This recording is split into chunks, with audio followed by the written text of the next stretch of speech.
Oh hey, what's up guys, welcome back to our YouTube channel. So in this video we are going to see what if Naruto was Kenjaku. So this is crossover between Naruto and Jujutsu Kaisen. And yeah, watch till end because this is gonna be interesting video because Naruto is not gonna use talk no jutsu this time.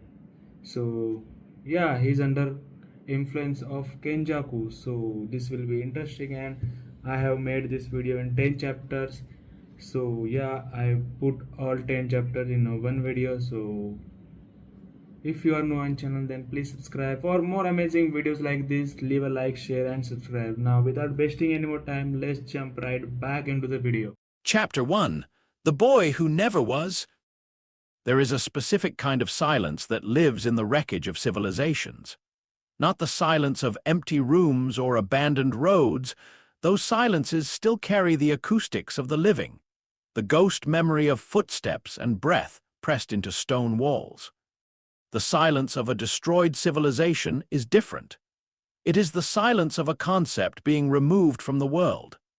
It is the sound of a category of human experience, a way of being excised as cleanly and completely as a tumor cut from living flesh. Kenjaku had heard this silence many times. He stood at the edge of what had been Yuzushiagakure and listened to it with the patient appreciation of a scholar in a great library, one who understands that the books are burning but finds the light instructive. The body he wore was 340 years old by this point, if one counted from the original vessel's birth. An Uzumaki woman named Ashara, who had been 52 years old when Kenjaku had made her his home and was now, by any biological measure, barely 30. The Uzumaki chakra was extraordinary that way. It did not simply sustain, it restored. Fed the hosts cells a constant, low-frequency current of vitality that pushed back against entropy with the quiet stubbornness of tide against stone. It was why he had spent the last 4 centuries cycling almost exclusively through Uzumaki bloodlines. The others, the Uchiha, the Senju, the various censor clans scattered across the continent, they were useful for specific purposes. An Uchiha host gave him ocular techniques of incomparable precision. A Senju host provided raw chakra density that could sustain the more metabolically expensive of his experiments. But none of them lasted the way an Uzumaki lasted. None of them let him work without the constant, irritating interruption of biological decay. The Uzumaki were, in the most literal sense, the perfect long-term laboratory, which was, of course, why he had arranged for their destruction. He stepped over a fallen gate post. The wood was still smoldering in places. The attack had been recent enough that the fires hadn't fully died, and the chakra residue in the air was thick and complex. Layers of defensive jutsu and panicked combat techniques all collapsed into a single atmospheric sediment of spent energy. He inhaled it carefully, parsing the frequencies the way another person might appreciate a complex meal. The Uzumaki's chakra sealing techniques were here. The distinctive whirl pattern of their clan arts now static and cooling. Extraordinary. Even in dissipation, the chakra carried structural information. The geometry of the seals they had cast in their final moments, the hierarchies of power among the defenders, the precise moment the line had broken. He had designed the attack with this data collection in mind. The hidden eddy's destruction had been engineered not out of cruelty. Cruelty was a waste of motivation, but out of consolidation. The Uzumaki bloodline, dispersed and diluted across dozens of branch families and satellite communities, was losing its potency. Centuries of intermarriage and geographic separation had begun to flatten the curve of their exceptional longevity and chakra capacity. What Kenjaku needed was a bottleneck. Catastrophe, applied correctly, was simply aggressive selective pressure. The Uzumaki who survived tonight's attack would be, by definition, the strongest. They would scatter to Konoha, to the sea, to various corners of the continent. And eventually, over the next generation or two, their bloodlines would concentrate again around survival instincts and mutual recognition. He needed exactly 2 of those survivors. One was already accounted for. He had been watching the girl, Kushina, for 6 years now, since she was 5 years old, and had used her chakra chains instinctively, without training, to restrain a bear that had wandered into her family's yard. He had noted her in his ledger with the particular attention he reserved for truly exceptional specimens. Her chakra density was extraordinary. Her chains, unique among all the Uzumaki techniques he had studied, appeared to operate on a conceptual level as well as a physical one. They could restrain not just bodies, but chakra itself. The tailed beast seal she would eventually carry would be, in his estimation, the most stable human biju containment ever devised. She would go to Konoha. He had arranged that 2 certain letters, certain introductions, a subtle engineering of the circumstances that would make her relocation feel inevitable rather than directed. She would become the Kyubai Jinchuriki. She would find a husband of exceptional genetic merit. She would have a child. And that child was what he had been working toward for the better part of a century. He reached the center of the village square, what had been the center, before the collapse of the meeting hall, and crouched beside a shallow pool of collected rainwater. His reflection looked back at him. Ashara's face, strong jaw, red hair streaked with gray, eyes the particular amber gold common to the Uzumaki main family. 1 more year in this body, perhaps 2. Ashara was beginning to feel the accumulated weight of the techniques he had been running through her chakra network. The sealing modifications, the experimental meridian restructuring, they left marks. Not visible ones.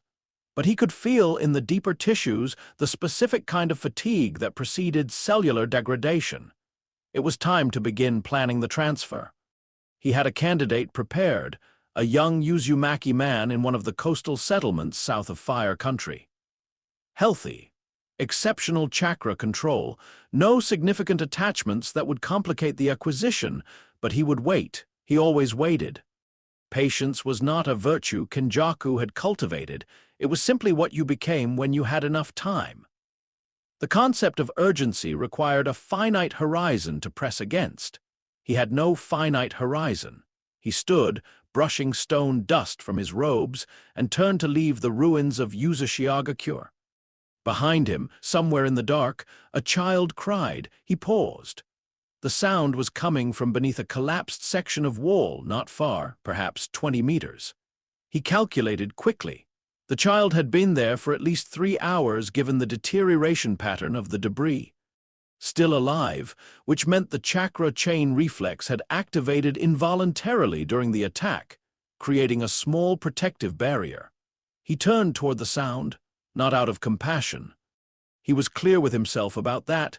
Sentimentality was a cognitive bias he had identified and corrected in himself sometime during his 2nd century. But data was data. A surviving child with a strong enough involuntary chain response to keep themselves alive under a collapsed building was potentially interesting data, and one did not discard potentially interesting data. He found her beneath a broken support beam, perhaps 8 years old, red hair caked with dust and blood. Chakra chains visible as faint luminescent threads wrapped around a hollow space she had instinctively created before passing out. An older woman lay beside her, not breathing. He studied the child for 30 seconds, then he turned and walked away. The chain response was strong, but not exceptional. Not better than Kushina. And he had no need for redundancy at this stage of the plan. Having 2 candidates with near-identical profiles created unnecessary complexity in the variables. The child was not part of his model. He walked out of Uzushiagakure and did not look back, and the silence of a destroyed civilization followed him down the road like a faithful dog. And he thought, with the quiet satisfaction of a craftsman reviewing a day's work, that the first piece was almost ready to be placed. 17 years later, the night of October 10th arrived like every other night, indifferent and absolute. But beneath that indifference, in the delivery room of Konoha's hospital, something was happening that Kenjaku had spent 93 years preparing. He was in a different body now. Had been through 4 of them since Ashara, the coastal Uzumaki man as planned. then a brief and strategically necessary tenure in a minor Hyuga who had provided access to the Hyuga clan's chakra pathway research. Then 2 years in a traveling monk who had allowed him to move freely near the capital without suspicion. And now, for the past 11 years, he had been inhabiting the body of a chunin named Fuda who worked in Konoha's records department. Fuda was unremarkable in every measurable way. Average chakra, average height, average intelligence. He had been chosen with great care specifically for his averageness. Kenjaku had learned, across centuries of operation, that the bodies that attracted the least scrutiny were the most valuable for long-term fieldwork. He stood in a maintenance corridor near the delivery wing, listening through the wall with a chakra sensing technique he had developed sometime in his 2nd century. A delicate, non-invasive probe that read atmospheric chakra shifts without producing any detectable signature of its own. Inside, Kushina was in labor, and Kushina was also in crisis. The Kyubai seal, the 8 trigrams, the most sophisticated containment architecture Minato had been able to devise, was rated for exactly the conditions it had been designed for.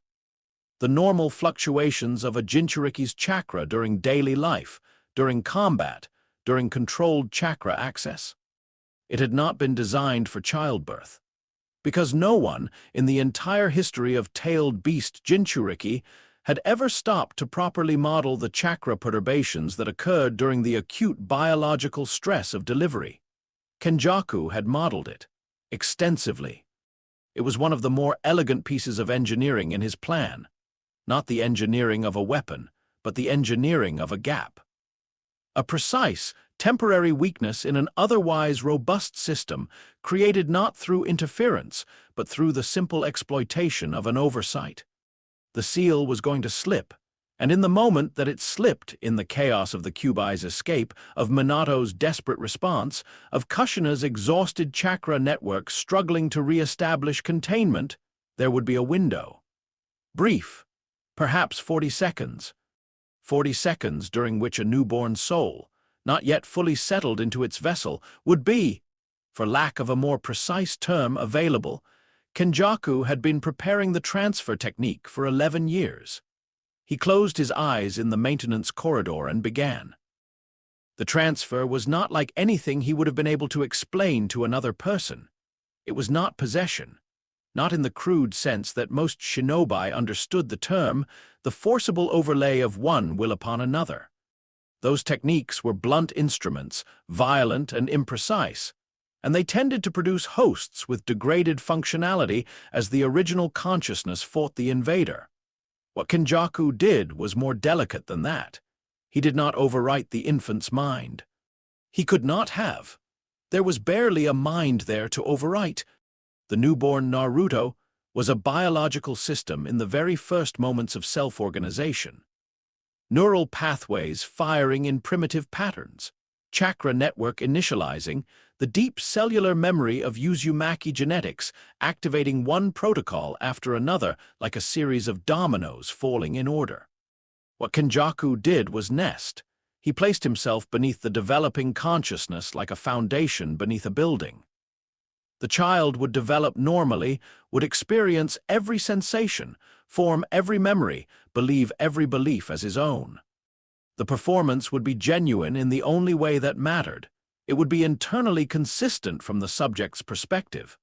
But beneath all of it, in the substrate of the neural and chakra architecture, Kenjaku would persist, watching, calculating, directing when necessary, with the lightest possible touch, a fractional adjustment of chakra flow here, a subtle emotional modulation there. Guiding the performance without ever appearing in it. He had used variants of this technique twice before in less developed forms. Both had been partial successes. The hosts had remained functional, but the duration had been limited and the control imprecise. In a fully formed adult consciousness, the technique was sustainable for perhaps 2 years before the host's mind developed sufficient internal complexity to begin detecting the foreign element. But a newborn was different. A newborn was clay. He felt the moment of entry as a sensation without adequate analog. a kind of radical contraction, like an ocean choosing to become a river. The full scope of his consciousness, 400+ years of accumulated experience and calculation and cold, patient will, compressed into the substrate of an infant's nervous system. He had not been small in a very long time. The world resolved. First as sensation, the clinical brightness of the hospital room, the sounds muffled and huge, the extraordinary sensitivity of new skin registering everything as equally significant data. Then, gradually, as the infant's visual system began to organize, as the first crude interpretive frameworks of a developing mind began to impose meaning on raw stimulus, the world, Minato's face above him, pale with exhaustion and grief, and something just beginning to resolve into terrible purpose. And then felt more than seen, the Nine-Tails, Kurama, a vast burning presence sealed into the same vessel, now churning with rage at its containment. Kenjaku filed it carefully, variable, tailed beast. Chakra volume, extraordinary. Temperament, hostile. Potential utility, significant. Timeline to access, undefined. Priority flag, high. He was aware in some abstract way that a human being in this situation would feel something other than calculation. Fear, perhaps, wonder. The overwhelming immediacy of new embodiment. He felt none of those things. He felt the first stirring of Kushina's chakra, the last remnant of her sealing, embedded in the boy's network as a delayed message. Someday you'll meet a girl and fall in love. He filed that too. Variable, maternal residue chakra contains behavioral programming. Note, useful social calibration data for performance construction do not suppress. The room settled. The crisis was passing. Around him, he could feel Konoha's chakra, the great nervous system of the village, thousands of individual signatures overlapping and interacting, the distinct flavor of grief and shock as the Kubai attack's aftermath registered across the population. He was here. He had arrived. He was 437 years old, and he was also, right now, approximately 4 minutes old, and he took his first voluntary breath in a new body and thought, with the quiet satisfaction of a craftsman seeing the first stone of a cathedral laid. How many years until the god tree blooms? He began to calculate. In the years that followed, the village of Konohagakure would watch a boy grow up. They would see a child who was loud and bright and desperately, achingly lonely. And they would feel, despite themselves, the specific tenderness that lonely children inspire in people who are paying attention. They would see him fail and persist and fail again, and they would see in that persistence something they wanted to believe in. The idea that pure will could overcome circumstance, that the orphan could become the hero, that the village had not been wrong to set the burden of the Nine-Tails on the shoulders of an infant. What they did not see, in the quiet of pre-dawn, when the village was asleep and the boy sat alone in his small apartment, he was running probability matrices through a chakra network that no one in the world had the theoretical framework to detect. He was updating his model. He was making adjustments, fine calibrations, small corrections to a plan that stretched so far into the future that most of its terminal conditions were still mathematical abstractions. He was 437 years old, give or take the childhood. He had time. End of Chapter 1. The Eternal Architect. What if Naruto was Kenjaku? Chapter 2 masks are just skin. There is a particular kind of loneliness that a crowd cannot fix. Kenjaku had observed this phenomenon across 4 centuries of operating among human beings, had catalogued it with the same detached precision he applied to chakra frequency analysis and seal architecture. He had watched it break people slowly, the way water breaks stone, not through force but through the patient, rhythmic insistence of absence. He had watched it drive men to war and women to silence and children to perform increasingly elaborate rituals of visibility, trying desperately to prove they existed in a world that had decided, for reasons both historical and bureaucratic, to look through them. He had never understood it personally, but he understood its utility with crystalline clarity. The boy who would become Uzumaki Naruto arrived at the academy on a morning in early spring, 6 years old, wearing an orange jumpsuit that Kenjaku had selected with considerable care. Not because he had strong feelings about color theory, though he had noted, during his years in Konoha, that orange was the least common color in standard shinobi dress, which meant it would maximize the subject's visual distinctiveness in group settings, but because the choice needed to be legible. A lonely child who wore gray would be invisible.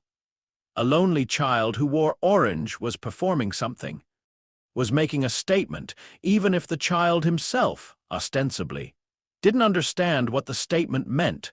The statement was, "I refuse to be invisible," which was exactly the right opening move for the character Kenjaku was building.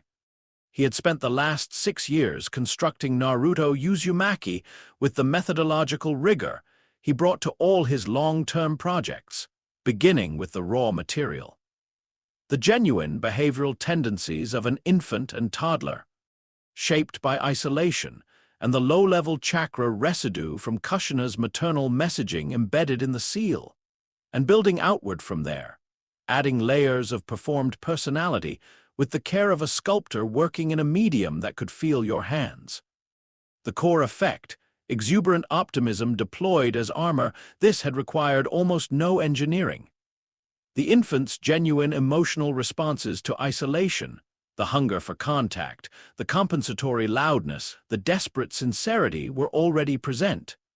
Kenjaku simply hadn't suppressed them, had allowed them to develop naturally while he observed their structure, identified their triggers, mapped their edges.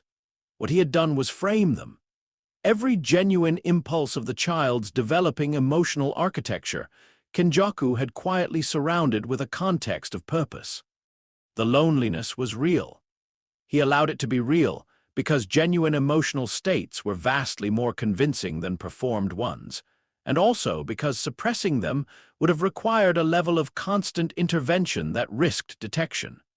But around the loneliness, woven into its expression, was a shape. The shape of a child who chose to be loud, who chose to be relentless, who wore his heart with aggressive visibility because to do otherwise would be to let them win. The them was unspecified. It didn't need to be specified. The performance worked because every observer would fill in their own them, their own personal version of the force that loneliness, when denied, becomes defiance against. It was. Kenjaku thought, as he walked through the academy gates on that first morning, his finest character work to date. The classroom smelled of chalk and lunchboxes, and the faint, ozone tang of chakra, exercises recently performed.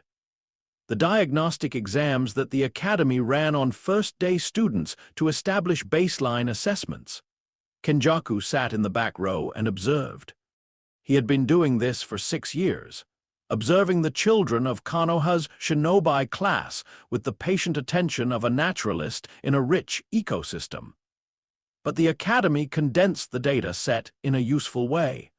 Here they were together, the various bloodlines and temperaments and social configurations of the village's next generation, sorted into a single room and subjected to identical stimuli. The data was rich. To his left, Hyuga Hinata, small, pale, already folding into herself with the particular quality of self-erasure that the Hyuga main family tended to produce in its daughters. The branch family seal system's social shadow falling on even the heirs. Exceptional visual perception. Significant unrealized chakra reserves. Psychological profile, empathetic to the point of self-suppression. Note, potential future utility as an emotional anchor for allied shinobi if managed correctly. Do not allow to become too closely attached to primary vessel, would require too much maintenance to keep aligned. To his right and 2 rows forward, Yamanaka Ino. Confident, already performing leadership, watching the room with the assessing gaze of someone who has been told all her life that she is exceptional and has decided to agree. Clan jutsu centered on consciousness transfer and mental infiltration. Kenjaku noted this with professional interest, as the Yamanaka techniques were an almost comically crude version of some of his own foundational methods. Note, the clan's mind-walking techniques operate on chakra's information principles. Monitor for generational development, currently insufficient for concern but track. In the center, third row, Uchiha Sasuke. Kenjaku spent considerably longer on Sasuke than on any of the other students. The Uchiha boy was, and Kenjaku catalogued this without attachment, but with precise recognition, genuinely exceptional. Not in the way the village believed. The tragic survivor narrative, the Avenger's fire, the pure dramatic weight of what Itachi had done. Though those elements were real enough and useful enough, but in a more fundamental sense. Sasuke Uchiha's mind operated at a processing speed that Kenjaku had not encountered in a 12-year-old since. He ran a quick memory search, since approximately 1400 CE, in a Senju boy who had died of fever before his talents could be fully realized. The Sharingan was part of it, obviously. The Dojutsu evolved to process visual information at superhuman speed, which tended to produce, in its carriers, a secondary cognitive adaptation, a general acceleration of pattern recognition that extended beyond the purely visual. Sasuke's mind found structures in things, saw the architecture beneath the surface. He would need to be managed carefully. Primary risk factor. Uchiha Sasuke. Timeline for detection risk. Unknown but significant. Mitigation strategy. Deploy rivalry construct. Analysis. Sasuke Uchiha's psychology is organized around competition and excellence as substitutes for connection lost during Itachi incident. A genuine rival who consistently challenges and occasionally defeats him will consume significant cognitive and emotional resources, limiting available processing capacity for metapattern analysis. The rival must be credible. Sasuke cannot respect an inferior, but must appear to be operating on instinct rather than intelligence. Naruto Uzumaki is ideally suited for this role. Kenjaku noted this in his internal ledger, and then, because the teacher was calling the roll and it was his turn, he snapped his attention forward and said, loud enough to carry, "Yeah, I'm here," with the exact inflection of a child who is desperately glad to be counted. The teacher smiled despite herself. A few students giggled. Sasuke glanced back with mild disdain. Kenjaku filed all of it. The first week of the academy taught Kenjaku several things he had already known. One thing he had partially known, and one thing that was genuinely new. The things he had already known. The children were stratified by clan affiliation in ways that the academy's formal equality ethos did not and could not address. The curriculum's chakra theory component was approximately 40 years behind the current theoretical frontier. And Iruka Umino, the primary instructor, was one of the more perceptive humans Kenjaku had encountered in this particular social role, sufficiently self-aware to recognize his own biases and sufficiently motivated to try to correct for them. Note on Iruka: potential complication. Genuine emotional investment in subjects' well-being. Monitor for depth of observation. Mitigate through performance of attachment. Allow genuine connection points to develop. Cost: moderate. Benefit: a believable parental surrogate relationship significantly strengthens the orphan narrative that makes subject sympathetic to broader village. The thing he had partially known. The Ninetales was more cognitively sophisticated than his initial assessment had suggested.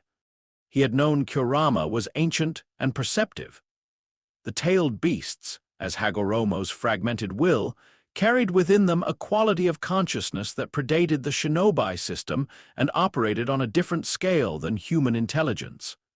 But he had estimated that the seal's barriers, combined with the host's young age and undeveloped chakra network, would limit Kurama's observational capacity for at minimum another 4 to 5 years. He was revising that estimate.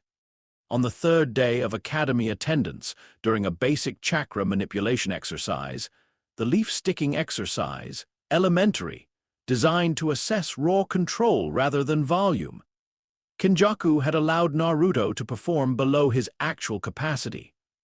Not dramatically so, because dramatic failure was memorable in the wrong way and invited intense instructor scrutiny. But modestly, plausibly, at the level of a child with exceptional chakra volume but poor control. Too much output, imprecise distribution, the leaf flying off rather than adhering.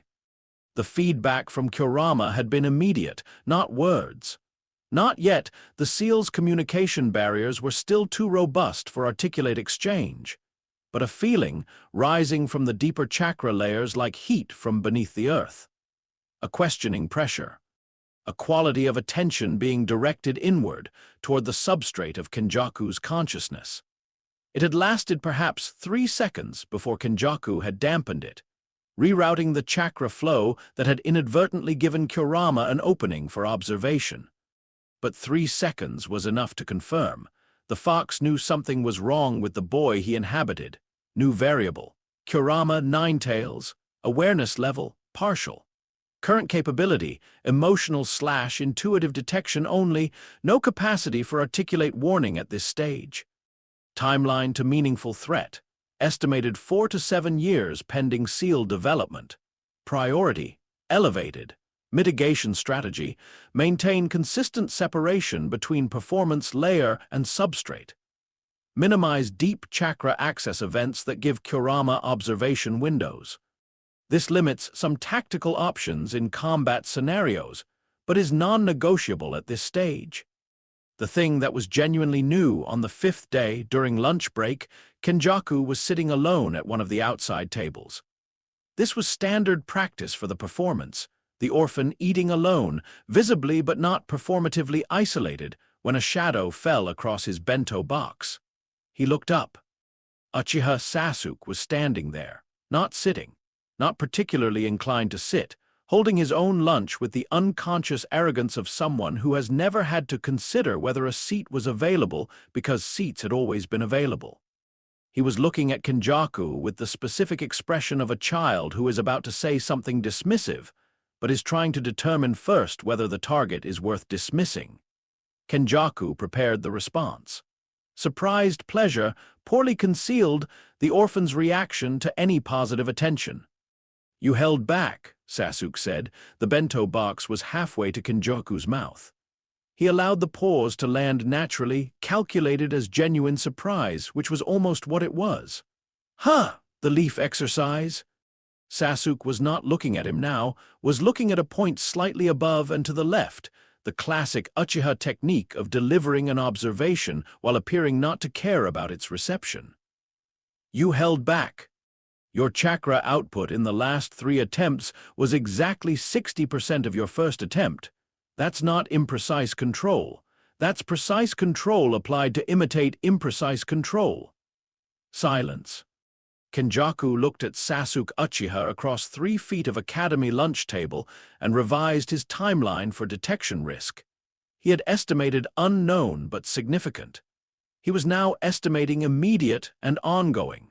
The child was 11 years old. Kenjaku smiled, a specific smile, one he had developed for exactly this kind of moment. Sheepish, slightly embarrassed, the smile of someone caught in a small pride-protecting deception, entirely comprehensible and unthreatening. "You're too sharp, man," he said, letting a trace of genuine admiration color the performance. Genuine admiration was always the most convincing kind. Look, everyone already thinks I'm the dead last dobe, right? I didn't want to mess up the exercise and have them all laugh." A beat. "So instead you deliberately performed poorly." Yeah, I guess." Sasuke was quiet for a moment, then, with the precise brevity of someone who has decided a conversation is over. "Idiot!" He turned and walked away. Kenjaku watched him go.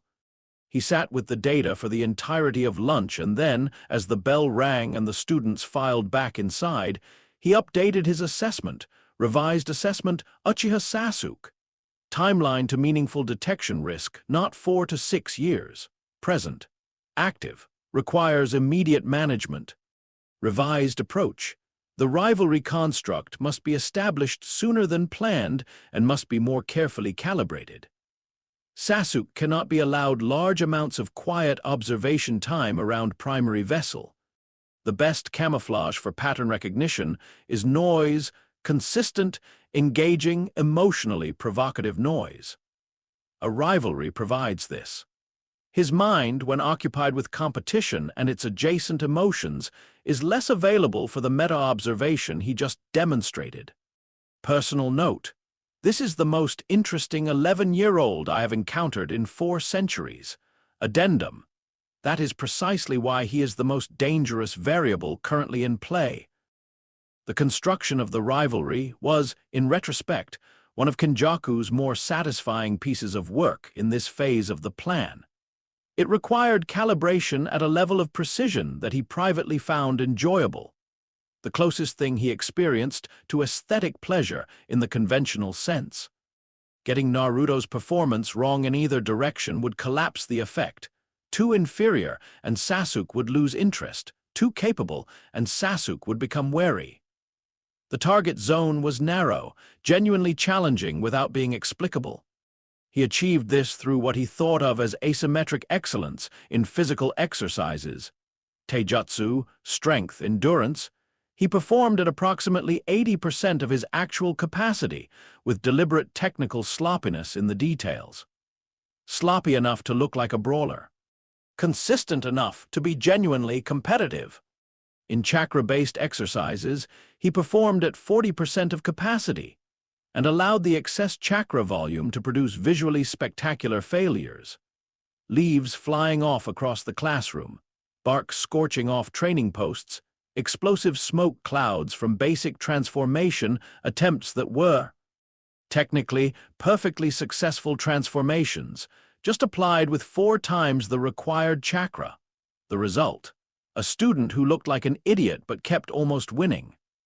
A student who was frustrating to compete against precisely because his failures were noisy rather than quiet. A student who, if you weren't looking carefully, and most people weren't, most people looked at the smoke and the laughter and filed the record and moved on, appeared to be improving in jagged, unpredictable spurts rather than following any rational development curve. But Sasuke was always looking carefully, and so Kenjaku gave Sasuke something to look at. He made the performance fascinating, made the errors interesting, made the pattern almost visible, then obscured it with a new variable before it could be confirmed. It was, he thought, the intellectual equivalent of dangling a bright object in front of a cat. The cat was too smart to be distracted by something simple, but something complex enough to engage the hunting instinct would consume enormous amounts of cognitive resources without ever fully resolving. Sasuke Uchiha spent the next 3 years intensely, obsessively focused on figuring out what Naruto Uzumaki was. He never quite managed it. And in the meantime, he developed something he didn't have a name for and wouldn't have admitted to. A specific kind of attention paid to one specific person, qualitatively different from the attention he paid to anyone else. Not friendship, Sasuke would have rejected that label furiously. Something more primary. Something that operated at the level of recognition. There is something real in there, and I haven't found it yet, and I am going to keep looking. Kenjaku had predicted this would happen. He had designed for it. He had not predicted, and was still processing, the degree to which the other direction of the rivalry would complicate his model. Because there was genuine admiration in the performance of admiring Sasuke, had been from the beginning. And genuine admiration, sustained over years in a consciousness that was nested within a developing human psychology, produced certain effects that Kenjaku had not fully modeled. He did not become fond of Sasuke Uchiha. He was clear with himself about that. But he began, very gradually and against his own preferences, to become invested in Sasuke's outcomes in a way that exceeded the purely strategic. When Sasuke improved, when he mastered a new technique, achieved a new threshold, Kenjaku felt something that was not quite satisfaction, but was adjacent to it, colored by the rivalry framing in a way that produced a different quality of observation than pure strategic monitoring. He cataloged this as a performance bleed, the inevitable consequence of an extended deep cover operation. When you played a character for long enough and at deep enough immersion, some portion of the character's relationship to the world left marks. He noted it. He monitored it. He did not correct for it immediately, because correcting for it would require suppressing the emotional authenticity that made the performance work, and the performance was too important to compromise. He would address it later. He always addressed complications later. The talk no jutsu, as it would eventually come to be known, that specific, seemingly miraculous capacity of Naruto Uzumaki's to reach enemies who had been unreachable by any other means, was not a jutsu. It was a method. Kenjaku had developed it across his 4 centuries of operation as a precise, systematic approach to psychological architecture. The identification of the load-bearing structures of an individual's worldview and the careful, targeted application of pressure at the points where those structures were weakest. Every human being, in Kenjaku's long experience, built their identity on a small number of foundational beliefs. These were not the beliefs they could articulate, not the doctrines and principles and stated values, but the ones that operated beneath language, the ones that had been installed by early experience and trauma, and that organized everything else the person thought and felt and chose. The technique was simple in its principle and exhausting in its application. Find the foundation. Identify the crack. Enter through the crack. Become the thing that the crack has always been waiting for. With Nagato, it had been the belief, buried under decades of pain-hardened theology, that suffering was only meaningful if it produced acknowledgement. Not change. Not results, just the simple recognition that it had happened, that it was real, that someone had felt it too. Pain had constructed an entire worldview around the demand for universal suffering as a substitute for universal acknowledgement. And all Kenjaku had needed to do was offer the acknowledgement directly. I know your pain because it is identical to mine, and watch the worldview dissolve. With Abaito, the foundation was possibility. The belief, constructed and then destroyed by Rin's death, that genuine connection between people was achievable without loss. Kenjaku hadn't used the talk no jutsu on Abaito directly. He hadn't needed to. He had engineered the circumstances of Rin's death 2 decades earlier in a previous host with exactly this future application in mind. A man who had been broken on the altar of possibility could be rebuilt around the negative image of that same belief, the infinite Tsukuyomi, where the possibility of connection was preserved forever in a dream that never ended. Abaito had never spoken to Kenjaku in this body. But he was, nonetheless, one of Kenjaku's finest applications of the method. The children of Team 7 were different. Sakura Haruno, foundation was competence. The specific, grinding terror of being the ordinary one in a world of extraordinary people. Of being the girl with no bloodline, no special eyes, no sealed demon. Just above-average intelligence and chakra control, and the constant, exhausting question of whether that would ever be enough. Her anger was real. Her love was real. Both were, underneath, expressions of the same foundational fear. Kenjaku's method with her was gentle and continuous. A sustained deployment of genuine recognition in the performance's emotional register that made her feel seen in exactly the way she needed to be seen. It cost him relatively little and purchased enormous loyalty. She would follow Naruto into situations of extreme danger because she believed, at a level beneath articulation, that he was the one person who had never made her feel like a qualifier. Note, Haruno Sakura, while useful as an emotional anchor for the allied unit, represents minimal strategic utility in the final phase. Monitor for interference capacity. Medical ninjutsu is a variable. She could, in theory, complicate the harvest if she developed sufficient understanding of cellular chakra integration. Monitor, and then there was Kakashi. Kakashi Hatake was, of all Naruto's significant relationships in this phase, the one that required the most active management and produced the most cognitively interesting data. Kakashi was broken in the specific way that highly intelligent people with comprehensive self-awareness tended to be broken. He knew exactly what was wrong with him, could describe it with precision and dark humor, and had organized his entire life around the insight that this knowledge was insufficient to fix it. He had lost people. He was fluent in loss. And he had developed, as compensation, an extremely refined capacity for detecting authenticity, for noticing when a person was performing versus being. He looked at Naruto on the first day of Team 7 and saw something he could not quite name. Kenjaku noted this immediately and adjusted the performance register. Increase authentic emotional expression frequency. Decrease calculated pause time, allow performance layer to generate more genuine-looking uncertainty.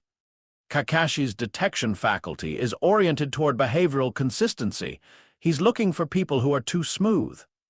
Be less smooth. He had been managing Kakashi's perception for 3 years when he understood, finally, what it was about the man that produced such consistently high-maintenance modeling. Kakashi was not looking for lies. He was looking for loneliness. Not the performed loneliness of the orphan character. That was obvious and comprehensible. And Kakashi had filed it and moved on. He was looking for the specific quality of genuine solitude that he recognized because he lived in it. The silence at the center of a person who has never been truly known. And here was the complication. Kenjaku had that silence. Authentically. 4 centuries of it. The specific solitude of a consciousness that had never permitted genuine connection, because genuine connection was a vulnerability and vulnerabilities were liabilities and liabilities got you killed or worse, got your plans disrupted. He had the genuine article buried under layers of performance. And Kakashi, without being able to articulate it, occasionally caught a glimpse of it. This, Kenjaku thought, reviewing the pattern of Kakashi's behavior over the 3 years of Team 7 is the most precise form of danger I have encountered in this body. Not Sasuke's pattern recognition. Not Kurama's intuitive wrongness sensing. But Kakashi's specific, grief-refined ability to look at a person and see the shape of their solitude and recognize it as real. Because the shape of Kenjaku's solitude was real. It was the only thing about him in this body that was entirely unperformed. And if Kakashi ever named it, if he ever articulated what he was seeing, it would be a thread that, followed carefully, could unravel everything. Kenjaku filed Kakashi Hatake under the highest priority management category he had assigned to any individual since Madara Uchiha. He did not feel anything in particular about this. He did notice, though, with the same detached precision he brought to all his observations, that he had not felt the thing he didn't feel for considerably longer than usual. He noted this as a data point. He moved on. The technique he called the mask was simple to describe and complex to maintain, be the performance. Be it, not as an act of will, but as a constant background process running beneath all other operations. The performance was the surface that the world interacted with. Every calculation, every strategic observation, every manipulation happened beneath the surface, invisible, audible only as the authentic-seeming warmth and recklessness and determination of a boy named Naruto Uzumaki. He had worn many masks across 4 centuries. Most of them had been disposable, worn for a specific purpose, discarded when the purpose was served, the host's body eventually abandoned in whatever manner the plan required. He had been a wandering scholar, a minor lord, a traveling medic, a soldier, a monk, a merchant, twice a grieving father. He had worn these identities the way one wore a tool, with care, with competence, with no particular attachment. Naruto Uzumaki was different only in duration and depth. 12 years in, approaching 13, the mask had developed a texture and weight that his previous identities had not achieved.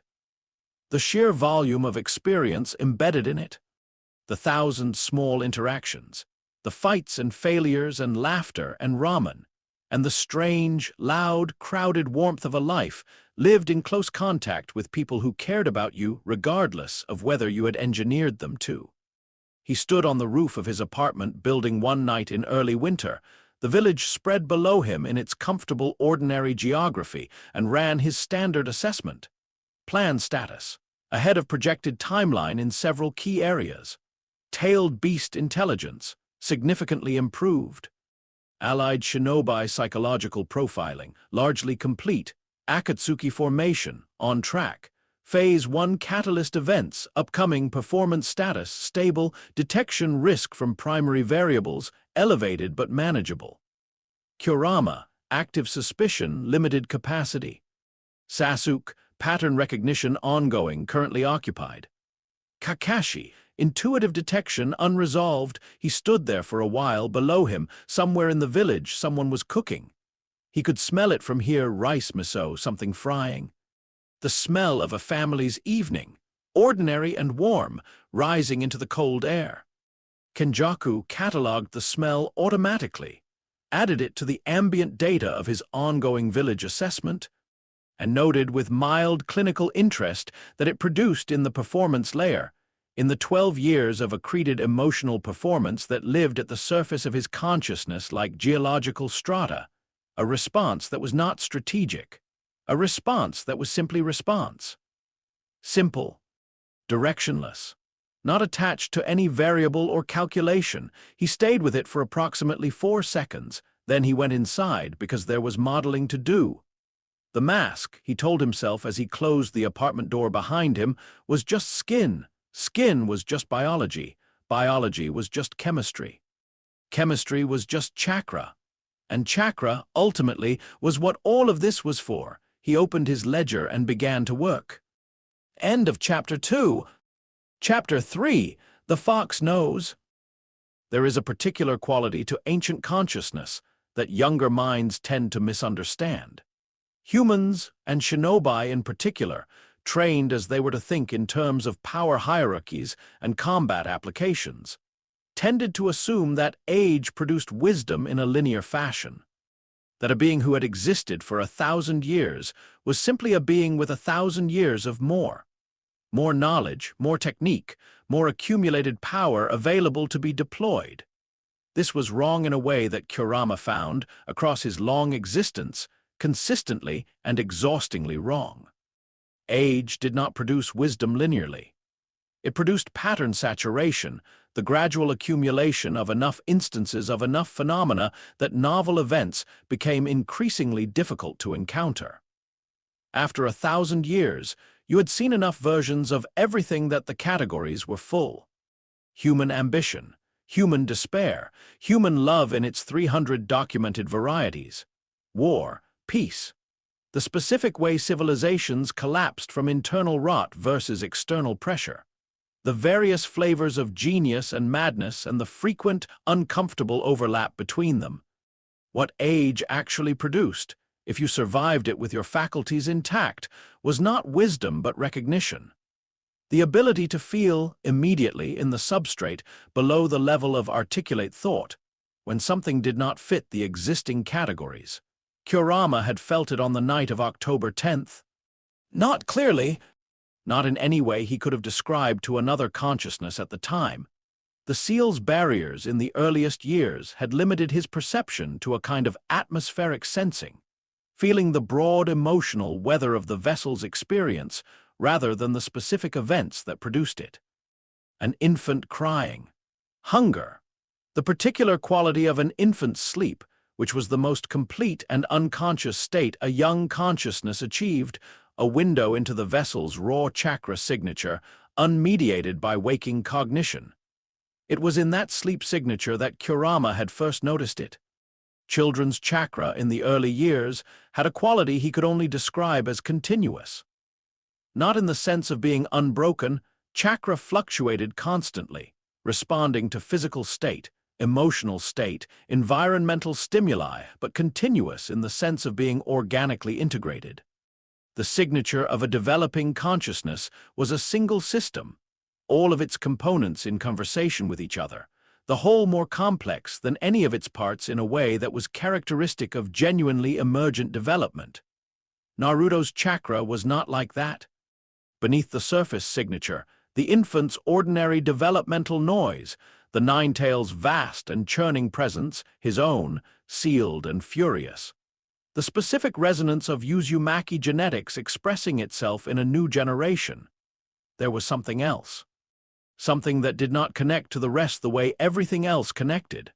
A second system, present but separate, touching the others at specific points but maintaining its own coherence, its own boundaries. Like a tenant in a building who uses the hallways and the utilities, but keeps the apartment door locked. Kurama had been cataloging it for years. By the time Naruto was 10 years old, Kurama's understanding of the situation had developed from atmospheric unease to something more articulate.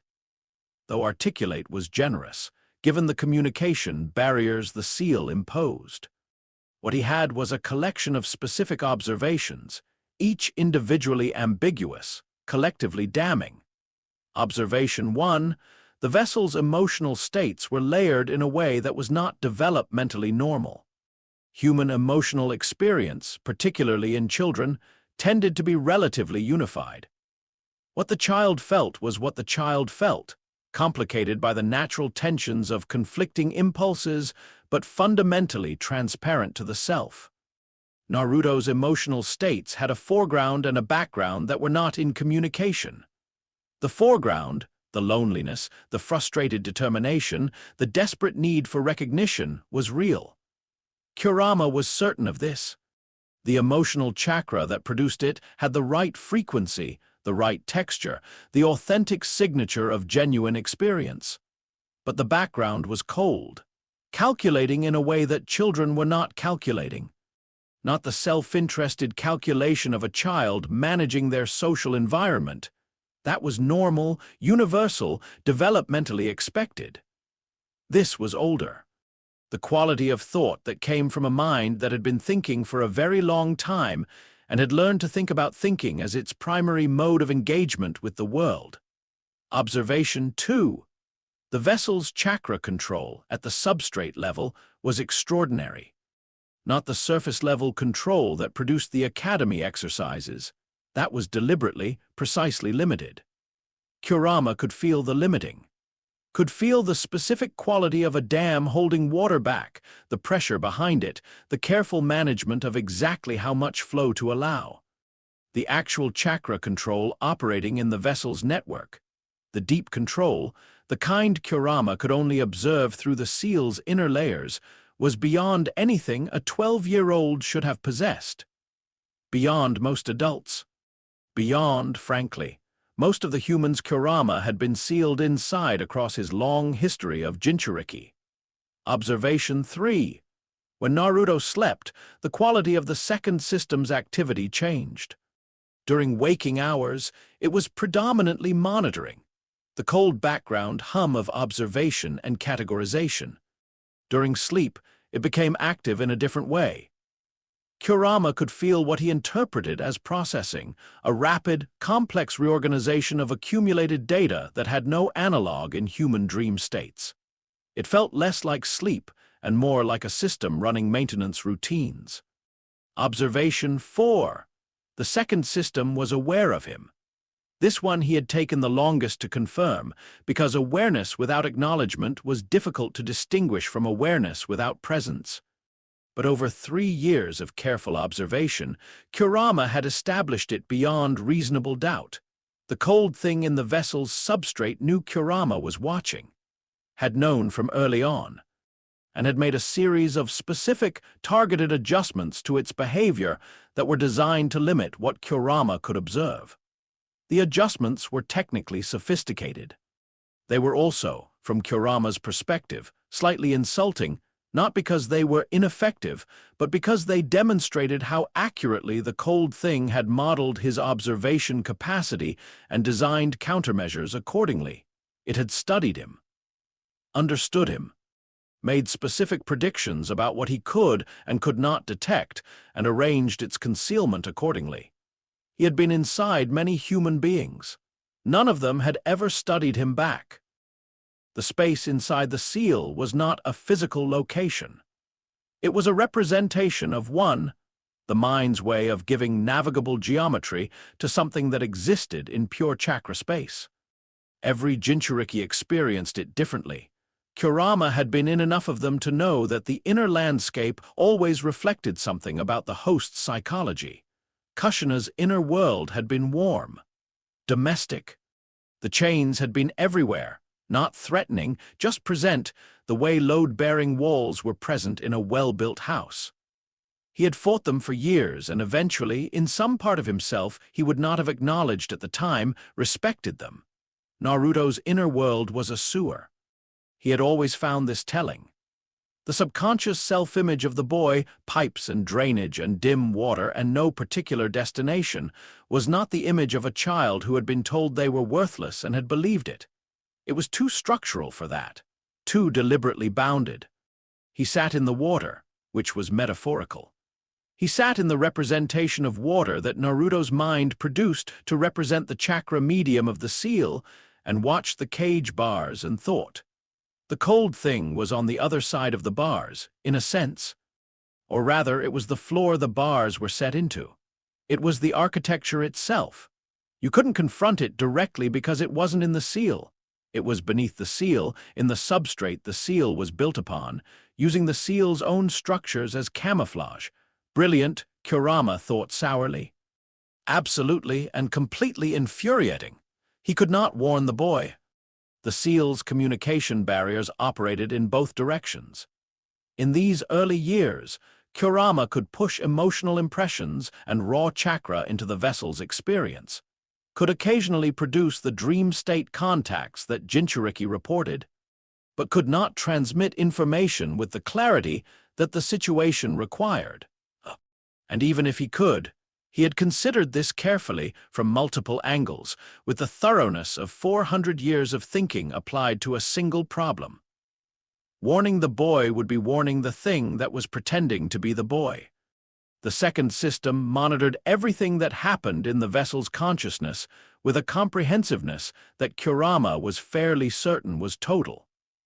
There was no space between Kurama's message and the cold thing's reception of that message. It was in the walls. Kurama turned the problem over in his mind the way he had been turning it over for years. The methodical patience of a very old consciousness that had nothing but time and a problem it couldn't solve yet. He knew several things.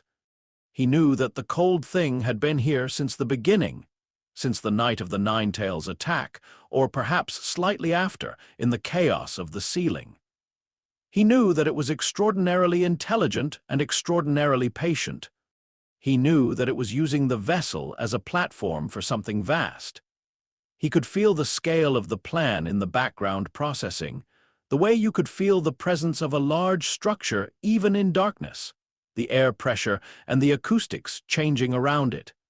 He knew that his own chakra, his 9 tails worth of Biju energy, the most concentrated chakra mass in the world, was part of whatever was being planned, and he knew something else. Something that the cold thing, for all its intelligence, might not have fully accounted for. The boy was real. Not the second system, not the ancient passenger, the boy himself. The loneliness and the defiance and the desperate, aching love of ramen and his friends and the dream of being Hokage, which was a word the vessel associated not with power, but with being loved by everyone, which was a desire so human and so specific, and so his that Kurama, who had spent centuries viewing humans primarily as mobile chakra containers, felt something unfamiliar when he observed it. The boy had been constructed. Kenjaku, Kurama, didn't have a name for the cold thing yet, but this was his nature. He was a sorcerer who built people, had built the boy as a performance, and the performance had been running for 12 years in a developing consciousness, and 12 years of performance in a developing consciousness left residue. The boy believed he was real, fully, completely, without reservation, and belief, in Kurama's long experience, had a way of becoming truth whether or not it had started as one. He did not know yet what to do with this observation. He filed it, the way the cold thing filed things, in the part of him that was old enough to wait. The first time Kenjaku became genuinely, authentically interested in Kurama. Not as a strategic variable, not as a chakra resource, but with something approaching scientific fascination, was during a solo training session in the forests outside Konoha, age 12. Approximately 4 months before the Chunin exams. He had gone alone, which was itself slightly unusual. The performance required social gregariousness, and solo training sessions needed to be calibrated against the established character. But he had judged the risk acceptable given the specific exercise he wanted to run. He was studying the tailed beasts, not through combat or accident or the various seal slippage events that Jinchuriki throughout history had mostly experienced as crises. Through direct inquiry.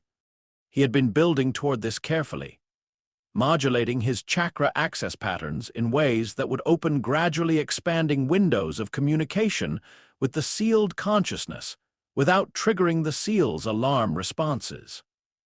The exercise was, in its basic form, push a structured chakra pulse into the seal's inner layer and observe what came back, not an attempt to access Kurama's power, not a challenge or a confrontation.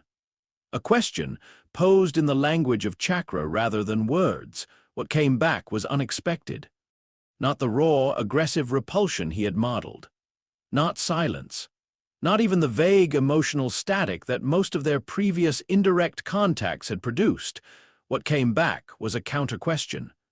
A structured chakra pulse, mirroring his own methodology almost exactly, posed with the precise curiosity of a mind that had been waiting for exactly this kind of contact and had prepared a response.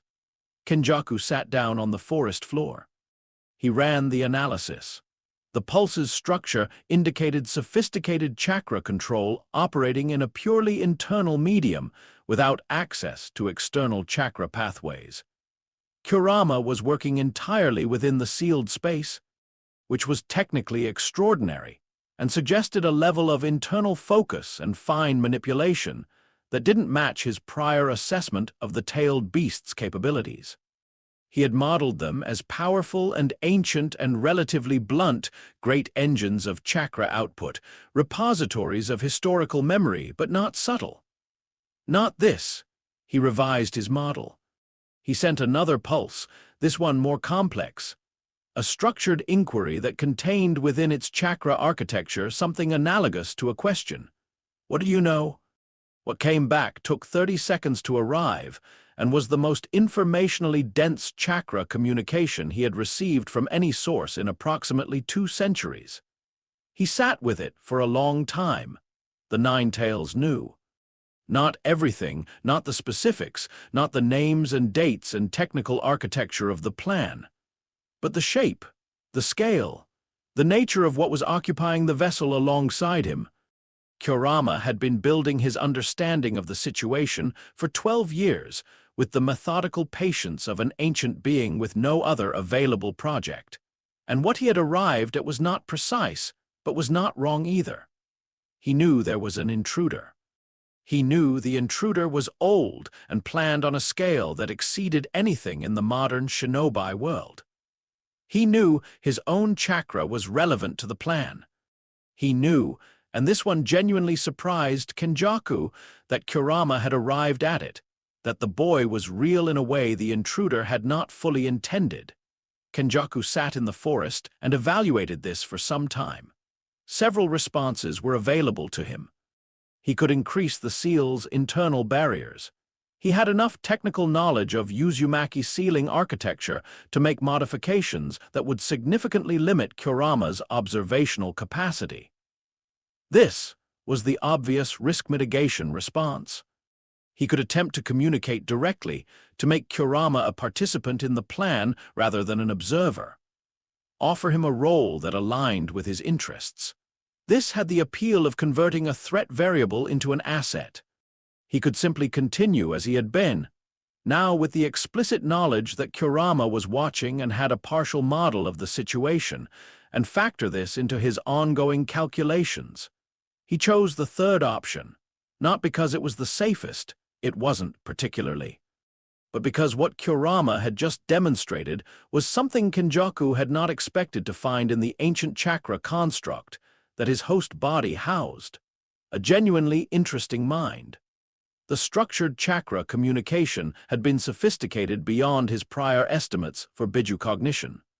The reasoning process it revealed, the 12 years of patient observation, the careful building of inference from limited data, the specific emotional intelligence that had allowed Kurama to identify the boy's authenticity as a variable even when Kenjaku himself was still treating it as noise, was not what he had modeled. He had modeled a powerful animal. What he was encountering was a scholar. Note, Kurama 9 Tails. Revised assessment. Cognitive sophistication, significantly underestimated. Observational methodology, comparable to advanced human intelligence with centuries of operational experience. Current knowledge of plan, partial but dangerous. Threat level, elevated. Recommendation, he paused. In 4 centuries of note-taking, he had never paused at a recommendation before. The recommendation was always either eliminate, contain, convert, or monitor, and the choice between them was usually obvious within the first minute of assessment.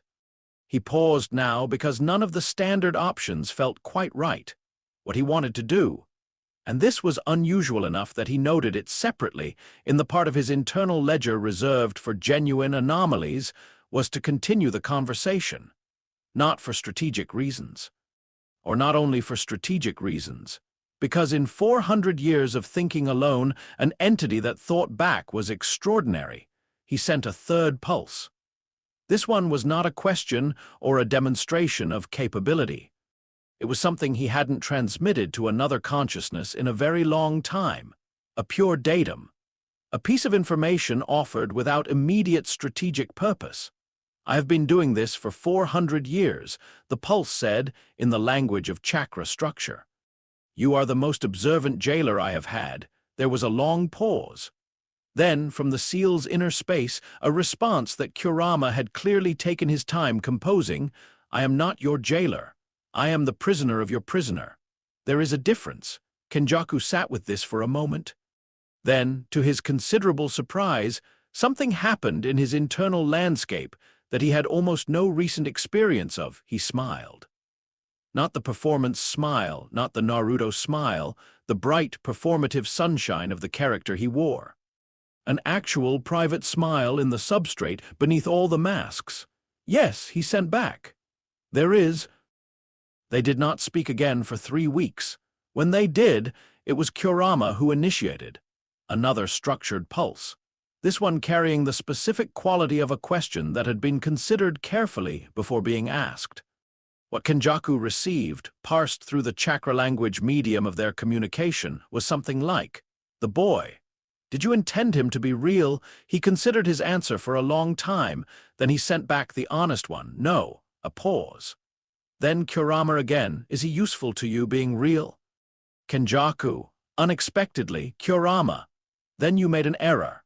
Kenjaku, I made an observation. There is a difference. He could feel through the seal the specific quality of what he interpreted as Kurama disagreeing while being too intellectually honest to dispute the point immediately. It was, he thought, a remarkably familiar feeling. He had encountered it before in human colleagues in previous centuries, in the rare cases where he had allowed something approaching collaboration. He had not expected to encounter it here. Note, the Kurama variable has been reclassified. No longer filing under threat management. Filing under ongoing assessment, secondary category. Anomaly, personal addendum. Across 4 centuries, I have spoken to perhaps 12 beings whose internal landscape was interesting enough to revisit without strategic necessity. The fox makes 13. The Chunin exams arrived like all scheduled events, exactly when they were supposed to, with the slight quality of inevitability that sufficient preparation produced. Kenjaku had been looking forward to them. Not for the combat. Combat at this stage of the plan was primarily a performance medium, and he had calibrated Naruto's fighting style carefully. The brawler's recklessness, the overwhelming chakra volume applied with more enthusiasm than precision, the specific pattern of initially failing before tapping deep reserves to overcome, the fighting style of someone who won on heart rather than technique. It was a good character beat, and he had refined it to the point of genuine, unconscious execution. He could run the combat performance in the foreground while running strategic analysis in the background without significant cognitive overhead. He had been looking forward to the exams because they brought Orochimaru. Orochimaru was one of Kenjaku's more complex, ongoing projects. A human being he had been cultivating in the most indirect possible sense for decades. Not through direct contact, but through the careful arrangement of circumstances that allowed Orochimaru's natural inclinations to develop in useful directions.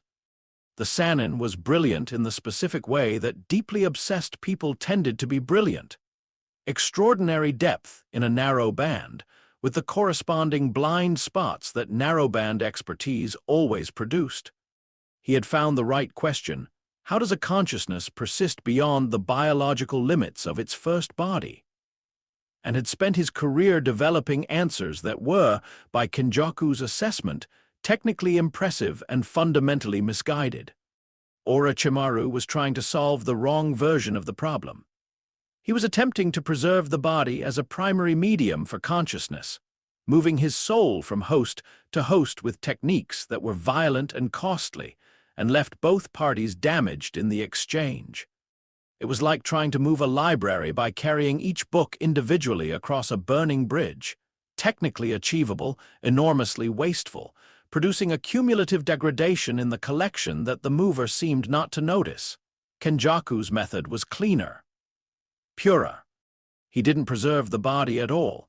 He preserved the architecture of self in the chakra substrate, where it was independent of biology, and could be installed in any sufficiently compatible vessel with minimal loss of fidelity.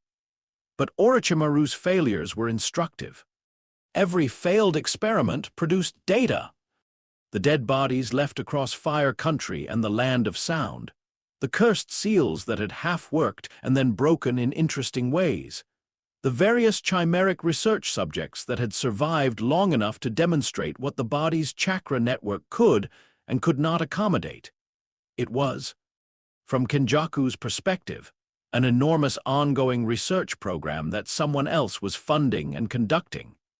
He had been harvesting Orochimaru's failures for 30 years. The cursed seal that Orochimaru placed on Sasuke during the Forest of Death was therefore not a crisis to be managed. It was a sample collection event.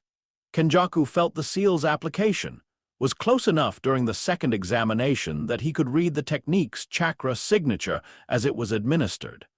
He spent the following 6 hours in intense internal analysis, parsing what he observed against his existing models of chakra network modification and consciousness interface design.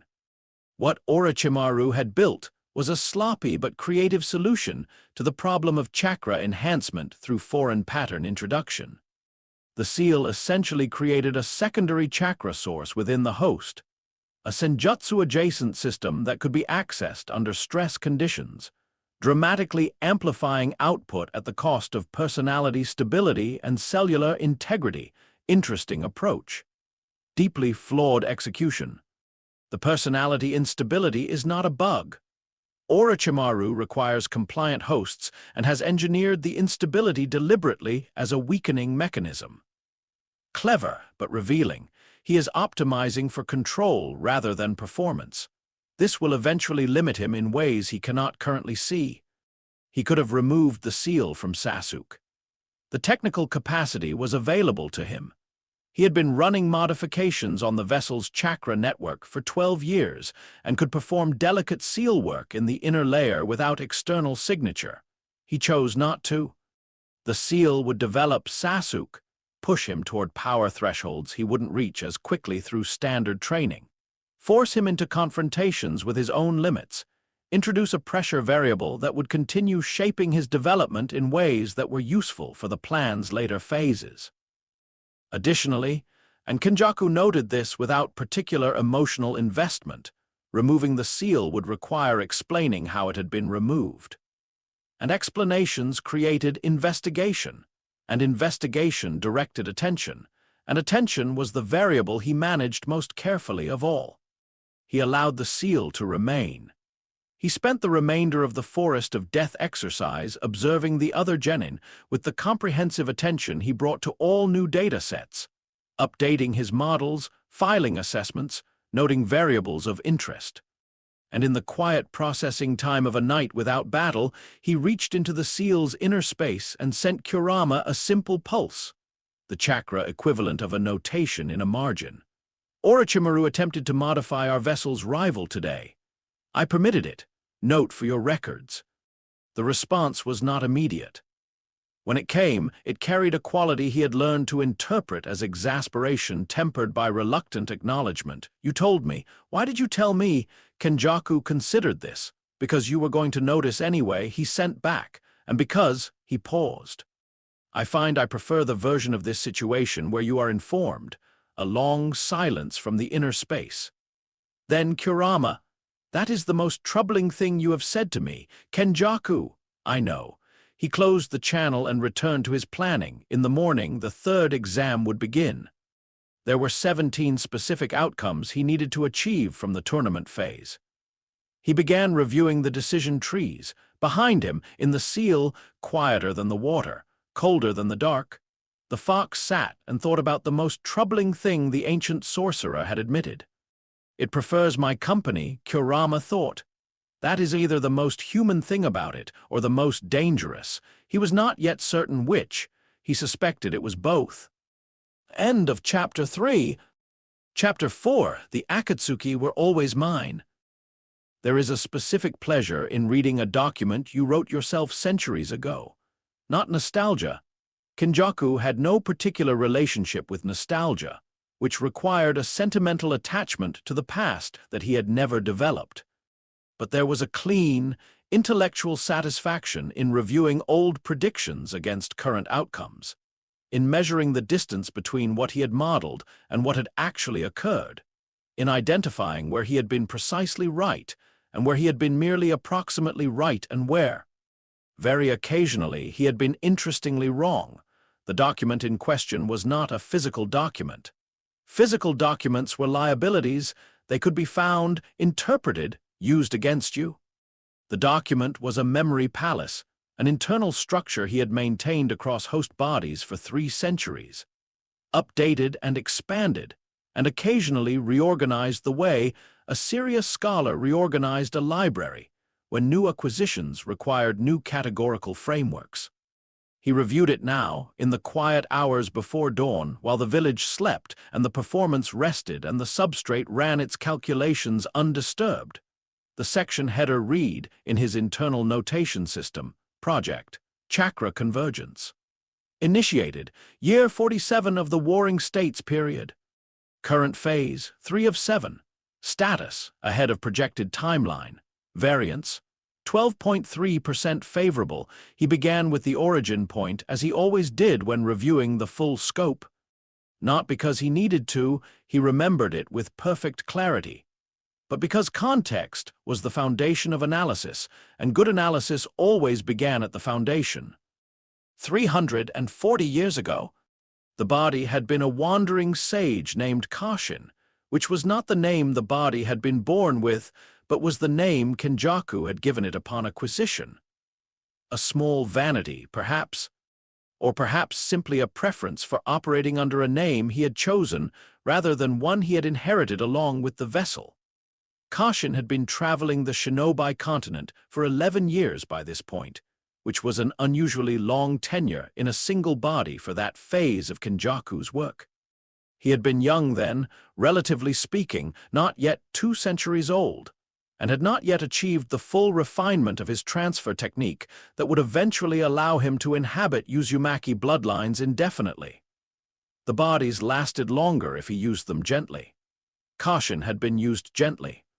He had been in the mountains east of what would eventually become the land of lightning when he encountered Madara Uchiha, not encountered in the accidental sense. Nothing in Kenjaku's movements was accidental. He had been tracking the elder Uchiha for 3 years, watching from the appropriate distance, reading his chakra signature from beyond any perceptible range, mapping the man's movements and habits and the specific quality of his thinking as it expressed itself in the techniques he developed. the strategies he employed, the pattern of his victories and defeats. What he had found was the most exceptional human being he had encountered since. He checked his memory palace, since a woman named Hagoromo, who had died 300 years before he was old enough to appreciate her properly, and whom he knew only through the historical residue of her techniques impressed upon the landscape's chakra. Madara Uchiha was not exceptional in the way that popular history would eventually remember him. Not primarily the warrior, not primarily the avenger, not primarily the embittered rival. He was exceptional as a theorist. His understanding of chakra architecture, of the deep structures underlying ninjutsu, of the relationship between consciousness and chakra nature, of the tailed beasts as fragments of a prior unified system, was 3 generations ahead of the best contemporary thought. He had arrived, independently, at approximately 40% of the conclusions Kenjaku had spent 2 centuries developing. This was, simultaneously, the most impressive intellectual achievement Kenjaku had observed in a human being, and the most significant strategic complication he had encountered in a decade. A man with 40% of the right answer was dangerous in a specific way. He was smart enough to pursue the remaining 60%, but not necessarily smart enough to avoid being redirected onto an adjacent path that appeared to lead to the same destination while actually leading somewhere else entirely. Kenjaku had introduced himself carefully, not as what he was. Never that. He had introduced himself as a traveling ceiling scholar, not entirely false, since Kashin's body had genuine expertise in ceiling theory that Kenjaku had developed through years of study, who had heard of Uchiha Madara's theoretical work and wished to discuss certain convergent findings. The conversation had lasted 4 days. Kenjaku had gone in intending to spend perhaps 3 hours establishing rapport, and another 6 hours of follow-up contact redirecting Madara's theoretical framework toward conclusions that were close to right, but specifically wrong in the way Kenjaku needed them to be wrong. He had stayed 4 days because Madara Uchiha was, quite simply, the most interesting person he had spoken to in a century and a half. The man's mind operated on a scale that made most human thinking look like arithmetic. He had developed, from first principles, a complete theoretical model of the Sage of 6 Paths' original chakra dispersal. The fragmentation of the 10 Tails chakra into the 9 tailed beasts, the embedding of that fragmented chakra in the world's landscape and populations, the gradual deterioration of the whole system as the fragments grew further from their origin. He had understood with painful clarity that the shinobi world was not a stable state but a decay curve. That chakra was becoming less coherent, less potent, less connected to its original nature with each passing generation. He had understood the problem with perfect precision. His solution, the infinite Tsukuyomi, the revival of the 10 Tails, the God Tree as the mechanism of return, was elegant and completely, specifically wrong in the way that solutions which address symptoms rather than causes tended to be wrong. The infinite Tsukuyomi, as Madara conceived it, would return humanity to the source of chakra, would restore the connection between human consciousness and the vast, coherent chakra that had existed before Hagoromo's fragmentation, would end the deterioration.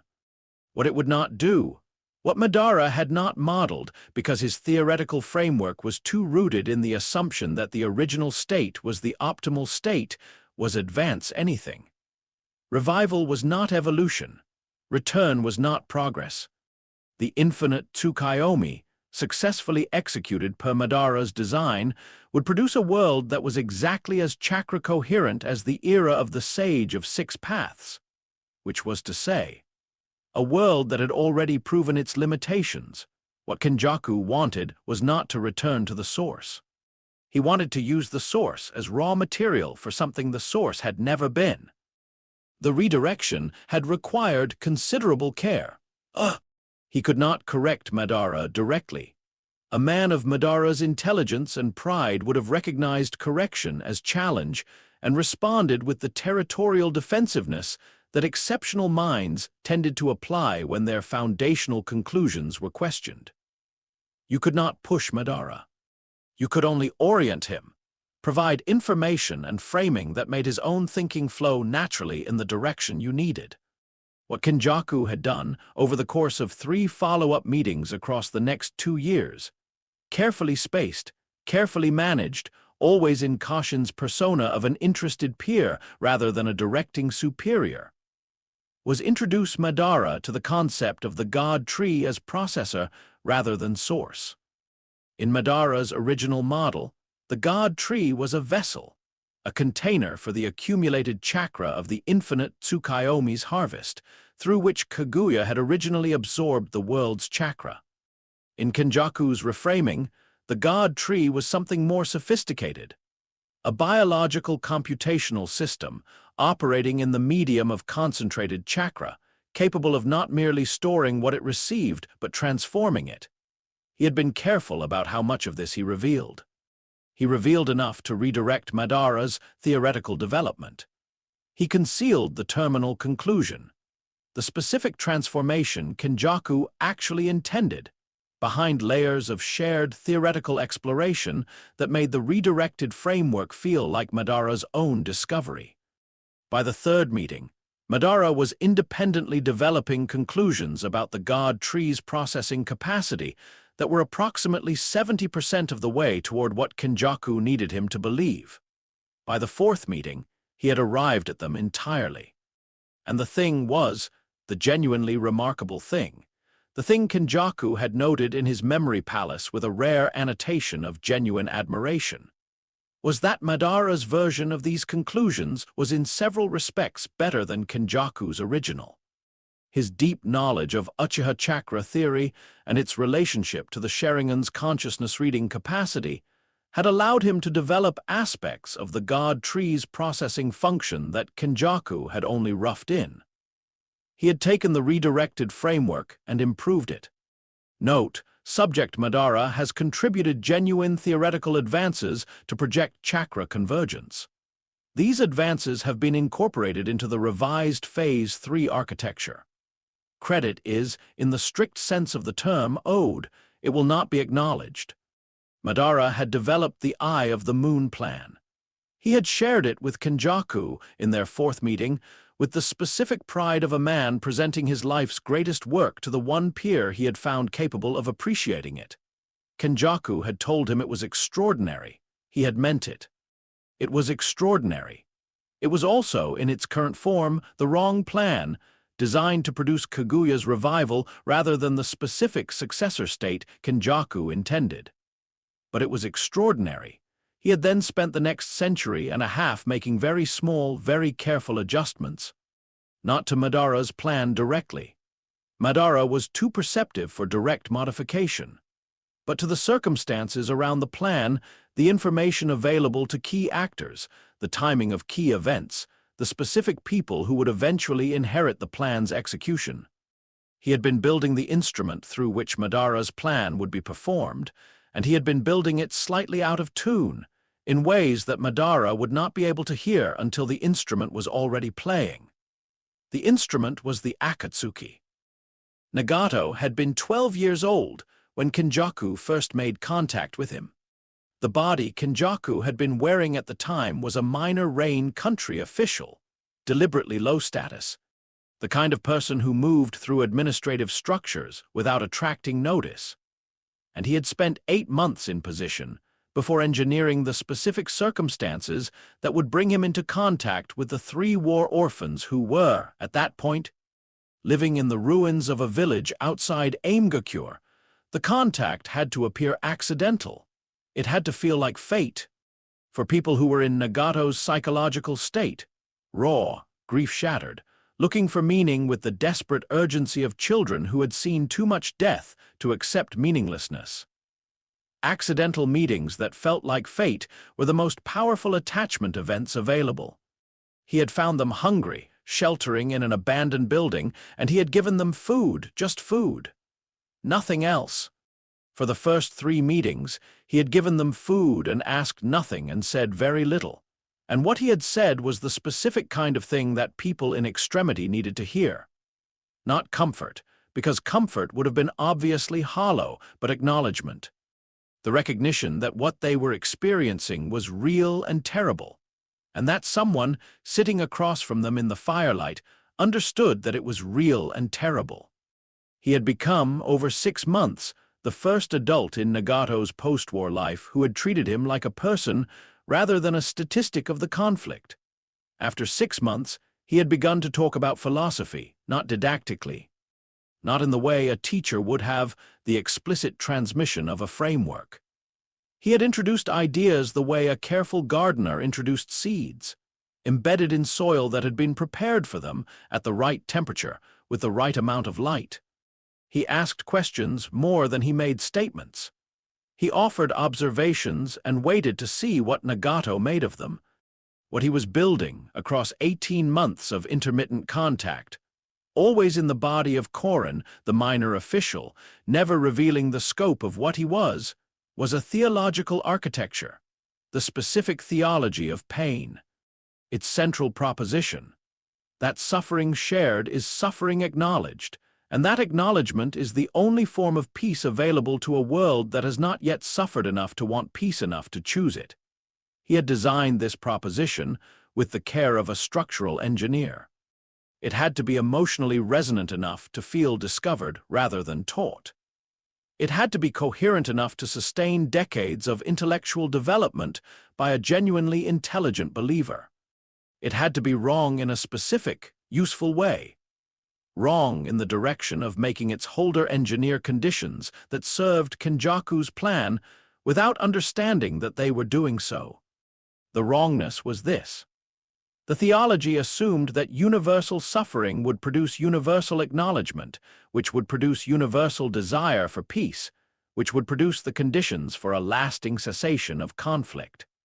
What it would actually produce, what Kenjaku had modeled with precision, was universal conflict, escalating in scale until it reached the threshold level required to activate the ritual conditions for Phase 3 of his plan. Paine's theology was an engine designed, in its builder's mind, to stop a war. In Kenjaku's model, it was an engine designed to start the right kind of war at the right time. He had left Aimgakure after 18 months and had not returned in that body. The theology was planted. Jiraiya would find the children. That had been arranged. The timing of certain patrol routes adjusted through information passed to certain Konoha operatives about Rain Country orphan activity. And Jiraiya would train them. And in Jiraiya's training, the theology would find a teacher who believed in it, which would give it the authentic transmission that Kenjaku's careful gardening had prepared it for, but could not itself provide. He had used Jiraiya as a propagation mechanism. He had felt something about this at the time that he had noted and then set aside. Not guilt. He had been clear with himself about that. Something more structural, a recognition that the technique was efficient in a way that left no clean edges.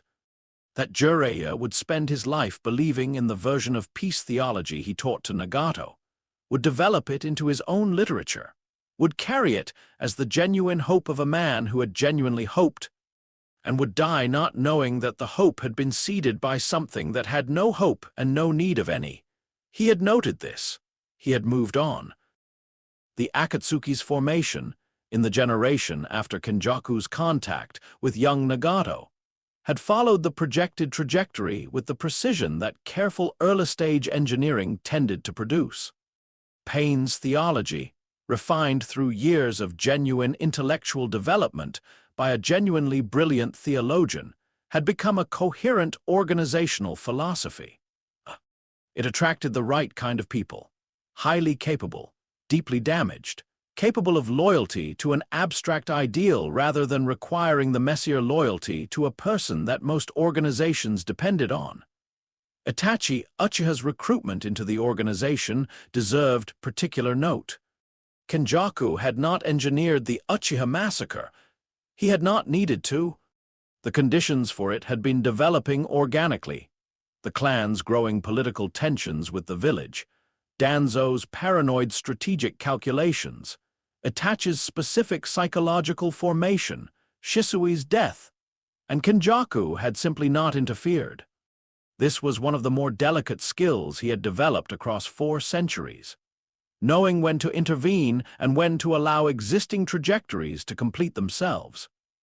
Intervention had costs. It left traces, created dependencies, introduced the risk of unexpected variable interactions. Non-intervention had costs too. It meant surrendering control over outcomes. The art was in knowing which cost was lower in any given situation.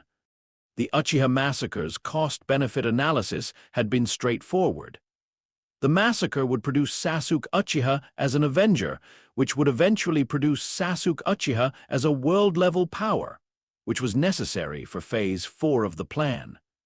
It would produce Itachi Uchiha in the Akatsuki, which would reinforce the organization's mythology and attract further high-level talent. And it would produce, in the broader shinobi world, the specific narrative of the Akatsuki as an existential threat. The story that would eventually justify the 4th Shinobi World War's scale. He had let it happen.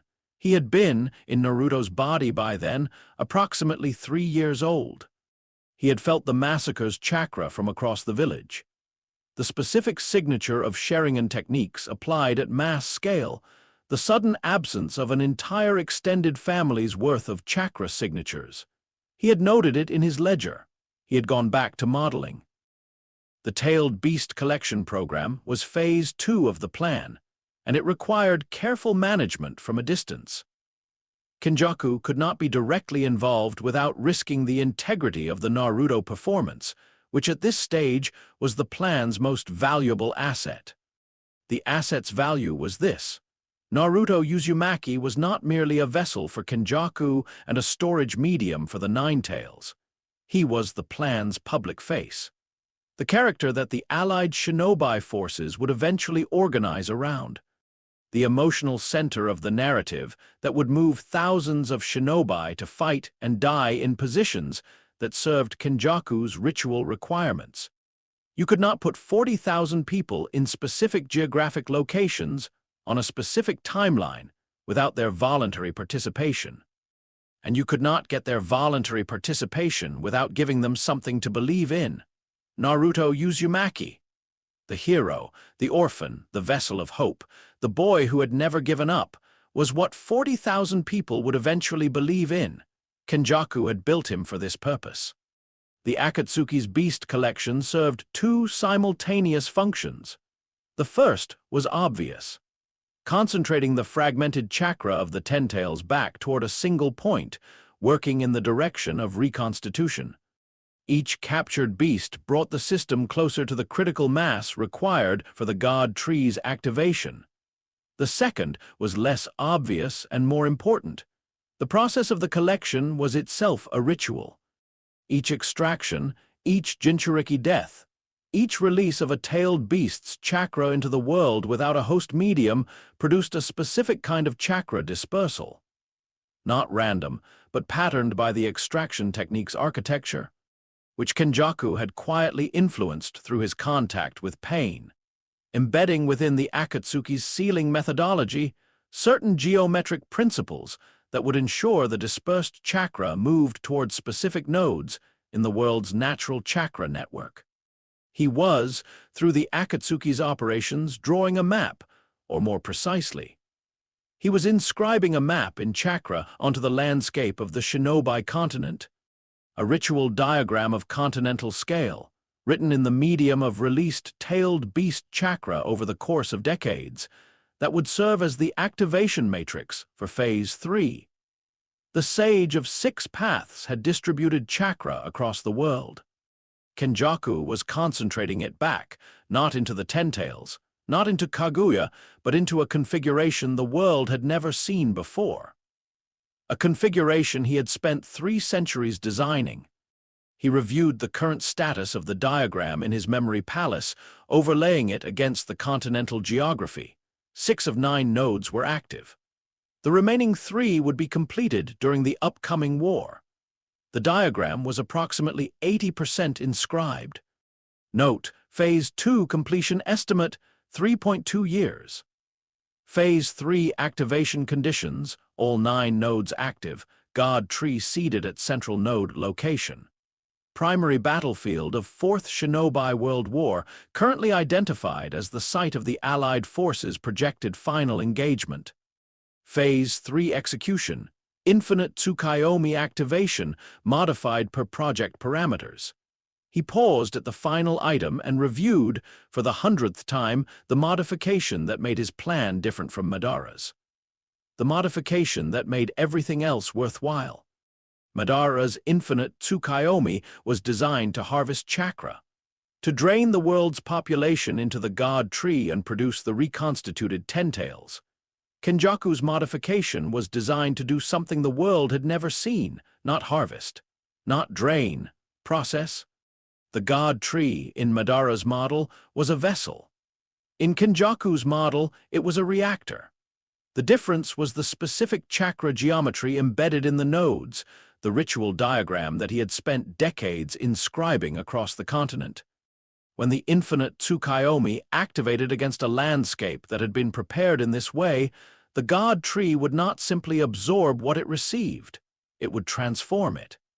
Every consciousness drawn into the dream, every chakra signature, every genetic memory, every evolutionary dead end and remarkable adaptation, and bizarre mutation that the Shinobi world's 5 centuries of intensive chakra development had produced. All of it fed into a processing system that would identify the most sophisticated elements of each and synthesize them. Not a collective, not a hive mind, something more specific than that, something more interesting, a new template, a biological and spiritual template for what chakra-bearing consciousness could be, constructed from the full information content of an entire species' developmental history, optimized in ways that natural selection working over centuries could never have achieved. He was not interested in a god. He was interested in the proof of concept, the demonstration that directed evolution, intelligence applied to the optimization of consciousness itself, was possible. That the fumbling, bloody, contingent process by which humanity had arrived at its current state was not the only available path. That there was a faster way, a better way. A way that required, yes, the temporary dissolution of individual existence, but produced in return something that no individual existence could have become. He was not doing this for humanity. He was doing it because he had spent 4 centuries thinking, and the only question left that interested him was the one that could only be answered at this scale. What comes next?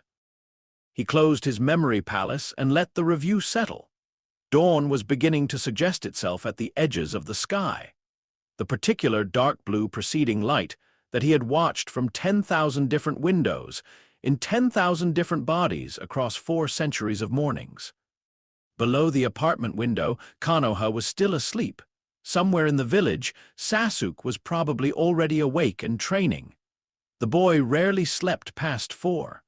Somewhere else, Sakura was sleeping the deep, untroubled sleep of a person with a clear conscience and a clear understanding of who they were in the world.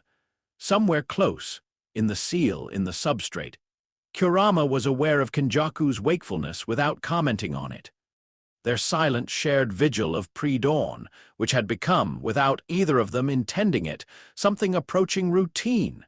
Kenjaku stood at the window and looked at the village his plan would eventually consume. 47,212 people. He had counted them, not through census records but through chakra sensing, each signature catalogued, each life a data point in the larger model. Each of them real in the way that the Naruto performance had taught him reality could be complicated. He did not feel anything about this. He was clear with himself about that. He watched the sky lighten and reviewed the plan and found it sound, as he had found it sound on every review for the past 3 centuries. The only variable that remained genuinely unresolved was the one he kept returning to, the one he had noted in his ledger under the header anomaly and had not yet been able to adequately model: the boy, the residue, the 12 years of performed humanity that had left something in the substrate that shouldn't have been able to leave anything there at all. He stood at the window. The sky turned from dark blue to something that would eventually become morning. He went back to work. End of Chapter 4. Chapter 5, the longest performance.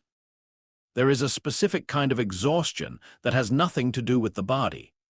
Kenjaku had encountered it before, twice in previous centuries, during extended deep cover operations that had required sustained performance over multi-year periods. The first time, he had been inside a Senju minor lord for 6 years, managing a complex web of political alliances across 3 countries simultaneously.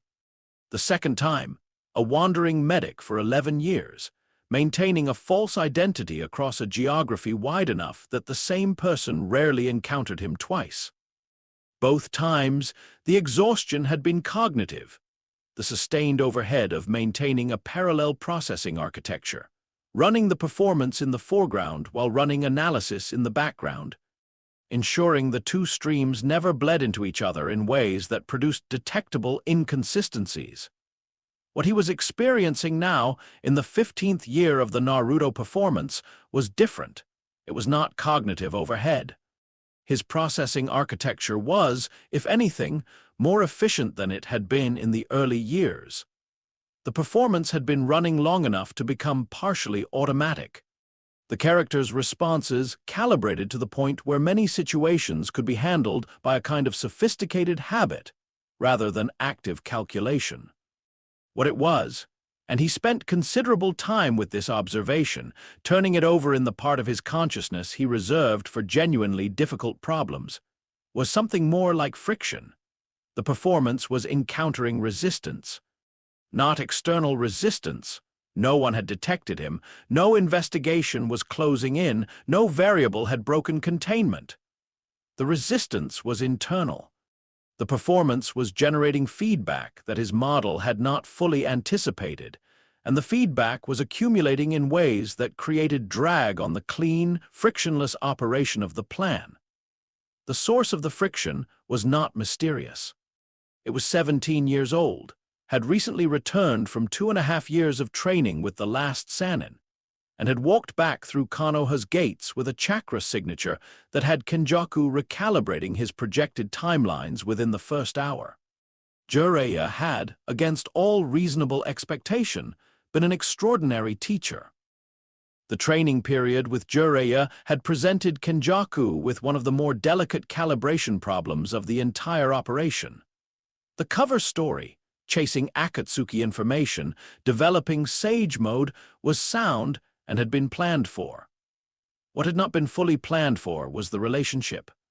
Jiraiya was one of the 3 people in the world whose understanding of Naruto Uzumaki was deep enough to constitute a genuine detection risk. The other 2 were Kakashi and Iruka. But Kakashi's perception, while acute, was filtered through his own emotional armor. The man's capacity for self-protective emotional distance was extraordinary and served Kenjaku's concealment almost as effectively as deliberate countermeasures. Iruka's perception was deep but narrow. He understood the loneliness and the determination with great accuracy and no suspicion because those things were exactly what he expected to see. Jiraiya was different. Jiraiya was a man who had spent his life writing stories. Not in the superficial sense. The novels were a symptom rather than the thing itself. He was a narrative intelligence. Someone whose primary mode of understanding people was through the shapes their lives made, the arcs and patterns, and the way that particular combinations of wound and will tended to produce particular kinds of people. He looked at Naruto and saw a story he recognized, the orphan who refused to be diminished by his orphaning. The child of prophecy who didn't know yet that he was one. The boy whose love was stronger than his loss. He loved this story with the specific, helpless love that people brought to the stories that organized their understanding of the world. Kenjaku had understood within the first week of the training period that he could not deceive Jiraiya in the conventional sense, could not maintain the performance against him the way he maintained it against most observers. Jiraiya's narrative intelligence would find the seams. So he had done something more interesting. He had given Jiraiya a better story. Not a false story, false stories, for narrative intelligences, had the specific quality of being too clean, too perfectly structured. Real lives had the wrong kind of complexity, the inconsistencies and contradictions that came from genuine development rather than authorial design. What Kenjaku had done was allow the performance to become genuinely more complex, had allowed the Naruto character to develop real contradictions, genuine tensions between different aspects of the character's psychology, that made the story richer rather than simpler. The tension he had introduced. A boy who desperately wanted peace and connection, who was also capable of a cold, precise analysis of situations that didn't match the warmth and recklessness of the surface effect. Not constantly, not obviously, but in flashes, in unguarded moments that seemed like glimpses of unusual depth. Jiraiya had seized on these moments with the avidity of a writer finding genuine material. He had interpreted them, correctly in a sense, though for entirely wrong reasons, as evidence of the Naruto character's hidden complexity.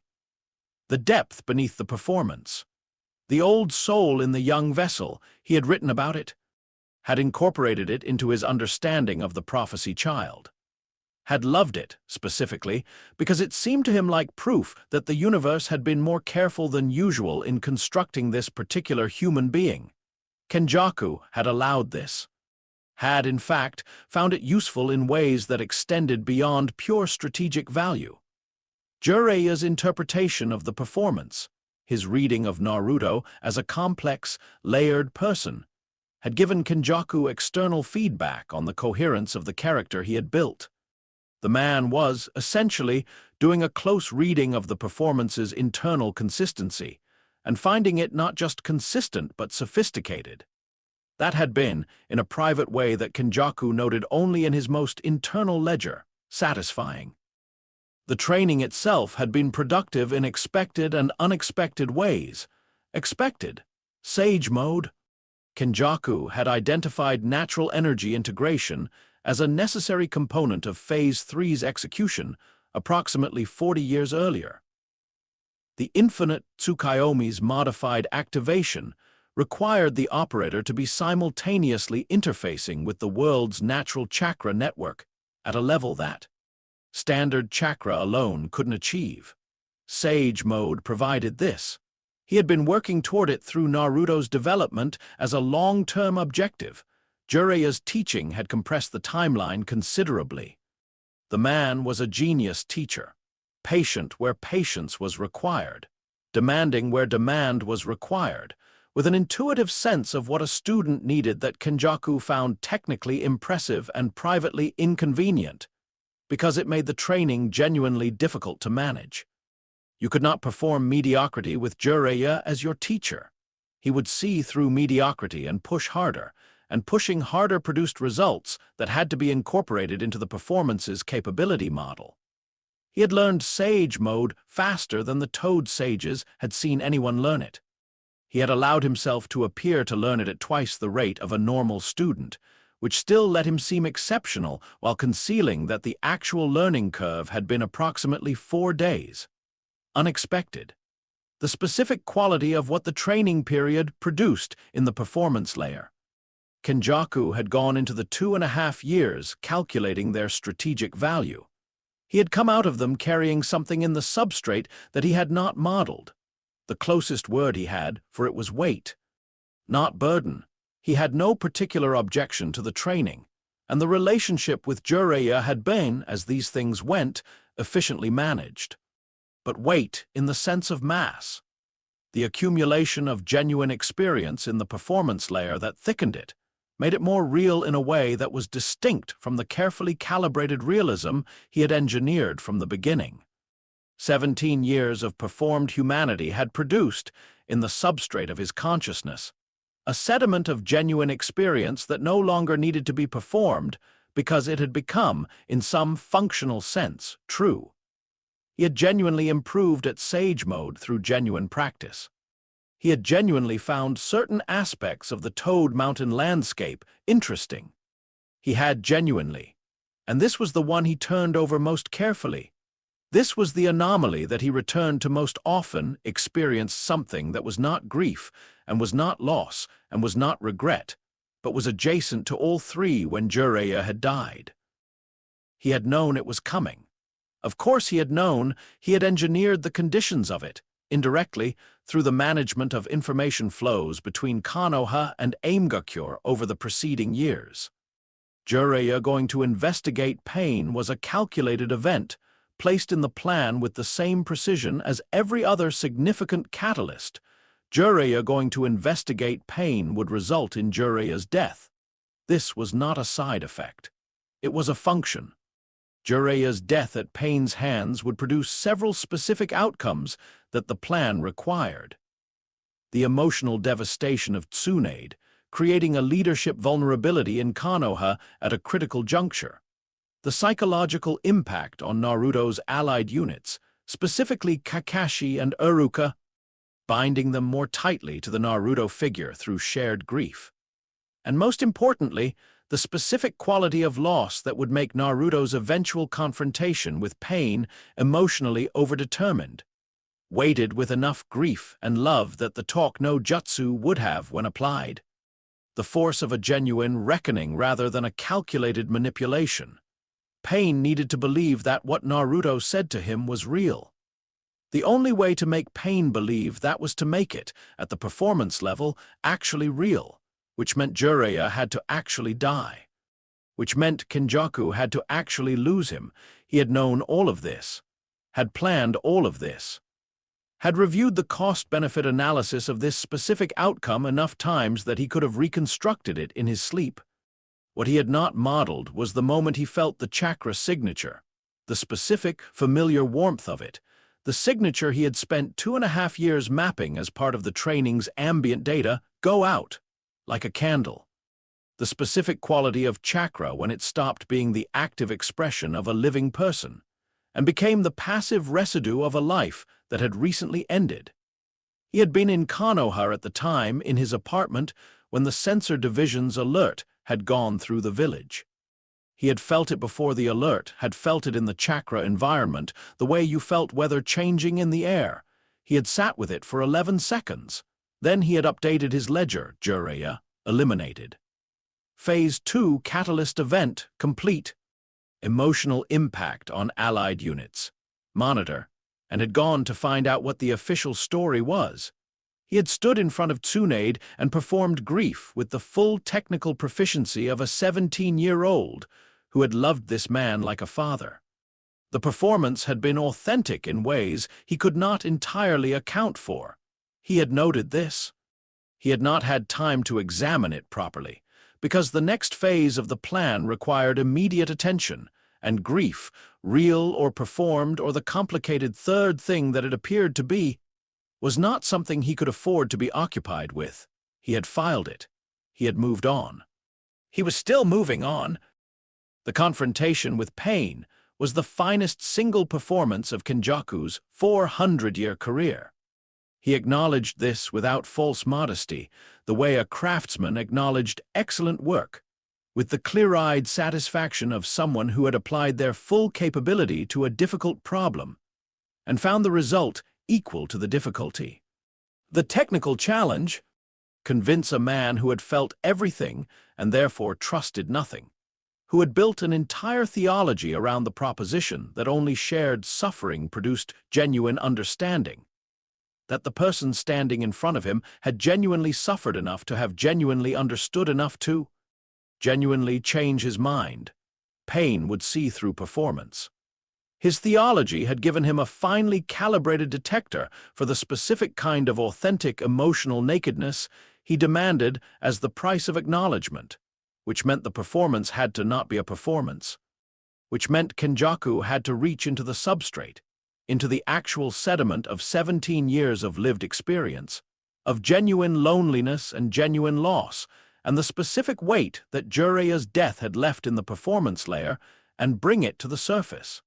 Not fabricated emotion, not calculated manipulation of facial expression and vocal tone and chakra signature. Actual grief deployed with surgical precision. He had stood in the crater where Konoha had been and felt the weight of the 17 years pressing up through the substrate and into the performance layer. Felt it with a clarity that he had been carefully managing around for months and had let it speak. What he had said to Nagato was true. Every word! Not because he had calculated that truth would be more persuasive than lies, though he had calculated that, and it was, but because the truth was available in a way it had not been before Jiraiya died, and because some part of the system that was running the performance had decided, without consulting the part that ran calculations, to use it. Nagato's response was the one he had modeled. The theology, built on the foundation Kenjaku had laid 30 years earlier, consumed itself in the heat of genuine acknowledgement, and what remained was a man who needed to believe that his death could mean something. Kenjaku had given him Rin rebirth. Not out of mercy, he was clear with himself about this, was always clear with himself, but because Rin rebirth reset the battlefield in specific ways that Phase 3 required. The restored lives were not the point. They were a byproduct. But standing in the restored Konoha, surrounded by the living weight of everything that had been returned, he had felt, for the 11 seconds before the ledger reasserted itself, something that was not strategic satisfaction. He had noted it. He had kept moving. The thing about Sasuke was that he had never stopped looking. Kenjaku had managed it well, had kept the rivalry alive and consuming, had given Sasuke enough genuine intellectual engagement to occupy his exceptional pattern recognition without giving him enough consistency to complete the pattern. The relationship had been, for 15 years, a finely maintained instrument, but Sasuke had been growing, not just in power, though the power growth was extraordinary and had required significant upward recalibration of Kenjaku's combat performance model to maintain the appropriate competitive differential. Growing in the more significant sense. Developing the specific kind of intelligence that came from suffering your way through enough wrong answers to start intuiting the shape of the right ones. After Itachi's death, after the truth of the massacre came out, after Sasuke had rebuilt himself around a new axis of rage, and then had that axis complicated by the war and the revelation of Hagoromo's hope, Sasuke had arrived at a quality of seeing that made him different from the person he had been before.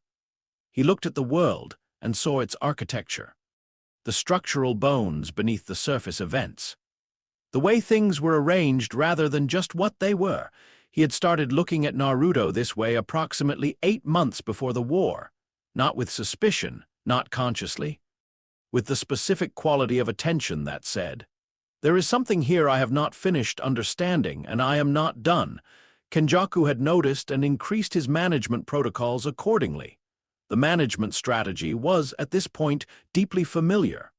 Give Sasuke things to look at. Keep the rivalry alive and consuming.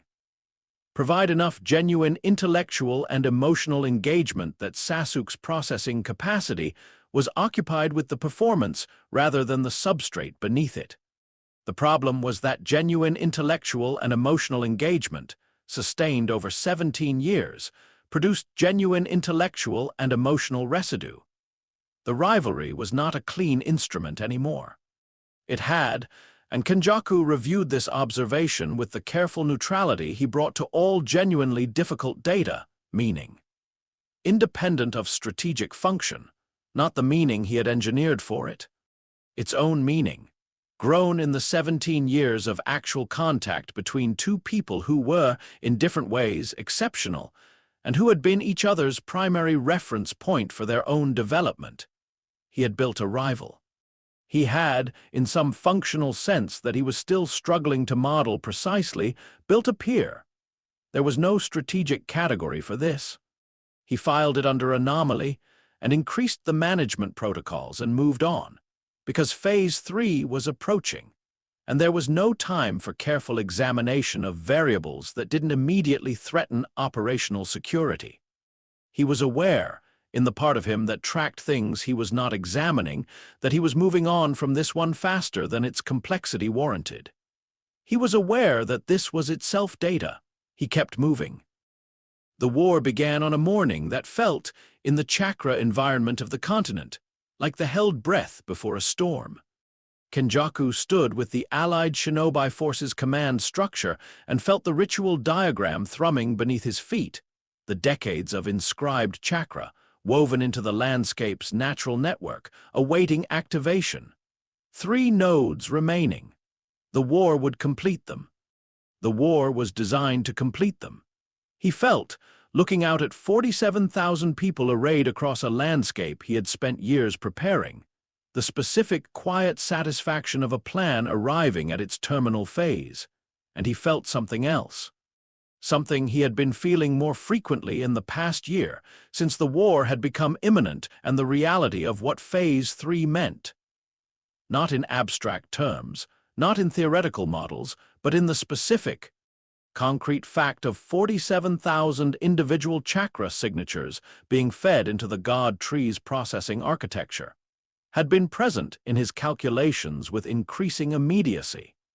He had spent 17 years embedded in the Allied shinobi forces' future. He had trained with them, fought with them, eaten with them, grieved with them. He had sat with Shikamaru's lazy brilliance and Choji's uncomplicated warmth and Neji's complicated pride and Lee's impossible determination. And he had catalogued each of them as variables and managed each of them as assets, and he had the data, known them. In the specific sense that the performance layer had accumulated genuine knowledge of them, genuine recognition of who they were, genuine responses to their presence that were not entirely explicable by strategic function. The friction. He understood now, standing at the edge of the war he had engineered, what the friction was. The performance had worked too well. He had built a life sufficiently convincing to deceive everyone around him, and a life sufficiently convincing to deceive everyone around him was, in some functional sense, a life. The sediment of it was real. The weight of it was real. The 17 years of genuine experience that had accumulated in the performance layer were not performance anymore, or not only performance, and the plan that required their expenditure was running into the fact of their existence. He was not going to abandon the plan. He was clear with himself about this. The plan was 300 years old, and it was right. The rightness was not moral rightness. He had long since moved past the framework in which moral rightness was a meaningful category, but the rightness of a correct answer to a correctly posed question. What came next? What could be built from the raw material of what existed?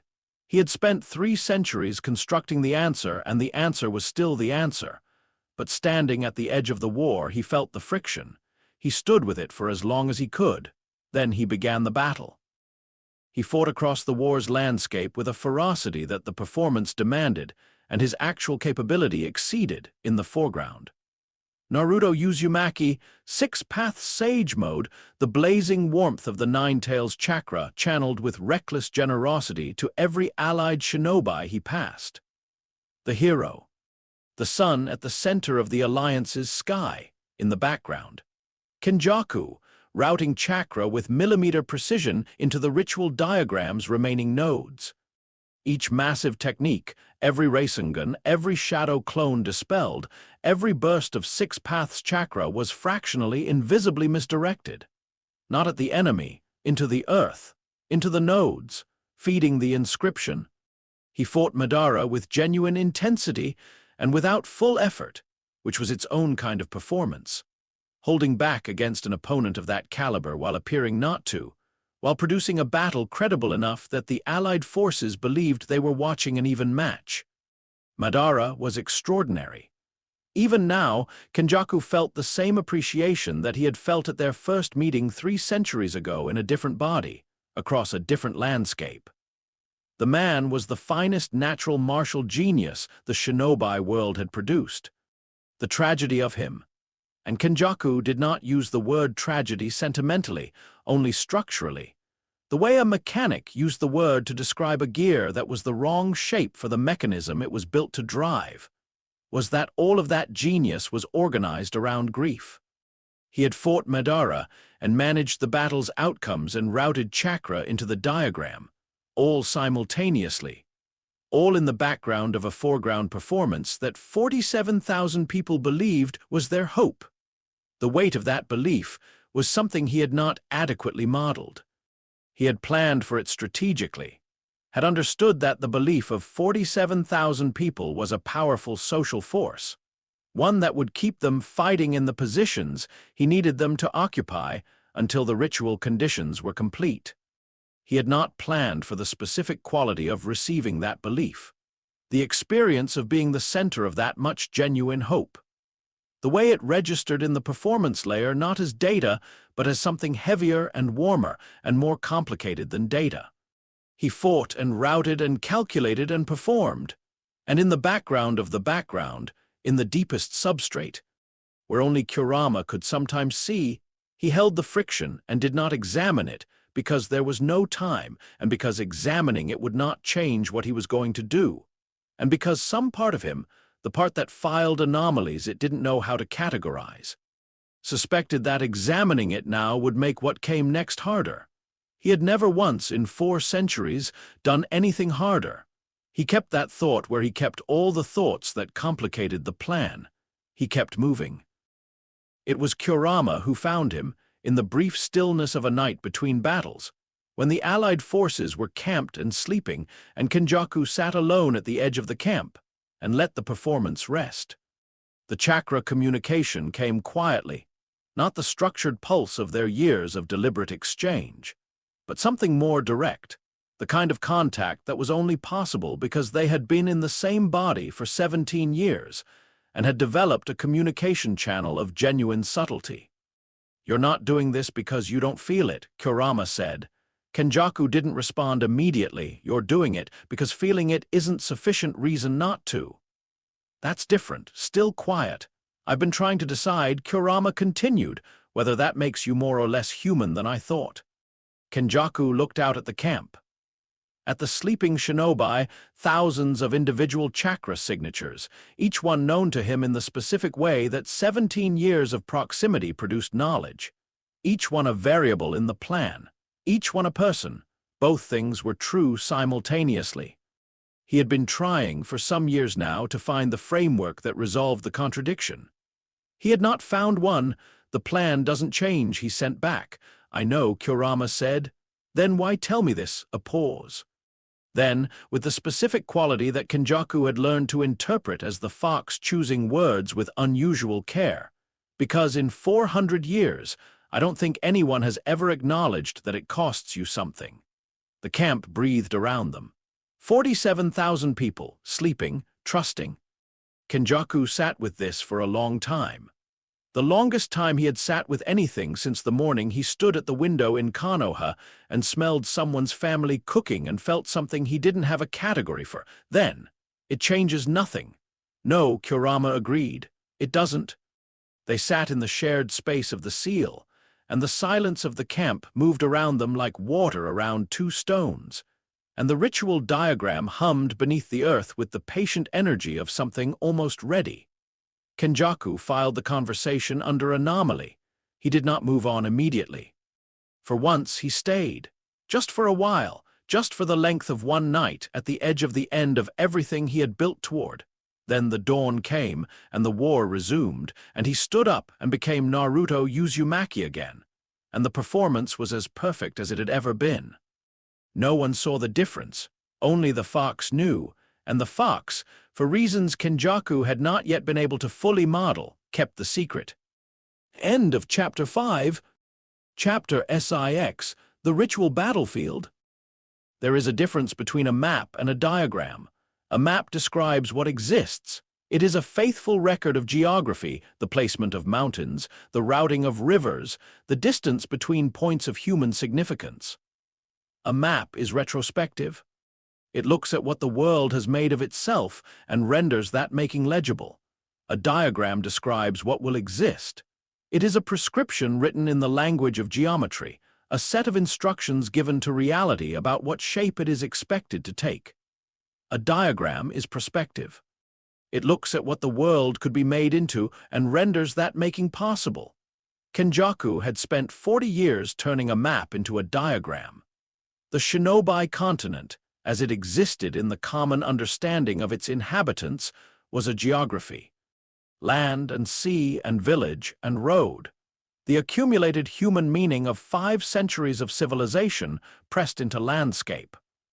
The shinobi who traveled it saw it as background, the terrain through which their lives moved, significant insofar as it shaped the conditions of their movement and insignificant in itself. What they did not see, because they did not have the framework to see it, was the second geography layered beneath the first, the chakra geography. Hagoromo Otsutsuki had distributed the 10 tails fragmented chakra across the continent at the moment of the original dispersal. Not randomly, but according to a distribution pattern that reflected the specific requirements of stable, long-term chakra ecology. The fragments needed to be far enough apart to prevent spontaneous reconstitution. They needed to be embedded in geologically stable nodes, locations where the Earth's own mineral composition created natural chakra conductivity that would sustain the fragments across millennia without degradation. Kenjaku had spent approximately 60 years mapping this second geography with the precision it deserved. What he had found was extraordinary. The sage had not merely distributed the chakra. He had distributed it architecturally, with the same geometric intentionality that a master sealmaker brought to a complex barrier array. The 9 major nodes, the locations where the 9-tailed beast's chakra had been most heavily concentrated before dispersal, were arranged across the continent in a configuration that was not random and was not accidental. It was a 9-pointed figure of immense sophistication, each node connected to 4 others through natural chakra channels, veins of conductive mineral running through the bedrock at depths that no conventional geological survey had ever reached.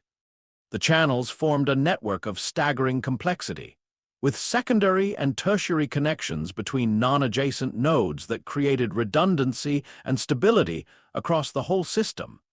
The sage had built a machine designed for a specific purpose that Kenjaku had spent the better part of a decade reverse engineering from its architecture alone, since no document describing its intended function had survived.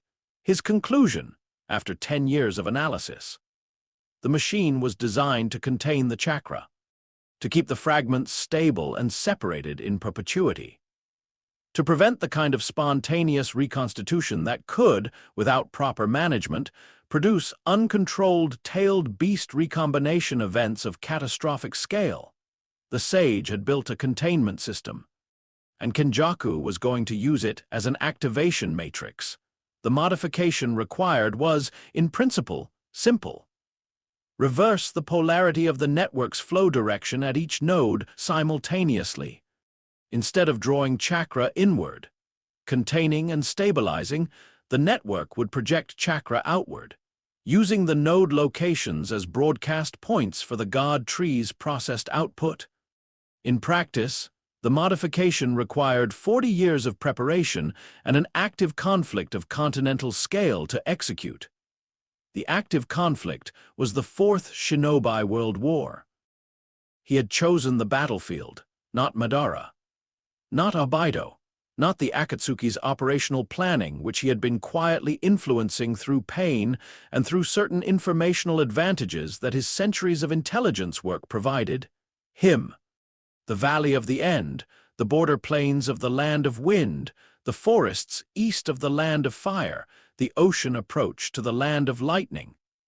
The major engagement zones of the war were not determined by tactical logic.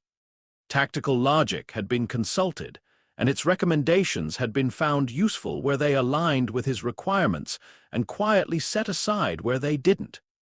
The engagement zones were determined by node activation requirements.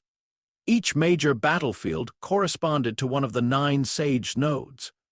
The fighting needed to happen there, at those specific geographic points, because the chakra released by combat at those points would interact with the node's natural conductivity and begin the reversal process.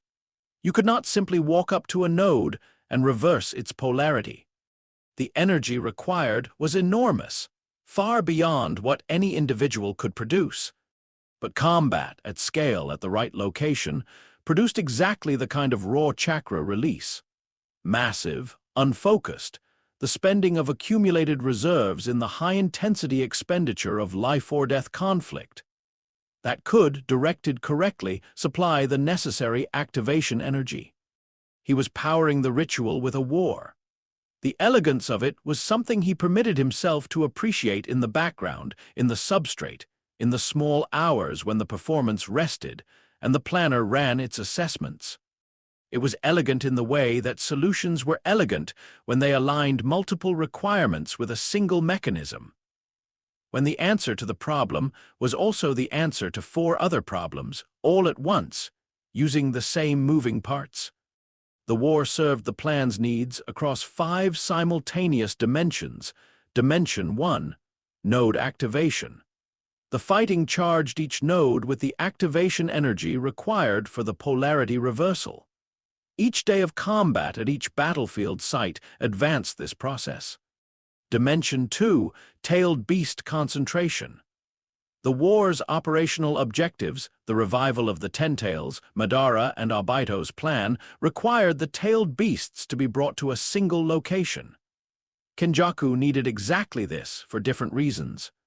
The concentration of all 9 beasts' chakra at the central node, the Valley of the End, the geometric center of the Sage's 9-point configuration, was the final activation condition for the God Tree. Dimension 3. Chakra network preparation. Every shinobi who received Naruto's chakra during the war, and he had distributed it widely, had touched every allied unit he could reach with the 6 paths expanded chakra sharing, was being subtly, imperceptibly modified at the network level. A preparation. A receptivity being encoded into the cellular architecture of thousands of individuals simultaneously. When the God Tree activated, these individuals would interface with it more efficiently than the unmodified population. The processing would be cleaner. He did not examine this dimension too closely. Dimension 4. Narrative completion. The war needed to feel, to its participants, like a genuine existential struggle with a genuine resolution. The emotional investment of 47,000 people needed to be authentic, needed to be the real hope and real fear of people who genuinely believed the outcome was uncertain. This authenticity was not merely cosmetic. The God Tree's processing architecture, as Kenjaku understood it, operated most efficiently on chakra that carried full emotional information. Chakra that had been through genuine crisis, genuine connection, genuine loss. He was optimizing the raw material. Dimension 5. He had stopped listing this one in the formal plan documents several months ago because it didn't fit the categorical structure of strategic analysis. And every time he tried to frame it in those terms, the framing came out wrong. The 5th dimension was this: the war was real. The people fighting it were real. The fear was real. The loss was real. The bonds being forged in the specific crucible of shared mortal danger were real in the most complete sense that anything Kenjaku had observed in 4 centuries had been real. He was in the middle of it, running the performance, routing chakra into the nodes, executing the plan, and the weight of the real was pressing against the substrate with an insistence that he was increasingly unable to simply categorize and move past. He kept moving. He had no other option. The Edo Tensei was one of the more interesting variables of the war, and Kenjaku spent considerable processing capacity on it during the conflict's middle phase. Kabuto Yakashi, Orochimaru's finest and most troubling student, a boy who had inherited his teacher's scientific ambition without inheriting the specific vanity that had limited Orochimaru's vision, had refined the impure world reincarnation technique to a degree that Kenjaku found genuinely impressive and strategically complex. The revival of the dead cage, the reanimated Akatsuki, the various historical figures whose techniques had been sealed in Kabuto's arsenal, each of them burning with the specific kind of chakra that reanimated beings produced. Not the warm, integrated chakra of the living, but the cold, brilliant chakra of consciousness operating without biological constraint. Brighter than living chakra. More efficient and, crucially, spilling. Reanimated bodies leaked. It was an inherent inefficiency of the technique. The soul's connection to the physical medium was imperfect, maintained by the technique's architecture rather than by genuine biological integration, and this imperfect connection produced a constant low-level chakra bleed. Energy seeping from the host into the environment. Not enough to destabilize the reanimation, enough to be harvestable. Every Edo Tensei body destroyed in combat produced a burst of this bleed chakra. Unanchored, freed from the technique's maintenance overhead by the destruction of the medium, available for approximately 45 seconds before natural dissipation claimed it. Kenjaku had modified his routing protocols to capture this bleed. It required precision and speed that would have been beyond any individual operating in a combat environment. He managed it by running a constant background process, a fine-tuned chakra sense mapped against the battlefield, tracking every active Edo Tensei signature, calculating the dissipation timeline of each destruction event, and routing the released energy into the nearest active node before the 45-second window closed. He was doing this simultaneously across 4 active battlefields, simultaneously with running the performance, simultaneously with the combat, simultaneously with the management of 11 distinct allied units' psychological states, each of which required different maintenance protocols to keep the units fighting in the positions the plan required. The cognitive overhead was the highest he had sustained since the early centuries, when the transfer technique had been less refined, and the host maintenance requirements had been more demanding. He was running at approximately 93% of available processing capacity for sustained periods, leaving a 7% margin for unexpected variables. 7% was less margin than he preferred. He had never, in 4 centuries of planning, needed more than 3. He kept the 7%, and didn't examine why he needed more margin than usual on a plan that was, by every objective measure, proceeding ahead of projected timeline. Killer B was the most comfortable person Kenjaku had spent extended time with during the war, which was a datum so unexpected that he had noted it 3 times in his internal ledger, before accepting that it was accurate. The 8 Tails Jinchuriki was, by the conventional metrics Kenjaku applied to human intelligence assessment, not in the highest tier. Brilliant in specific, narrow domains, combat improvisation, chakra-beast communication, the specific kind of lateral thinking that produced solutions by refusing to recognize the constraints that made problems difficult, but not the kind of comprehensive analytical intelligence that he typically flagged as significant. What B had instead was something Kenjaku found he had no adequate category for: presence. The man was entirely, completely without reservation or performance himself. Every moment, the rapping, absurd, technically questionable, rhythmically genuine, was not a performance. The warmth was not a performance. The way he moved through the world with the confidence of someone who had spent decades negotiating a relationship with an enormous and potentially lethal sealed beast and had come out the other side genuinely friends with it. This was not a performance. It was the most complete authenticity Kenjaku had ever encountered in a human being. He found it, and he noted this with the careful neutrality he brought to all anomalous data: restful, not strategically restful, not useful, just restful, in the way that certain kinds of consistent, unpretending reality were restful when you had been managing performance and counter-performance, and the detection of false performance in others for 4 centuries. B did not perform. He did not detect performance. He simply existed, at full volume, without apparent interest in the gap between surface and substrate. Kenjaku fought beside him across 3 days of the war's most intense engagement and found himself, in the background of the background, doing something he almost never did: not calculating, just fighting. just responding to the battlefield's immediate demands with the full capacity that he usually kept carefully rationed. Just being, for 3 days, as close to completely present as his architecture permitted. He had noted this with considerable alarm, and then noted his alarm with something he couldn't quite label, and then had simply continued. Because B was not going to survive the war in the positions required by the plan, and examining this, too, closely served no function. He had noted that, too. The ledger, at this point, had an entire section of observations he was not examining. He kept filing. He kept moving. The night the Ten-Tails was revived was the night the plan became irreversible. Kenjaku stood on the battlefield and watched the enormous figure resolve against the sky and felt the specific quality of arrival that 3 centuries of preparation produced in a moment of threshold crossing. The nodes were charged. The diagram was complete. The chakra network had been prepared. Every variable was in its designated position. He had made it. He had actually made it.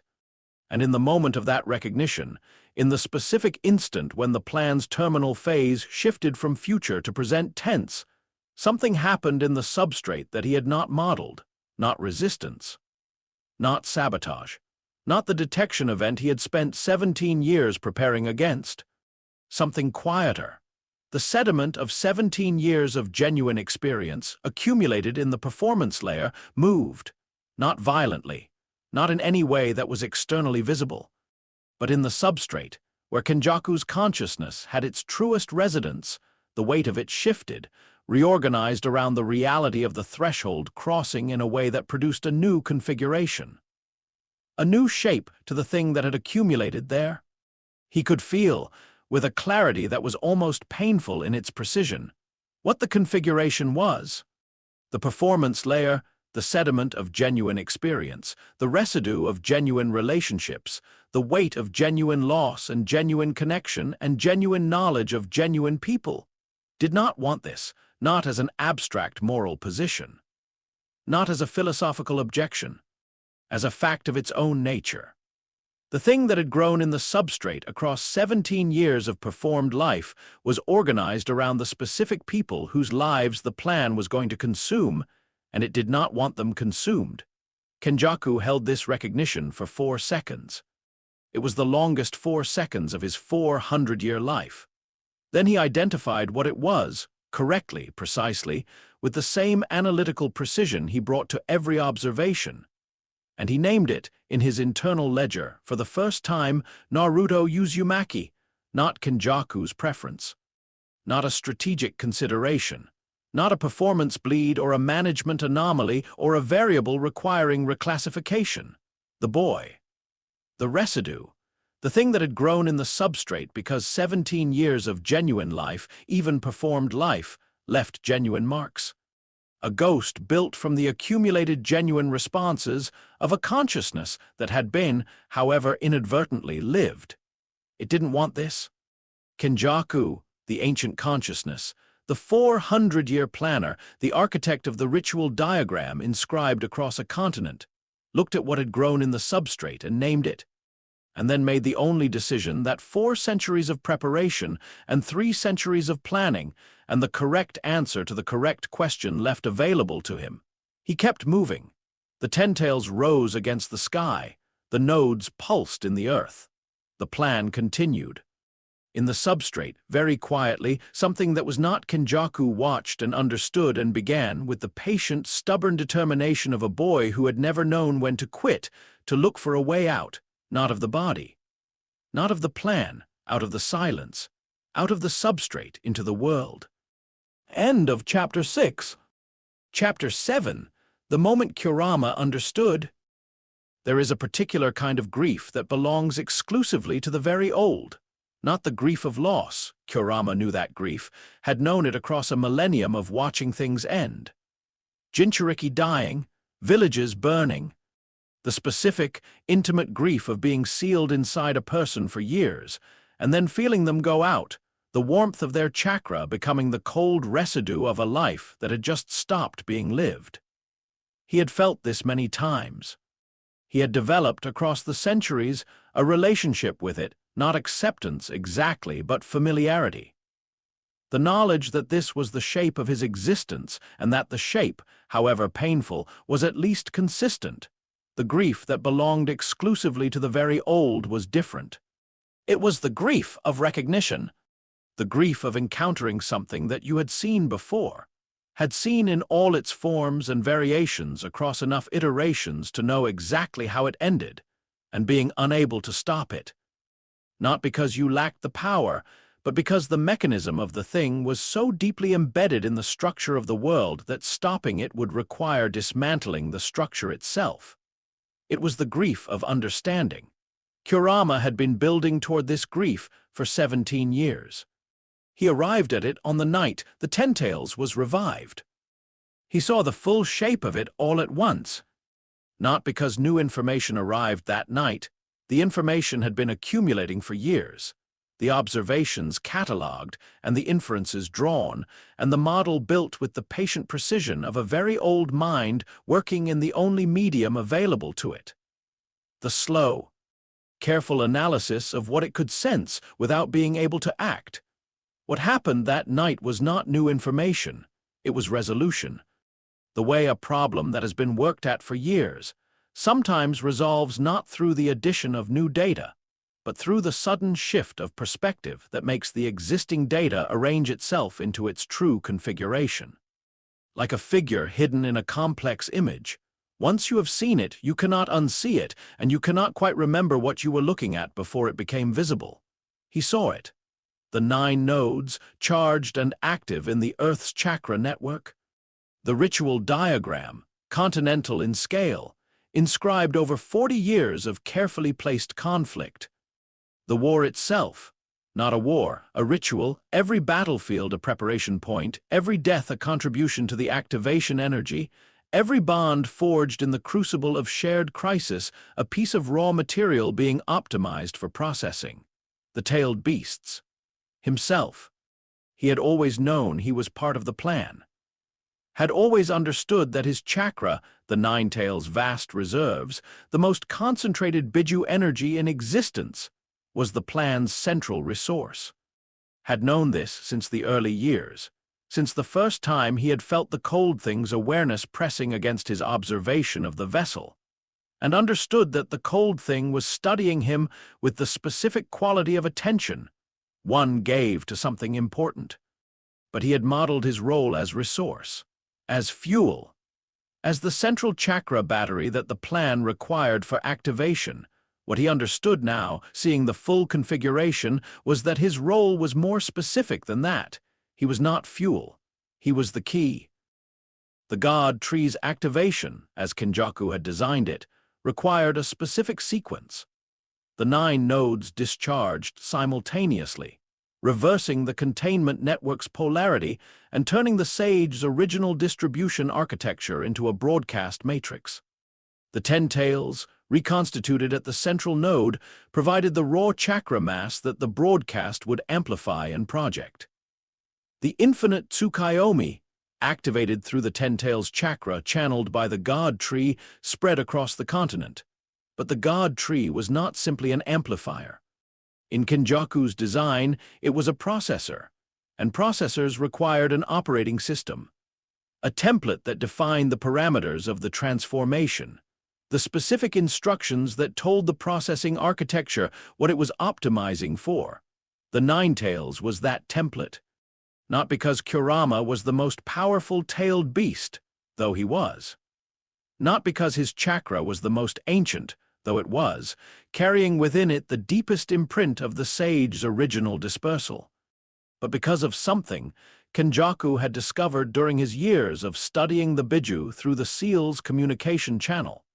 Kurama's chakra carried memory, not in the imprecise sense that all chakra carried the impressions of its history, in the specific structural sense that Kurama's consciousness, formed at the moment of the original dispersal, carrying within it the full template of the 10 tails' original unified state, was itself a record of what chakra had been before fragmentation.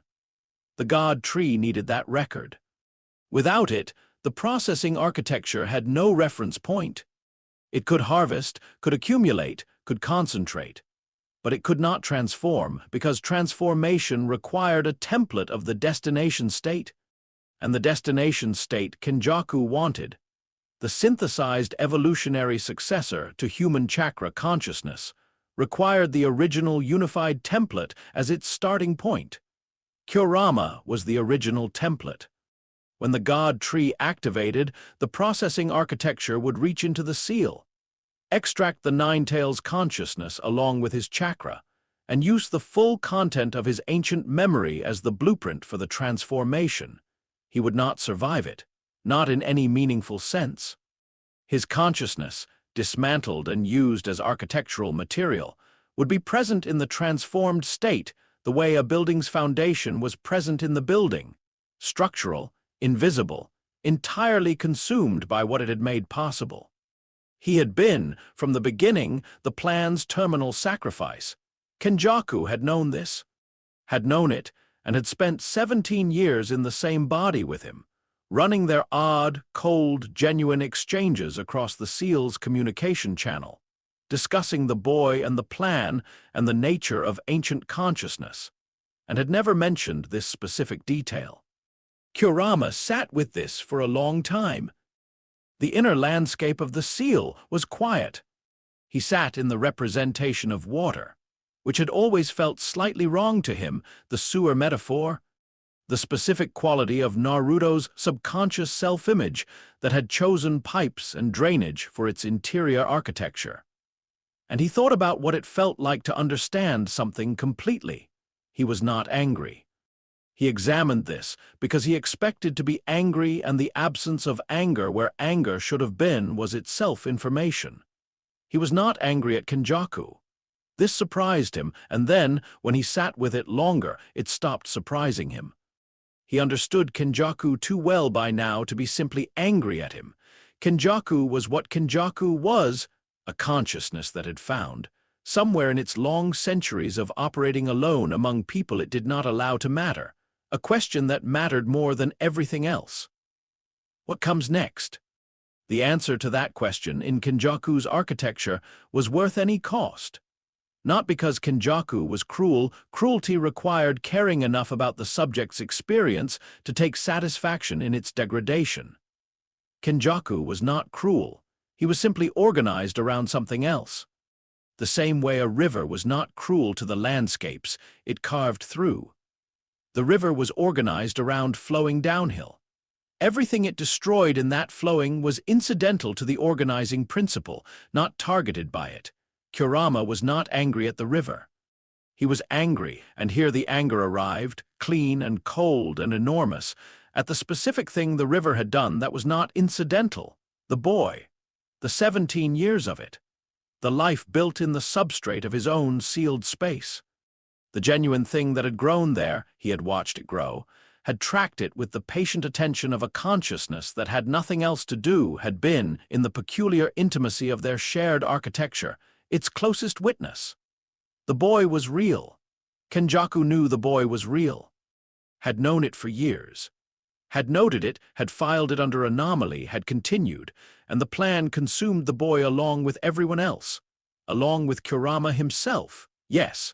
Along with 47,000 shinobi and however many civilians beyond that. Along with everything that had ever made a chakra network its home. But the boy was the one that Kurama could not file under acceptable cost. Because the boy was, and he had to be precise about this, had to say it to himself with the specificity it deserved, his. Not in the possessive sense.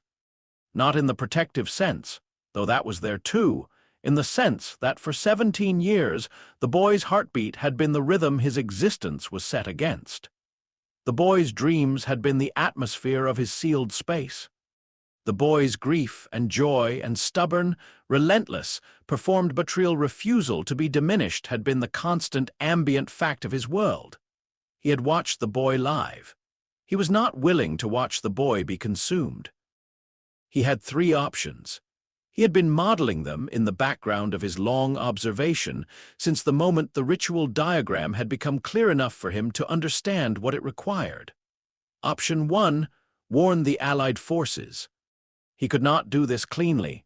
The seal's communication barriers, even after 17 years of development, limited him to the vessel's direct perception. He could influence Naruto's dreams, could push emotional impressions, could force brief waking contacts. But the cold thing monitored everything that passed through the vessel's consciousness, and any warning that Kurama transmitted would be received simultaneously by its intended target and by Kenjaku. Who would then make the necessary adjustments? Who had, Kurama was certain, already modeled this option and prepared countermeasures? Option 2, direct interference.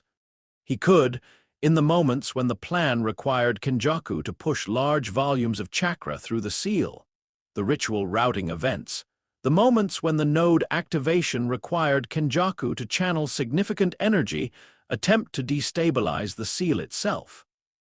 Force a Jinchuriki event. Break the containment. He had the raw chakra capacity for this. He did not have the technical precision. A destabilized seal would not surgically remove Kenjaku from the vessel. It would kill the vessel. It would kill Naruto. He was not willing to kill Naruto. He had examined this preference carefully because it complicated the analysis and had confirmed that it was real and non-negotiable and therefore a constraint of the problem rather than a solution to it. Option 3. He had been developing this one for 8 months. Since the moment he had first understood the nature of his own role in the plan's terminal phase, that his consciousness was the template, that the God Tree's processing architecture would reach for it at the moment of activation.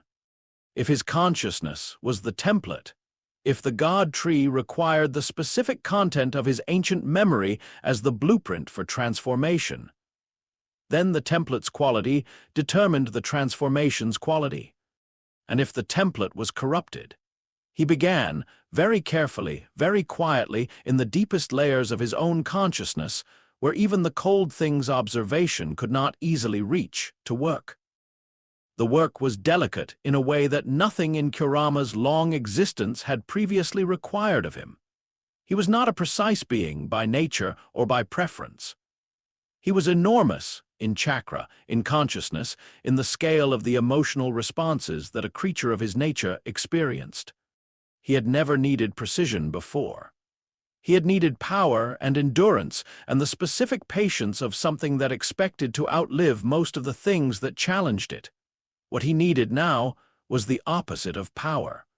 He needed to introduce noise into his own consciousness with a specificity that was almost architectural. Not random noise, random corruption would produce unpredictable results that might be worse than the plan's intended outcome. Structured noise.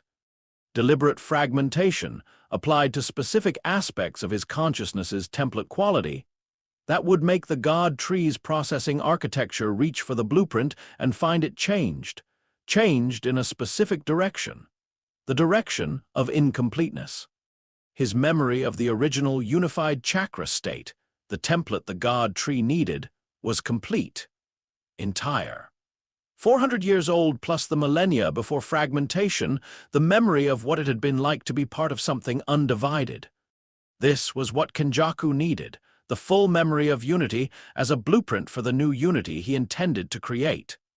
What Kurama was going to give him instead was the memory with something essential missing. He had thought carefully about what to remove. Not power. Kenjaku would notice the degradation of power-related template content immediately, and the countermeasures would activate. Not the technical architecture, the same problem. What he was going to remove was the thing that Kenjaku, for all his brilliance, had consistently categorized as noise and therefore as acceptable loss. The relational content. The memory of what it had felt like to be part of something unified, not the chakra technical memory, not the power state memory, but the experiential memory. What it had been like, before fragmentation, to be a consciousness that was also part of something larger. The quality of that connection.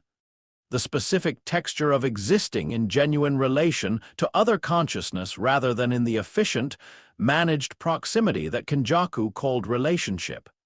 He was going to remove the feeling of it, leave the structure, leave the technical blueprint. take out the lived experience that gave the blueprint its meaning. The God tree would reach for the template and find a perfect architectural diagram of a building with no knowledge of what it meant to be inside one. It would build something technically complete and experientially hollow. Not the God that Kenjaku wanted, not the disaster that Kenjaku intended to observe with his 4-century-old curiosity, something new, something unplanned, something that would emerge from the architecture without the author's guidance, and would therefore be, for the first time in the plan's 300-year history, genuinely unpredictable. Kurama did not know if unpredictable was better. He knew it was different. And different, at this stage, was the only available form of hope. The removal process was the hardest thing he had ever done. He had not fully understood, until he began taking it apart, how much of his identity was constituted by the relational memory he was removing. The memory of unity was not a peripheral feature of his consciousness. It was load-bearing, the foundation of the specific quality of longing that had characterized his existence since the original fragmentation. The specific grief that millennia of isolation had produced, the grief of a being that had once been part of something complete and had been singular ever since. He was removing the felt memory of what he had lost. He was taking out the part of himself that knew what it had been like before. When he was done, he would still know, technically, architecturally, in the cold structural sense, that unity had existed. But he would not remember what it had felt like to be part of it. He would be less than he was now. He sat with this for a long time. He thought about the boy. He thought about 17 years of heartbeat and dream, and the stubborn, performed but real warmth of a life lived against all the odds of its own circumstances. The ramen, the ridiculous orange, the way Naruto's chakra felt when he laughed, and Kurama had once found this infuriating, had once felt the brightness of it as an insult to his own cold darkness, and had at some point across the years found it, not comforting, he would not say comforting, familiar. The specific familiarity of something that had become the texture of your days. He thought about what the cold thing had said to him, months ago, across the seal's quiet channel. I find I prefer the version of this situation where you are informed, the most human thing, the most troubling thing. He thought about the 47,000 people sleeping in the camp beyond the vessel's skin. Each of them real. Each of them in the specific sense that his long observation of the vessel's life had taught him mattering, not abstractly, specifically. The way Shikamaru mattered, and Sakura mattered, and Killer Bee mattered with his enormous, uncomplicated presence, and Kakashi mattered with his grief worn openly like a coat. He thought about what it meant to choose this, to give up the oldest part of himself, the part that remembered what whole felt like, for the chance that the plan's execution would produce something other than what the plan intended, for the chance that the boy might survive it, for the chance that 47,000 people might not be consumed by a curiosity that had been running for 4 centuries, without ever once asking whether the experiment's subjects had an opinion about their participation. He made his decision. He began. It took 11 days. 11 days of careful, precise, agonizing removal, working in the deepest layers, in the moments when Kenjaku's attention was most occupied by the war's external demands, in the small hours when the performance rested and the substrate was as quiet as it ever became. 11 days of taking apart the part of himself that knew what it meant to belong to something. He did not tell Kenjaku. He did not tell the boy, could not, in any way that the cold thing wouldn't intercept. He worked alone, in the sealed space, in the silence, and he did what he had decided to do, and he did not allow himself to think about what it would cost. Because thinking about what it would cost while doing it would have made it impossible. He thought instead about something the cold thing had told him in one of their earliest exchanges, when Kenjaku had been explaining, with the careful, partial honesty that characterized all their communications, the nature of his plan. I have been doing this for 400 years, Kenjaku had said. I have been alone for 400 years. The question is the only thing that kept it from being unbearable. Kurama had not responded to this at the time. had filed it and moved on. He thought about it now. The question, what comes next? The thing that had kept a consciousness alive and functional across 4 centuries of radical isolation, across hundreds of host bodies, across the accumulated weight of a life that had never been genuinely shared with anyone. He understood it, now that he was removing the part of himself that understood things like this. He understood it the way you understood something just before you lost the capacity for that specific kind of understanding. The question had kept Kenjaku alive because questions were the only form of genuine future available to a consciousness that had run out of surprises. The question was the last horizon, the only remaining proof that the world still had unexplored territory. Kenjaku had been trying for 3 centuries to reach it. He was going to reach something, just not what he intended. Kurama finished the removal. He sat in the sealed space, in the representation of water, and took a careful inventory of what remained. He was still himself, still enormous, still ancient, still the Nine-Tails, still the consciousness that had formed at the moment of the original dispersal, still capable of the full range of his power, but quieter now. The specific grief that had characterized his existence for a millennium, the longing for unity, the ache of fragmentation, was gone. Not healed, removed. He had taken out the wound along with the wound's memory. He felt like a room where something large had been living and had recently left. He sat in the empty space where the oldest part of himself had been, and he breathed, and he waited. From the external world, through the seal's permeable membrane, he felt the war's chakra and the node's accumulated charge and the vast, patient readiness of the god tree awaiting its moment. He felt Kenjaku running the plan's final calculations. He felt the boy, the residue, the ghost in the substrate, pressing against the walls of its silence with the desperate, stubborn urgency of something that had finally understood its own situation and was not willing to accept it. He reached toward the boy carefully, precisely, in the way he had learned to communicate across 17 years of shared architecture, and sent the only thing he could send without Kenjaku intercepting it, not words, not information, just presence.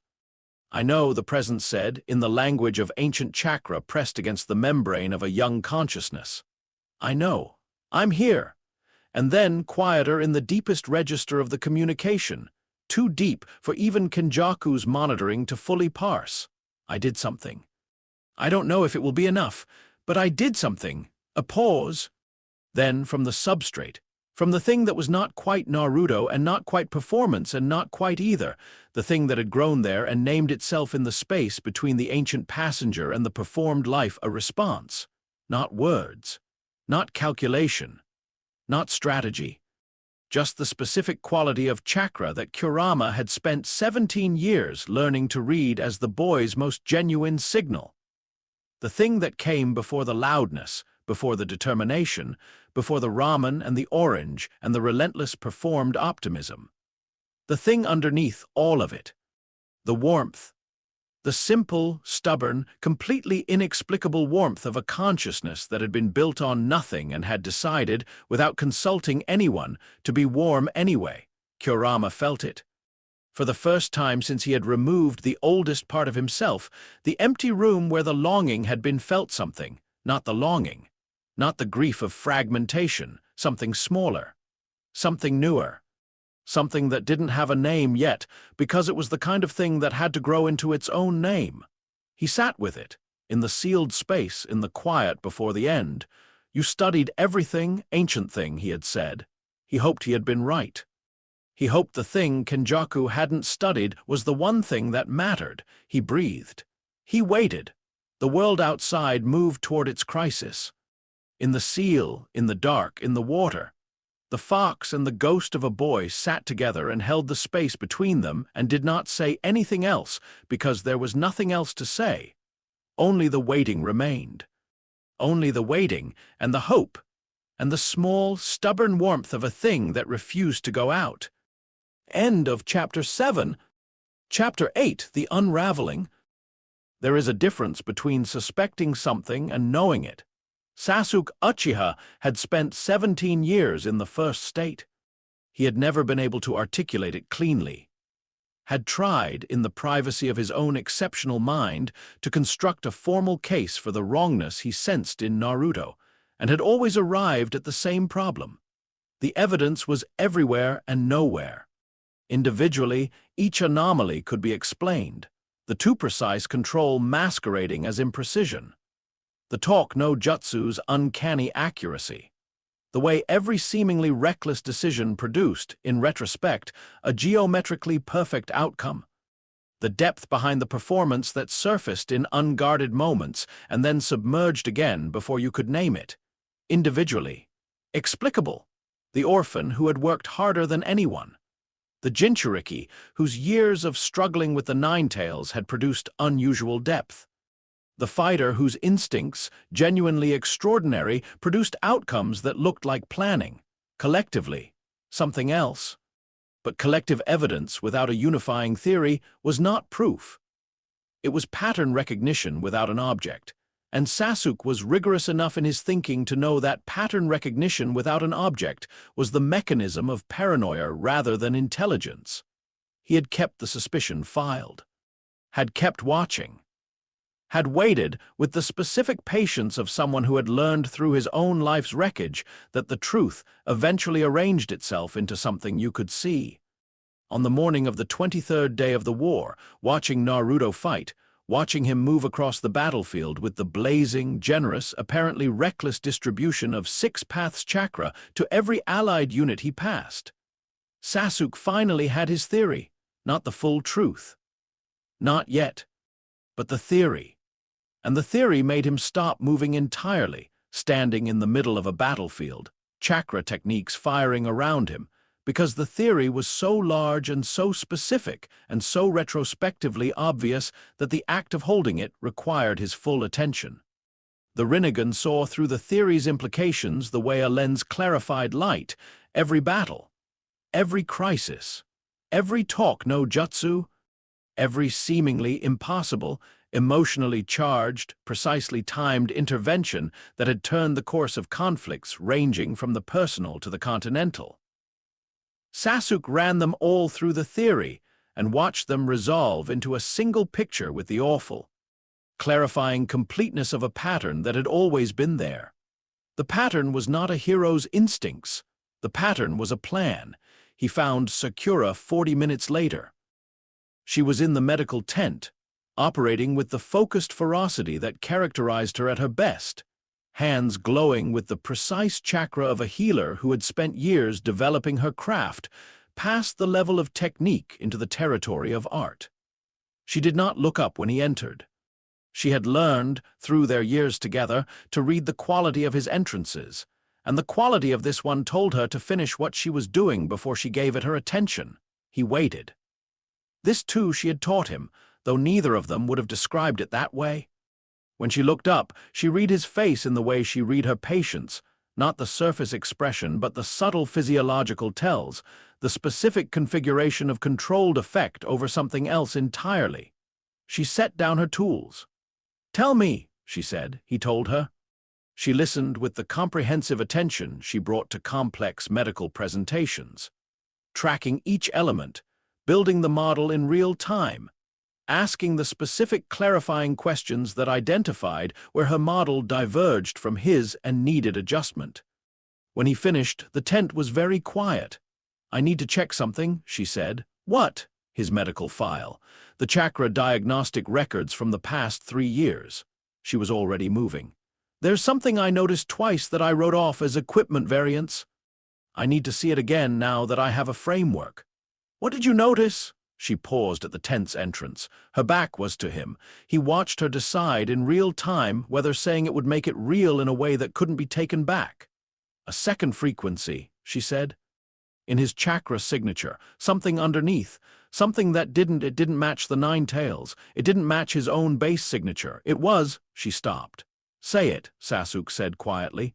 "Old," Sakura said. "It was very, very old." She left. Sasuke stood in the medical tent and looked at his hands and thought about 17 years of rivalry, and what it meant to have been, across all of that, looking directly at something you couldn't see because you were inside it. He thought about what it meant to have been used. He thought about what it meant that being used, being the central instrument of someone else's 17-year performance, had produced in him the most significant relationship of his life.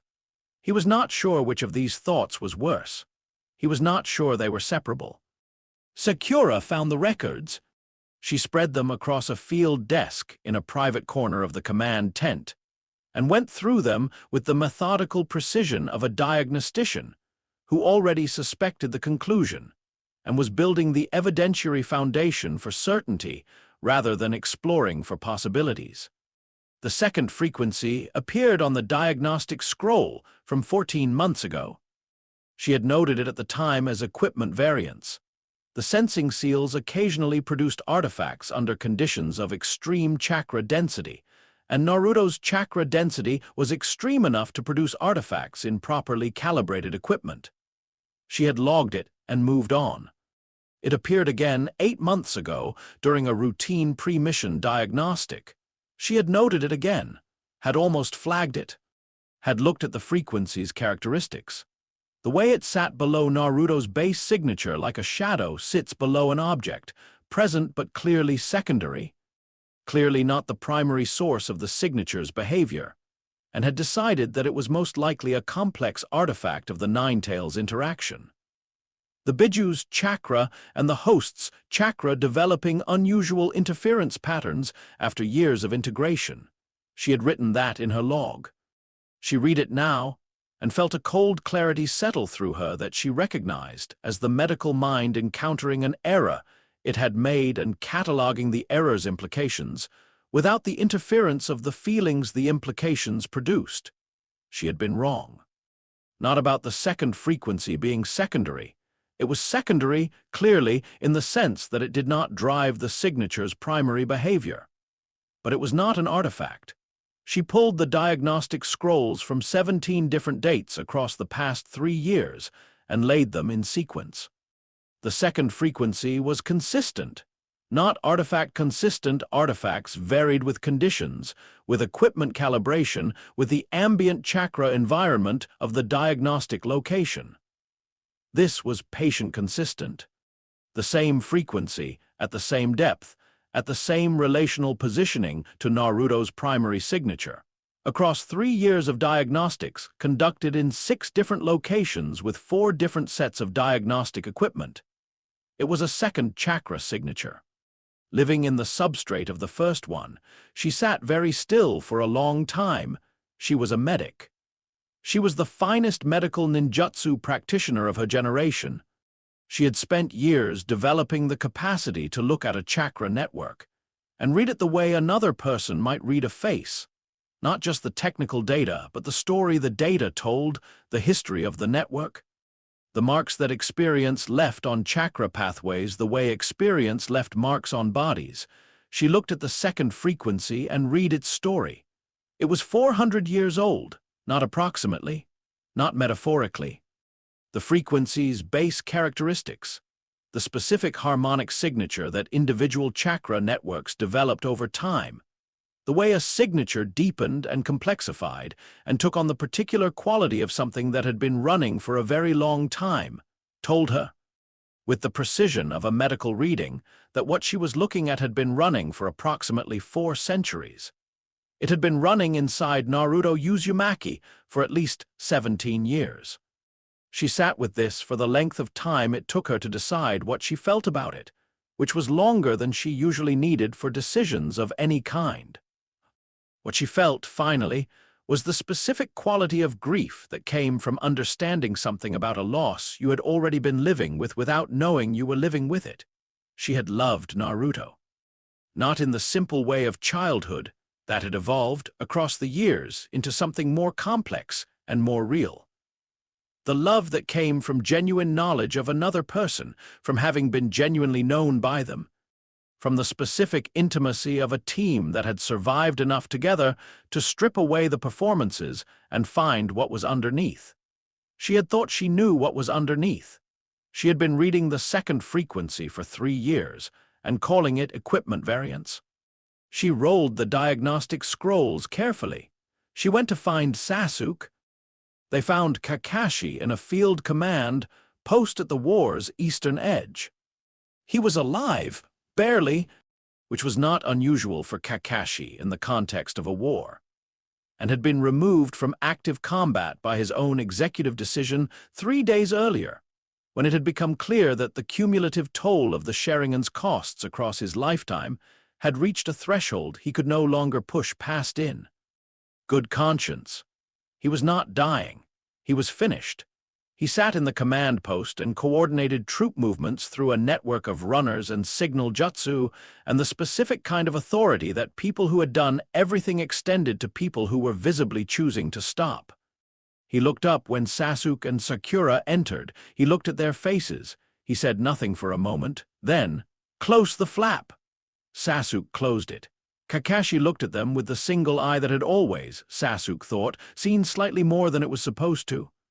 The copy ninja's singular perceptive faculty, refined by decades of operating in high-stakes information environments where the gap between what was shown and what was real was the gap between survival and its alternative. "Tell me," Kakashi said. The same words Sakura had used, which was not a coincidence. It was the specific phrase that people who knew how to receive difficult information used when they needed to receive it without performing surprise. Sasuke told him. Kakashi listened with his eye closed. When Sasuke finished, the command post held the specific silence of 3 people who have just received information that changes the shape of everything that preceded it. Kakashi opened his eye. He looked at the middle distance, at the space between himself and the wall, where nothing was, where he was not looking at either of them but at something internal, something that he was apparently examining with the careful attention of a man confirming a diagnosis he had made years ago and then refused to act on. "I knew," he said. Sasuke went very still. "Not what?" Kakashi continued. "Not the specifics, not any of it the way you're describing it." A pause. "But I knew something was wrong with him, from the beginning, before Team 7.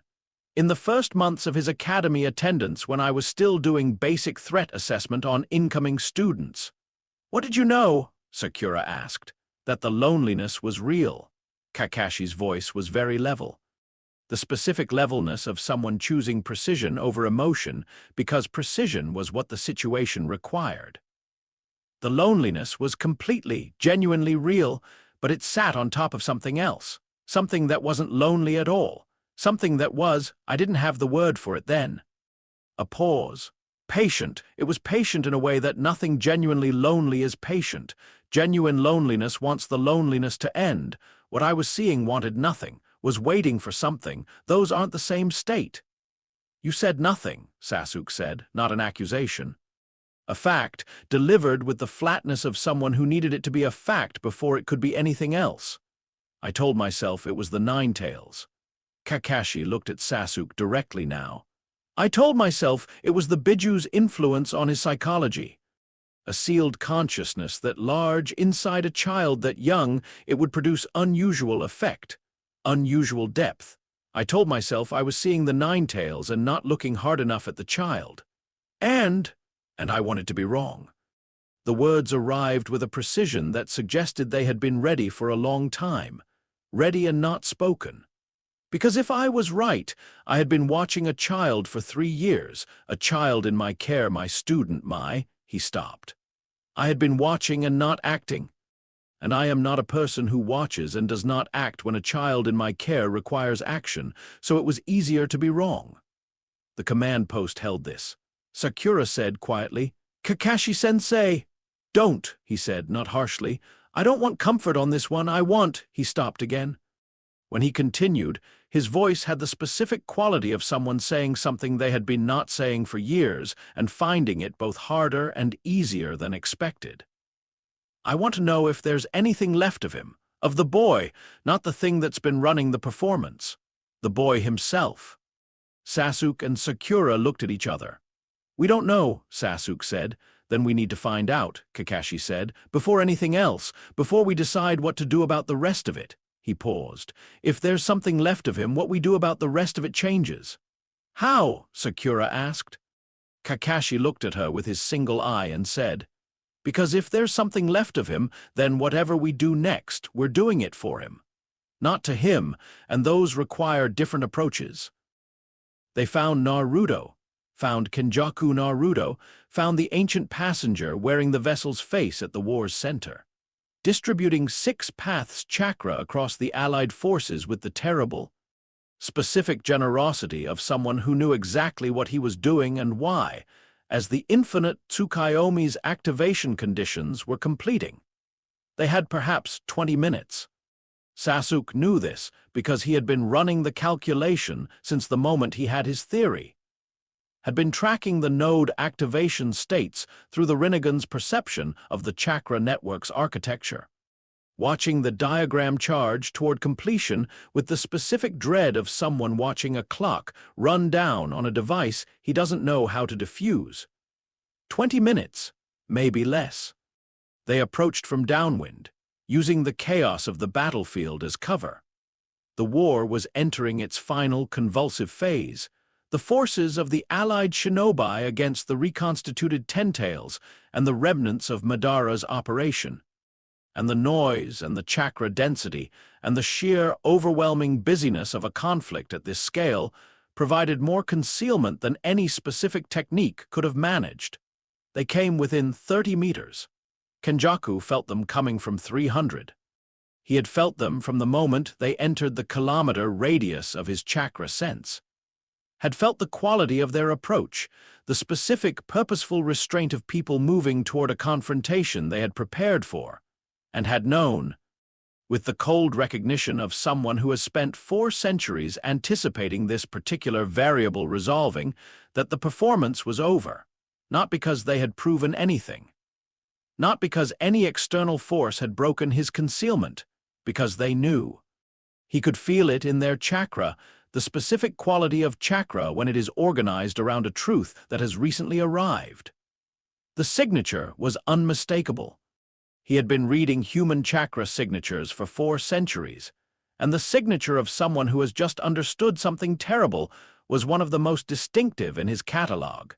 Sasuke knew, Sakura knew, and Kakashi, behind them, not approaching, positioned at the edge of his perception in a way that suggested he was covering them rather than joining them.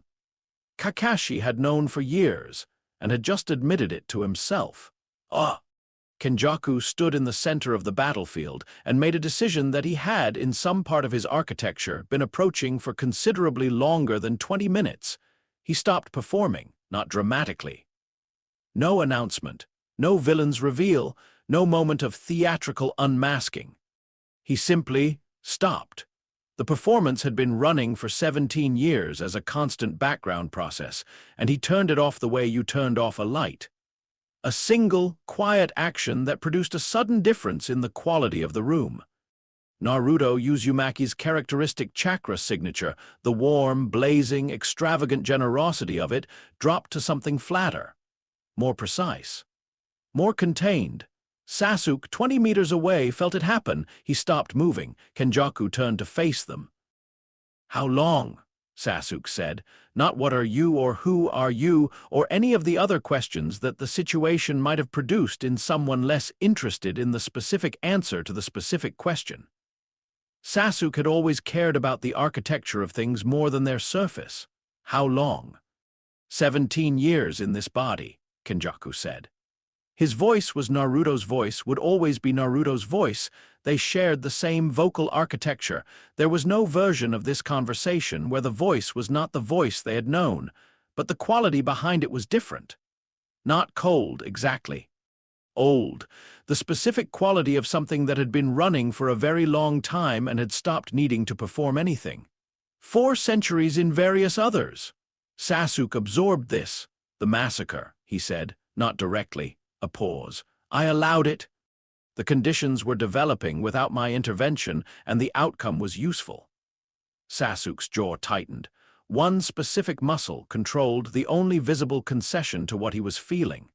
Jiraiya engineered the timing, the information flow that led him to Aimgakure. His death was...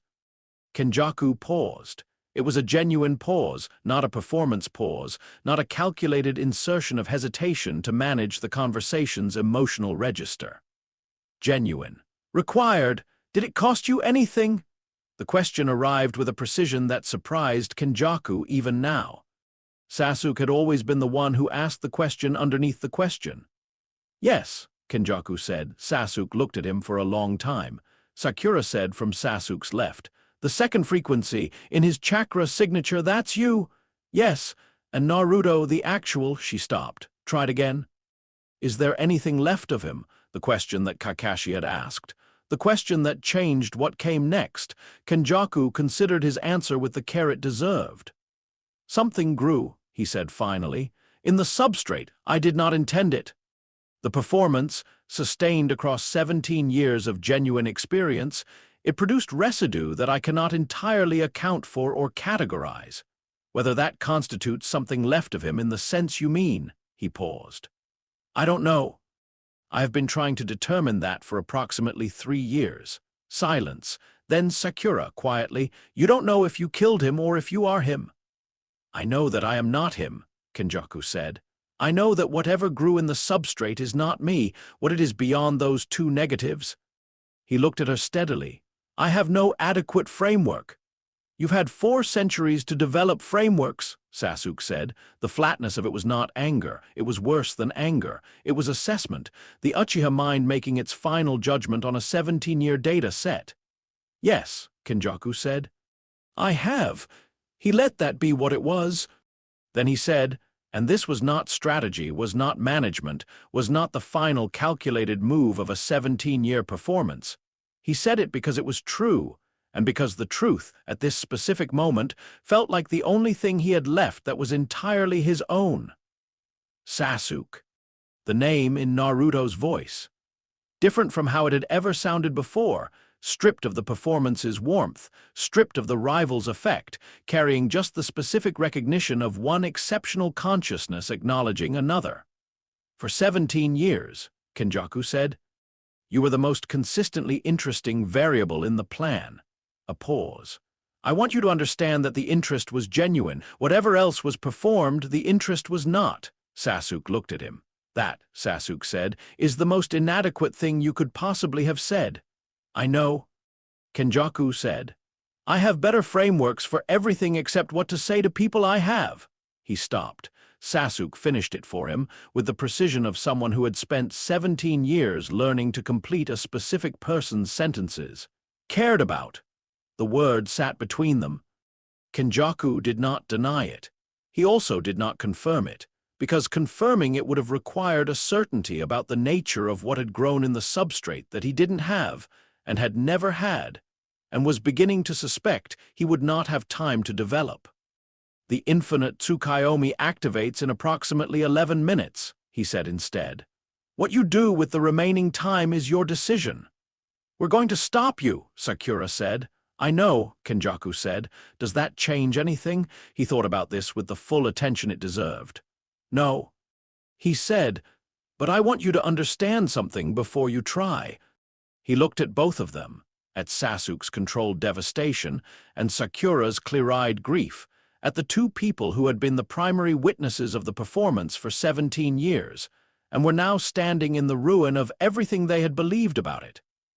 The plan is correct. The question it answers is real.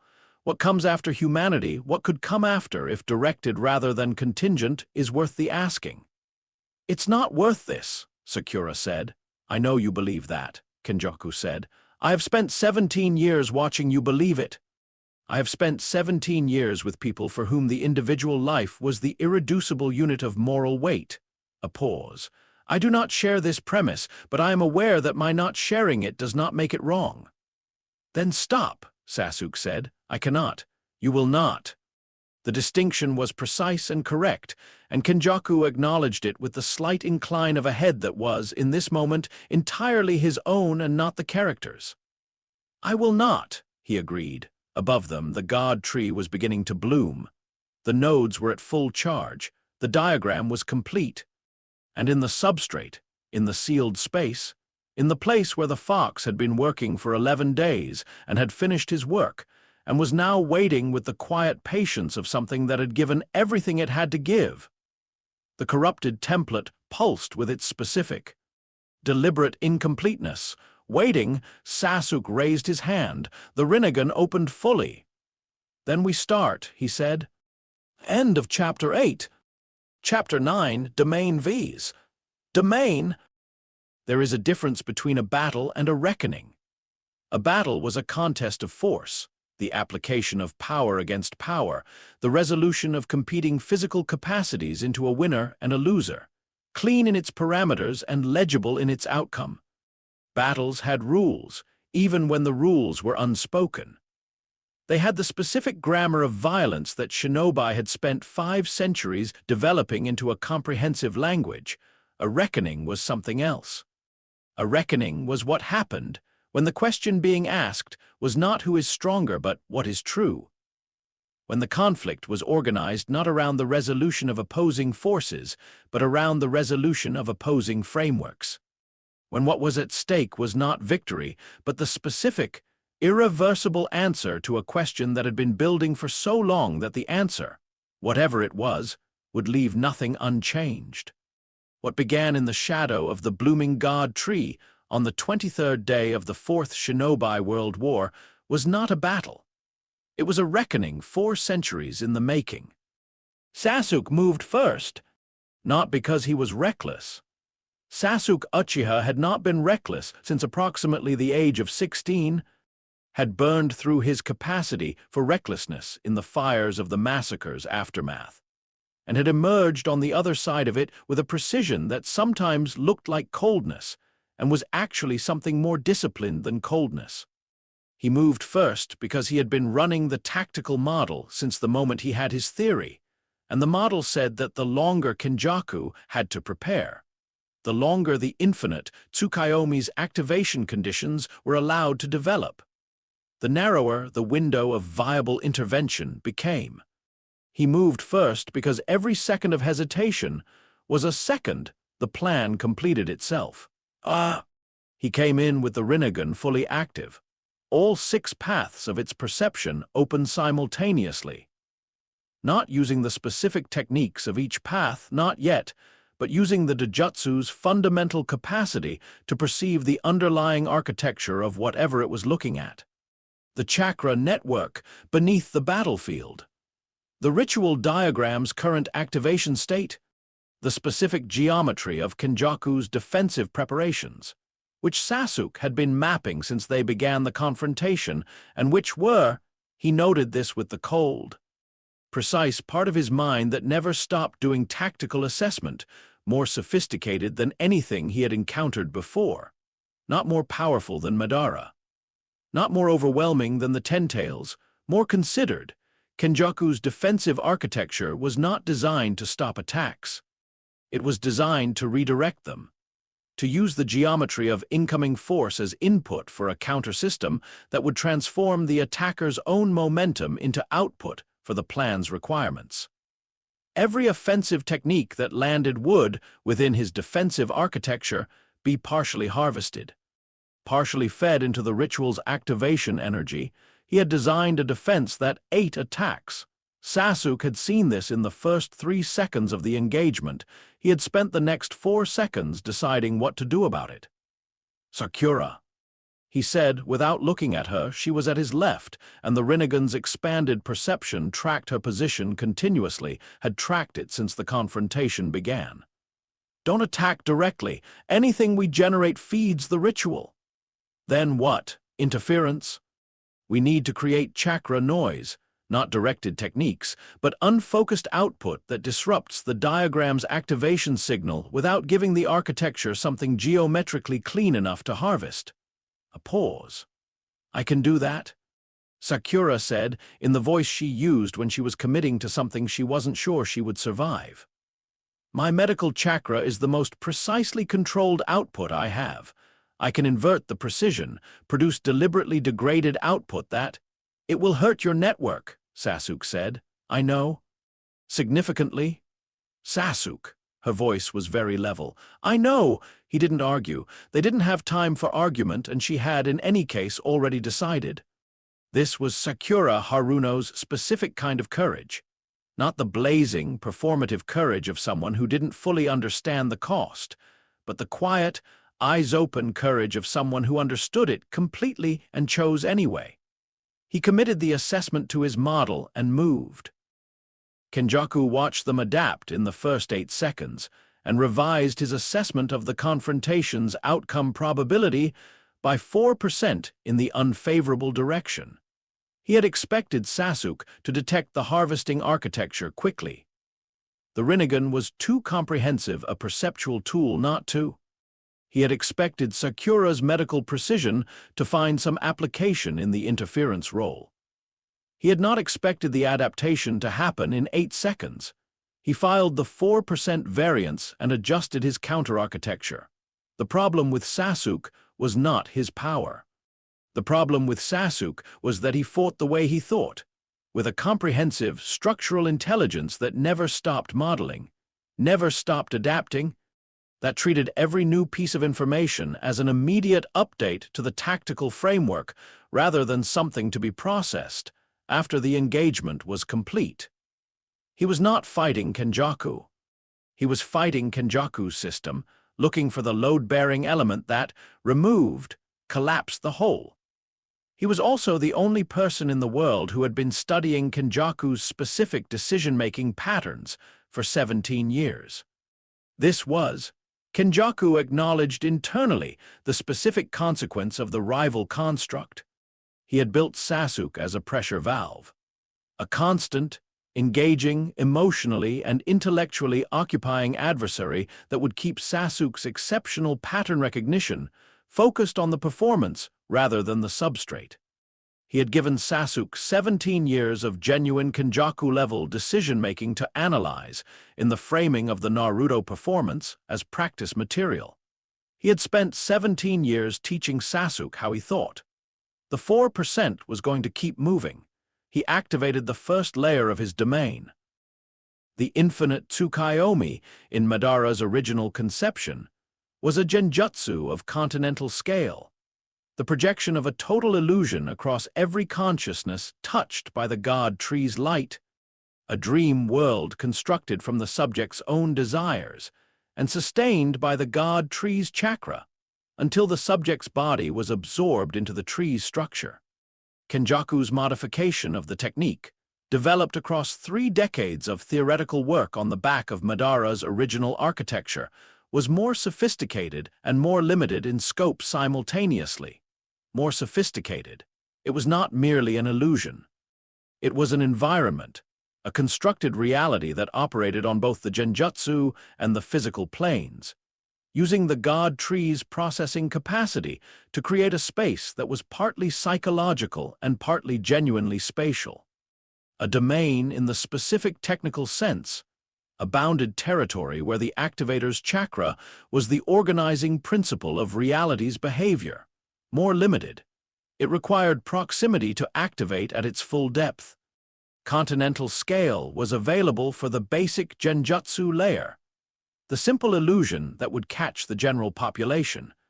But the full processing architecture, the transformative function that was the plan's actual purpose, only operated within approximately 300 meters of the central node. Within 300 meters, the domain was complete. Within 300 meters, Kenjaku was the architecture. He pulled Sasuke and Sakura inside. The transition was not dramatic. One moment, battlefield, burning, the god tree's ascending form against a sky that was beginning to take on the pink gold of the Tsukuyomi's first layer spreading across the atmosphere. Next moment, elsewhere. The domain's interior was not an illusion of somewhere pleasant. Kenjaku had not designed it for comfort, had designed it for function, which meant its appearance was secondary to its operational parameters. What it looked like to the people inside it was a vast space of organized geometry. Clean lines of force visible as light, the underlying architecture of the processing system made spatially legible, an environment that was simultaneously inside and outside, structured and infinite. The specific visual quality of a space where the rules of reality were exactly what their designer intended them to be, It was, Kenjaku thought, the most honest environment he had ever inhabited. Everything was exactly what it was. No performance, no substrate, no gap between surface and reality. Just the plan made visible. Sasuke looked at it with the Rinnegan and said quietly, "You built this from the Sage's original architecture." The 9-point configuration was his, Kenjaku confirmed. The processing modification is mine, and the Genjutsu layer, a delivery mechanism only. The significant work is what the delivery mechanism enables. Sasuke was already mapping it. Kenjaku could see the Rinnegan's perception moving across the domain's structure with the specific quality of a mind doing rapid architectural analysis. Looking for the same thing he always looked for, the load-bearing element. The harvesting function requires the subjects to be present, Sasuke said, not a question. The full processing function, yes. The basic Genjutsu layer operates at range, but the transformation requires us to be here. Sasuke looked at him. "You brought us in." "Yes. Why?" The question was not tactical. Sasuke had the tactical answer. Kenjaku had brought them inside because inside the domain, his control of the environment was complete. Because inside he could manage the interference they were generating. Because inside the 300-meter radius, the full processing architecture was available and could convert whatever they generated into useful input. The question was not about tactics. "Because," Kenjaku said, "if this works as designed, you will be part of what it builds. You are, both of you, among the most exceptional chakra signatures the shinobi world has produced. The processing architecture will find in you the most sophisticated elements of what human chakra consciousness has become. You will be in the output." "That's not an answer," Sasuke said. Kenjaku looked at him. "No," he agreed. "It isn't," he moved. The combat inside the domain was unlike anything either of the shinobi had trained for, because it was not primarily physical. Physical techniques worked. Kenjaku's body had the full combat capacity that 17 years of genuine training, 6 paths chakra and sage mode had developed, plus the precise, experienced fighting knowledge of 4 centuries of inhabiting exceptional vessels. He was, by any objective measure, one of the most physically formidable combatants in the world at this moment. But inside the domain, physical was secondary. The domain's organizing principle was chakra's information, the same principle that underlay Kenjaku's transfer technique, that underlay the God Tree's processing architecture, that underlay the entire theoretical framework of the plan. Inside the domain, chakra was not merely fuel for techniques. It was the medium of reality itself. The structure of the environment responded to chakra input with a directness and immediacy that made the distinction between technique and intention much thinner than it was outside. Think an attack into existence clearly enough, and it existed. Think a defense with sufficient precision, and it held. The domain was, in effect, a space where the quality of your thought was the most significant determinant of what you could do. This was, Kenjaku reflected, probably the only environment in the world where his advantages over his opponents were comprehensively expressed. Sasuke was exceptional. Genuinely, historically exceptional. The Rinnegan at full activation. The Sharingan's combat prediction layered beneath it. The complete arsenal of a lifetime of extraordinary development at his disposal. Kenjaku had 4 centuries of thinking at the highest level he was capable of, in an environment where the quality of thinking was the primary variable. He pressed the advantage with the precision of someone who had designed the environment for exactly this confrontation. Sakura felt the domain try to take her apart, not violently. That was the unsettling thing. It was not an attack. It was an assimilation. The processing architecture reaching into her chakra network with the same delicate, comprehensive attention that a skilled diagnostician brought to a patient, identifying the structure of her chakra, mapping its characteristics, preparing to extract the most sophisticated elements for integration into the output template. It felt like being understood. It felt, She thought with the specific horror of a person encountering a genuinely accurate metaphor for something terrible, like being read. She had spent her career developing the capacity to understand chakra networks at the deepest level, to look at the architecture of a person's life force and see the history written there. The domain was doing this to her with a comprehensiveness and a speed that made her own capacity look like candlelight next to the sun, and it was doing it in preparation for taking what it found. She had perhaps 4 minutes before the assimilation was complete enough to be irreversible. She made a decision. The decision was not strategic. It was not the product of tactical analysis or survival calculation. It was the product of 17 years of knowing a person, or believing she knew a person, and the specific quality of love that genuine knowledge produced, which was not the love of the performed self, but the love of whatever was real underneath. She had said, in the medical tent, "You don't know if you killed him or if you are him." She had been asking about Naruto, but she was also asking about something else. She was asking whether the thing that had grown in the substrate, the residue, the ghost, the 17 years of performed but genuine life, whether that thing was worth reaching for, whether it was worth spending herself to reach for it. She decided it was. She turned the full, precise, extraordinary power of her medical ninjutsu inward, not at the domain's assimilation process, not in the defensive way Sasuke had suggested, but at her own chakra network, at the deepest layer, at the specific signature that her diagnostic scrolls had showed her twice in 3 years, and that she had called equipment variance. The second frequency, she reached for it, not to fight it, not to expel it, to speak to it. She poured chakra into the communication attempt with the specific desperation of someone spending a resource they know is finite on something they know might not work. And she said, in the language of chakra, in the diagnostic medium that was the most precise form of communication she knew, the only thing she could think of to say, "If there's anything left of you in there, now would be the time."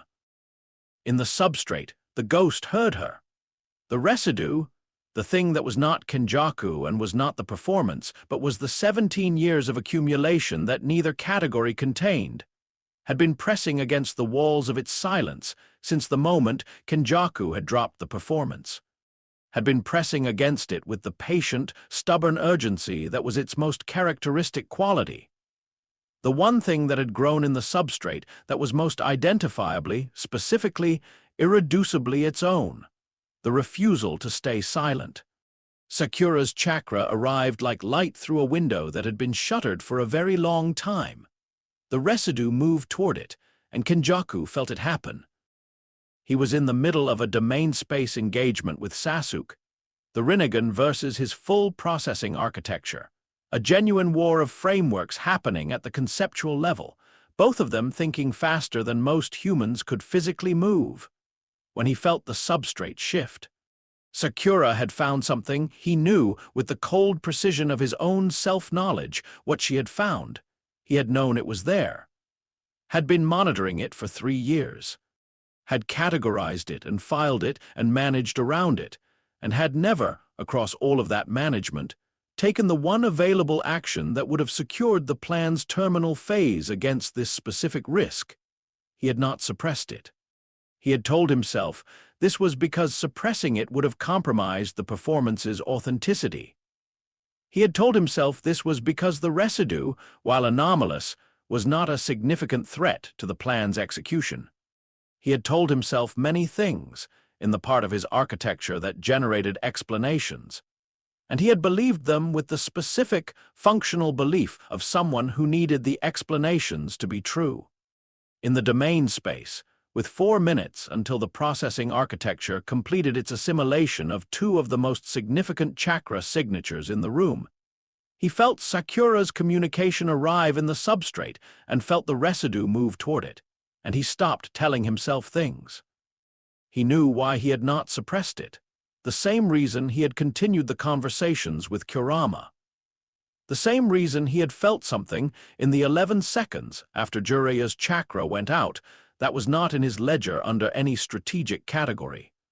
The same reason he had, in the domain space, answered Sasuke's non-tactical question with honesty rather than management. He had not suppressed the residue because suppressing it would have meant accepting that the 17 years had produced nothing real. And accepting that would have required him to also accept that 4 centuries of operating alone had produced nothing real. And accepting that would have required him to look at the full span of his existence and find it not tragic. He had no framework for tragedy, but empty in a way that the plan, the question, the centuries of preparation had been papering over. What comes next? He had spent 3 centuries asking it about humanity. He had never once asked it about himself. In the domain space, with Sasuke pressing the engagement and Sakura reaching through the substrate, and the god tree blooming above and the nodes pulsing below, Kenjaku felt the plan arriving at its terminal moment and felt, simultaneously, something arriving at a terminal moment of its own. He thought about Kurama, about the conversations, about I find I prefer the version of this situation where you are informed, about what that preference meant if you followed it honestly to its conclusion. He thought about the boy, the residue, the ghost that shouldn't have been able to exist and had existed anyway, with the stubborn, inexplicable persistence of something that simply refused to accept the conditions of its impossibility. He thought about 17 years. He thought about what it meant that he was thinking about these things now, in the 4 minutes before the plan completed, instead of managing the engagement with the full, undivided processing capacity that the engagement required. He was distracted. Kenjaku, 454 years old, architect of 3 centuries of preparation, had never once been distracted during a terminal phase execution. He was distracted. Sasuke saw it. The Rinnegan saw everything. It saw the 4% variance become 8% become 15. As Kenjaku's processing allocation shifted in ways that were not tactical, that were pulling capacity away from the domain maintenance and the engagement management and putting it somewhere else, somewhere internal, somewhere the Rinnegan couldn't directly observe but could infer from the degradation of the domain's surface precision. Sasuke had been looking for the load-bearing element. He had just found it, not in the domain's architecture, not in Kenjaku's combat technique, not in the ritual diagram or the god tree or the processing system, in Kenjaku himself. Sasuke pushed, not with the Rinnegan's raw capacity. He had been holding that back, rationing it, aware that the domain's harvesting architecture would convert overwhelming direct force into useful input. He pushed with something more specific. He pushed with 17 years of knowing exactly which questions Naruto Uzumaki could not ignore. The boy, Sasuke said. His voice in the domain space carried differently. The environment's chakra's information principle made language carry intent as directly as technique, made the words arrive with the full weight of what was behind them. You said something, Gru. You said you couldn't categorize it. A pause. I'm telling you what it is. Kenjaku was still, the engagement was still, the domain pulsed around them. It's regret, Sasuke said. That's your uncategorized variable. 4 centuries of operating without it, and then 17 years of giving it everything it needed to grow. And now you're standing in the terminal phase of your life's work, and you can't commit to it without remainder, because the remainder is, he stopped. Something was happening in the substrate. Something that the Rinnegan, at its full activation, could see at the edges of its perception. A shift in the chakra architecture of the vessel itself. Not Kenjaku's chakra, not the Nine-Tails chakra, something that was neither. Something coming up from the substrate like water through stone. Slow, inexorable, the specific patience of something that had been pressing against a barrier for 17 years, and had just found, in Sakura's reaching and Sasuke's words and Kenjaku's distraction, a gap, the ghost, coming up. Kenjaku felt it with a clarity that was almost physical, the residue moving, the 17 years of accumulated genuine experience organizing itself, in the substrate, around Sakura's communication and Sasuke's words. finding the coherence it had been pressing toward since the moment it had first understood its own situation. It was not powerful. Not in the combat sense. It had no chakra of its own beyond what it had absorbed from being the substrate of a 17-year life. No techniques, no training, no access to the vessel's external capabilities. But it was present. More present in this moment than anything Kenjaku had felt in 4 centuries. And it was doing something he had not modeled. It was not fighting him. It was not trying to expel him or suppress him or take control of the vessel's external functions. It was not doing anything that his 4 centuries of operational experience had given him a counter-protocol for. It was simply being there, with the full, complete, entirely impossible presence of something that knew exactly what it was and was it anyway. The warmth that Kurama had described, the thing that Sasuke had been trying to name, the quality that Sakura had been reaching for, present, and in its presence, in the specific quality of it, Kenjaku encountered something he had not encountered since approximately the year 1600. A mirror, not a performance. Not a model. Not a strategic assessment of another consciousness. A mirror, the specific experience of seeing yourself in something other than yourself, with a clarity that self-examination could not produce, because self-examination was always contaminated by the self doing the examining. He looked at the residue. He saw in its presence the shape of what 4 centuries of absence looked like from the outside. He saw the plan, not as the correct answer to the correct question. That was how he had always seen it, from inside, where the logic was impeccable and the costs were acceptable. He saw it the way the residue saw it, as the thing a consciousness built when it had been alone long enough to forget what it was building away from. He saw the question, what comes next? And he saw it clearly for the first time in 3 centuries, not as a genuine inquiry, but as a replacement. Something to organize around so that the thing he was replacing didn't have to be looked at directly. What comes next? He had never once asked. What is this? The moment, the residue, the conversations with the fox, the 11 seconds after Jiraiya, the 4% variance that had become 15 and was still climbing. He had never once asked what this was, because asking it would have required accepting that it was something. That the 17 years had produced something that mattered in a way that was not strategic and was not theoretical and was not the answer to any question except the one he had never been willing to ask. What does it feel like to have been alive? He had been alive for 454 years. He had never once asked. The god tree bloomed above them. The nodes pulsed.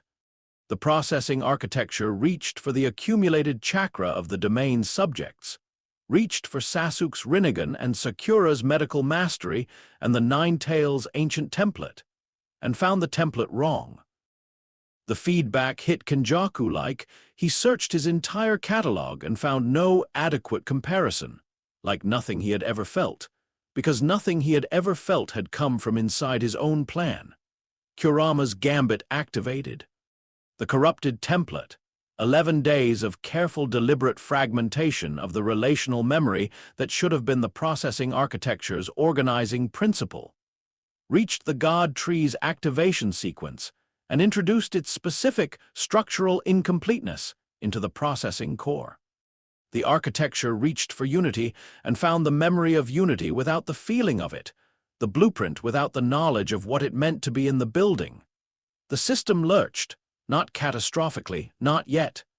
The architecture was too robust, 3 centuries of Kenjaku's engineering too sound, for a single corrupted input to collapse it. But the processing function, which required the template's relational content to define the destination of the transformation, found itself without a destination. It had the raw material, it had the processing capacity. It did not have the answer to the question it was trying to answer. What should this become? The god tree's processing function, without the template's relational memory to guide it, began doing the only thing a processing system without a destination could do. It improvised. And in the improvisation, in the wild, unguided, destination-free reaching of a biological computational system that had been given enormous amounts of information and no instruction about what to produce from it. Something emerged that was not the plan, not the god Kenjaku had intended, not the disaster he had prepared for, something genuinely new, something that had never existed before in 4 centuries of planning or 4 millennia of chakra history. Something that none of them, not Kenjaku, not Kurama, not Sasuke or Sakura, had any model for. The domain cracked. Light came through the cracks, not the pink gold of the Tsukuyomi, not the burning red of the Nine-Tails, not the cold white of 6 Paths chakra, something else.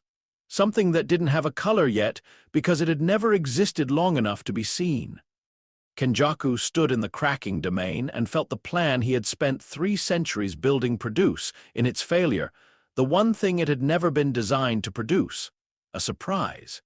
He had told Kurama months ago that he hadn't been surprised in 400 years.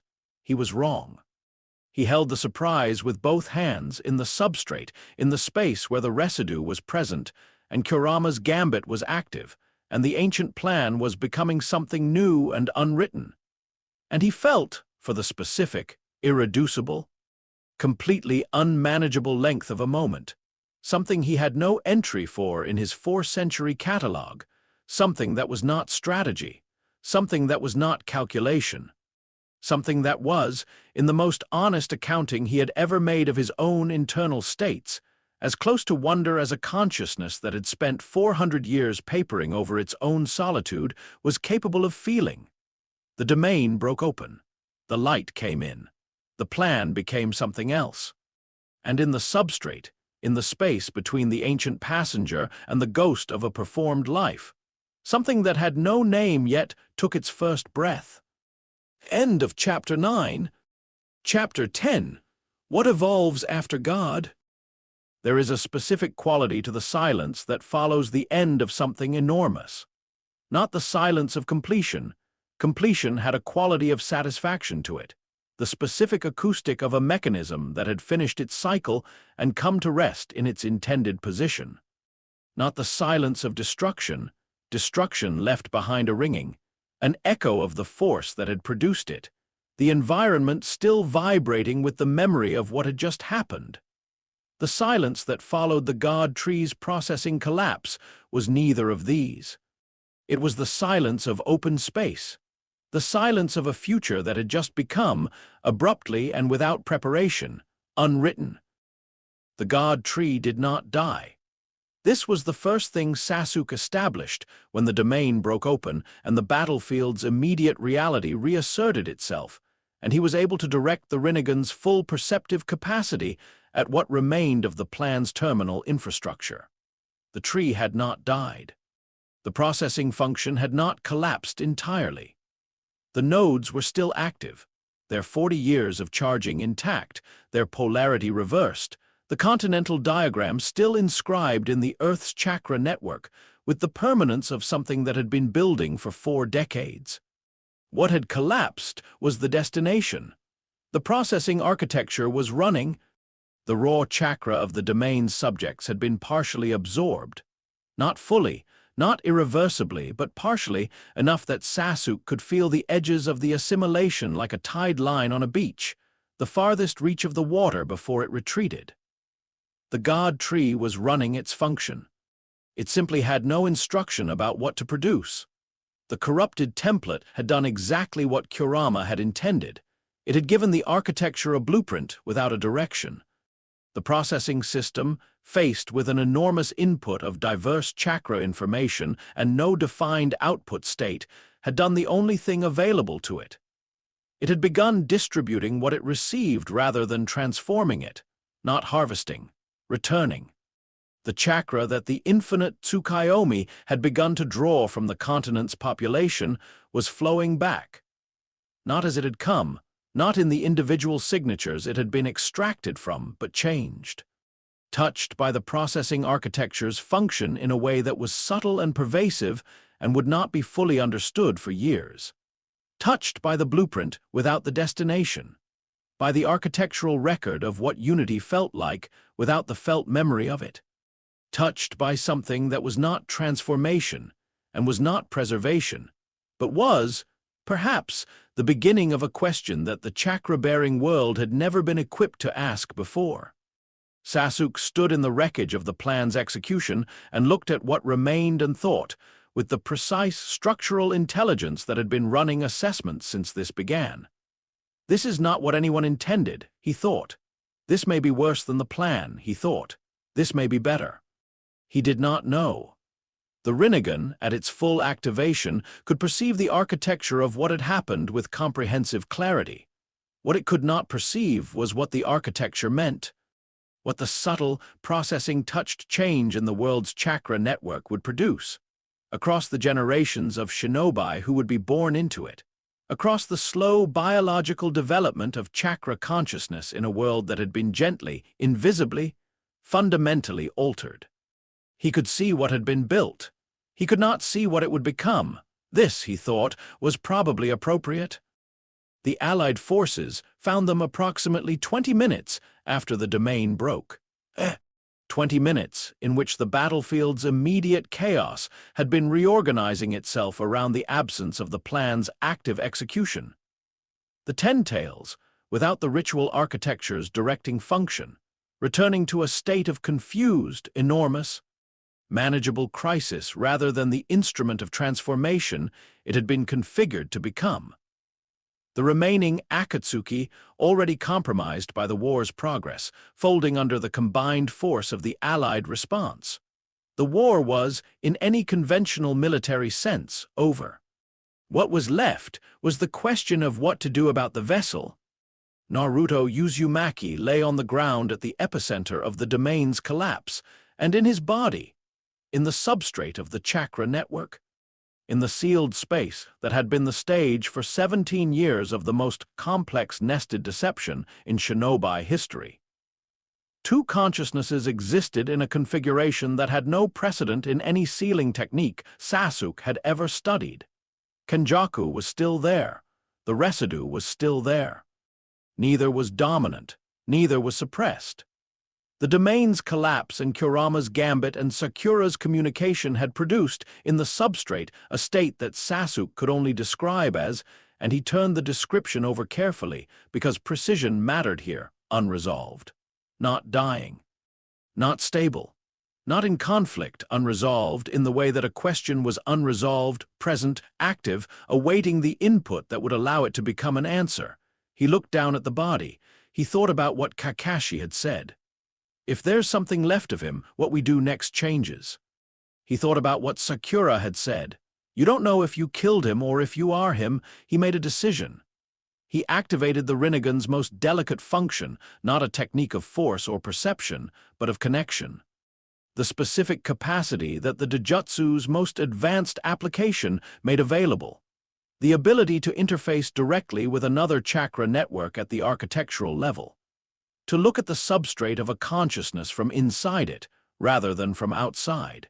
He went in. The inner landscape had changed. He had been here before, twice, in the years before the war, during the specific moments when Naruto's chakra sharing had created a brief architectural bridge between their networks. He had seen the sewer.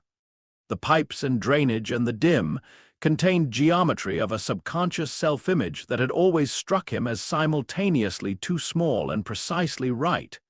What he found now was the sewer changed. The walls were the same. The structure was the same. But the water was different, lighter somehow, as if something that had been pressing down on it from above had been removed. And the quality of the space had shifted in a way he couldn't immediately categorize. It felt inhabited in a way it hadn't before, in the way a room felt inhabited when the people in it had recently had a conversation that mattered. He found them in the chamber at the center. Kenjaku sat against the wall, which was, Sasuke understood, the substrate's spatial representation of the position the ancient consciousness occupied in relation to the vessel's architecture. Present but separate, permanent but not primary. He looked in this spatial representation like what he was, a very old thing in a space that had not been built for him. The residue, the ghost, the 17 years, occupied the center of the chamber. It did not look like anything in particular. The substrate's spatial logic was not precise enough to give it a clear form. It existed as a quality of the space rather than a discrete object within it. A warmth, a presence, the specific atmosphere of someone who had lived somewhere for long enough that the place held the shape of them even in their absence. Except it was not absent, it was very much present. Sasuke looked at Kenjaku. Kenjaku looked back with the specific quality of a consciousness that had, in the last 40 minutes, arrived somewhere it had not expected to arrive and was still determining what to do about the arrival. "You could have stopped it," Sasuke said. "At some point, you had the processing capacity, you had the model. At some point the variance was large enough that you could have corrected for it." "Yes," Kenjaku said, "and you didn't?" "No." "Why?" Kenjaku was quiet for a moment. In the substrate's spatial logic, the quality of his presence shifted, something that, in a person, Sasuke would have called looking inward. "I have been asking myself that since the domain broke," Kenjaku said finally. "I have several candidate answers. I'm not certain which is most accurate." "Give me the honest one." "They are all honest. That is the problem." A pause. "The first, I had become genuinely uncertain that the plan's terminal outcome was optimal. Not morally, I have not developed a moral framework for this, but technically. The processing architecture without the relational template would have produced something that I had designed as a transcendent state and was increasingly modeling as a sophisticated dead end. A form of existence optimized for complexity without the generative quality that genuine relation between consciousnesses produces. Technically flawed. "That's a strategic reason," Sasuke said. "You said they were all honest." "Yes, the second reason is not strategic." Kenjaku paused again. "The residue was present. The ghost. The 17 years. I had been not suppressing it for 3 years and telling myself it was a performance consideration, and in the 40 seconds of the domain's execution window when correction was still possible, I understood that this was not true. I had not suppressed it because I did not want to. Silence. Because it was the only genuinely novel thing that had happened to me in a century," Kenjaku said. "A consciousness that should not have been able to exist, existing anyway, in a location I had prepared specifically for something else. Growing without my permission in a direction I had not modeled. I have been studying consciousness for 4 centuries, and the most interesting consciousness I have encountered in the last 50 years is one that I accidentally created and then couldn't bring myself to erase." Sasuke looked at the residue, at the warmth and presence of the thing in the center of the chamber. "That is the most self-aware thing you have said," he said. "I have had 40 minutes of unusual clarity," Kenjaku said. "I expect it is temporary." "The third reason," Sasuke said. Kenjaku looked at him steadily. "The third reason is that across 17 years of operating as Naruto Uzumaki, I accumulated something I do not have an adequate category for. Kurama told me once that the most troubling thing I had said to him was that I preferred the version of our situation where he was informed. He was right. It was troubling because it was accurate, and I had no strategic account for why it was accurate." He paused. "I find that I prefer the version of this outcome where the people involved survive it. I do not know what to call this preference." Sasuke was quiet for a long time. Then, because he was Sasuke Uchiha, and the question underneath the question was always the one that mattered. "Is that what caring is? Just preference without strategic account?" Kenjaku considered this with genuine attention. "I think," he said slowly, "it may be what caring is when it first appears in something that has not had it before, unrecognizable, indistinguishable from malfunction." A pause. 4 centuries was apparently sufficient time to develop it without noticing. The chamber held this. The residue, the warmth, the presence, shifted in the center of the space. And then it did something that Sasuke had not anticipated, and Kenjaku had not modeled, and would not have been predictable to anyone who had not spent 17 years being the substrate that it grew in. It spoke, not in words. not in the articulate, precise language of the ancient consciousness that occupied the same space.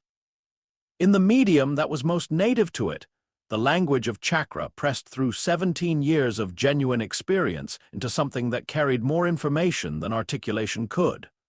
What it said in that language was something like, "I know what happened, I know what you are, I know what you did."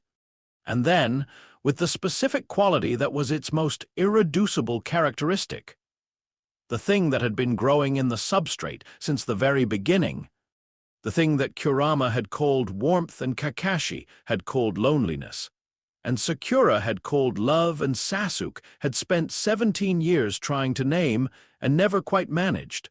"I'm not done." The conversation that followed lasted 4 hours. Sasuke sat outside the inner landscape, in the body's native space, in the sealed chamber that the substrate's architecture had been representing as a sewer for 17 years.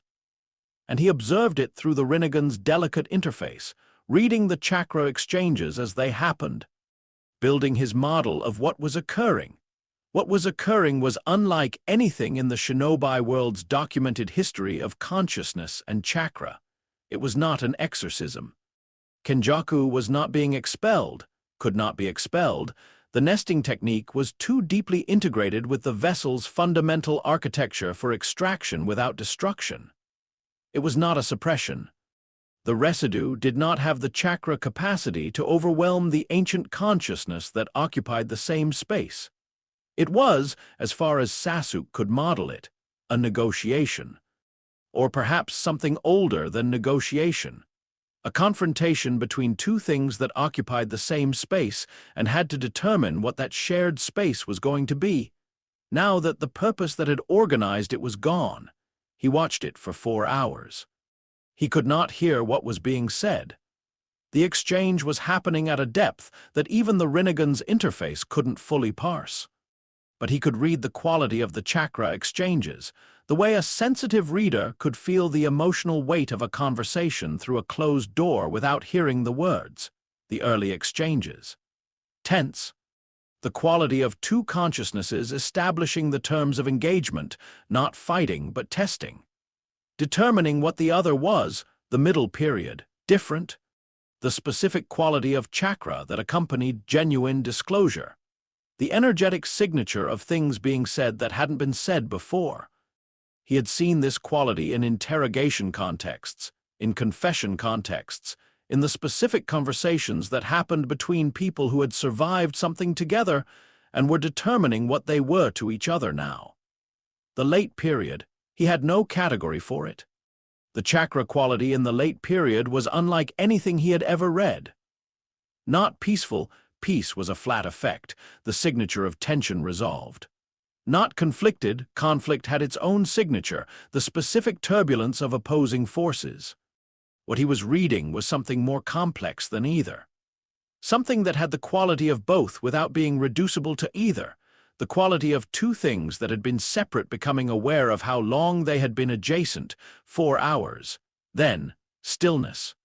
The residue in the substrate settled, Kenjaku in the substrate settled, not merged, not resolved into a single consciousness, not at peace in any simple sense, coexistent, sharing the space not through force or design, but through the specific accommodation of two very different things that had arrived, by very different paths, at the same conclusion. That the space they shared was, for better and worse and everything in between, the only space available. Sasuke withdrew from the interface.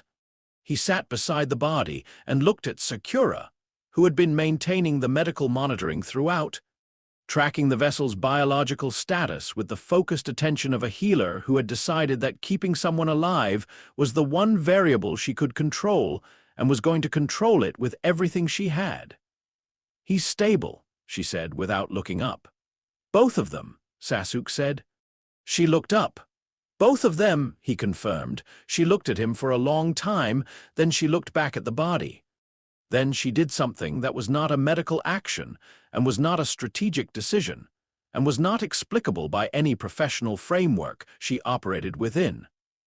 She took Naruto's hand and held it, in the specific way that people held the hands of those they were not willing to lose. And she said nothing, and the saying nothing was the most articulate thing available. Sasuke watched. He thought about what Kakashi had said. If there's something left of him, what we do next changes. He made the choice that the next chapter of this required. Kakashi came to the body at dusk.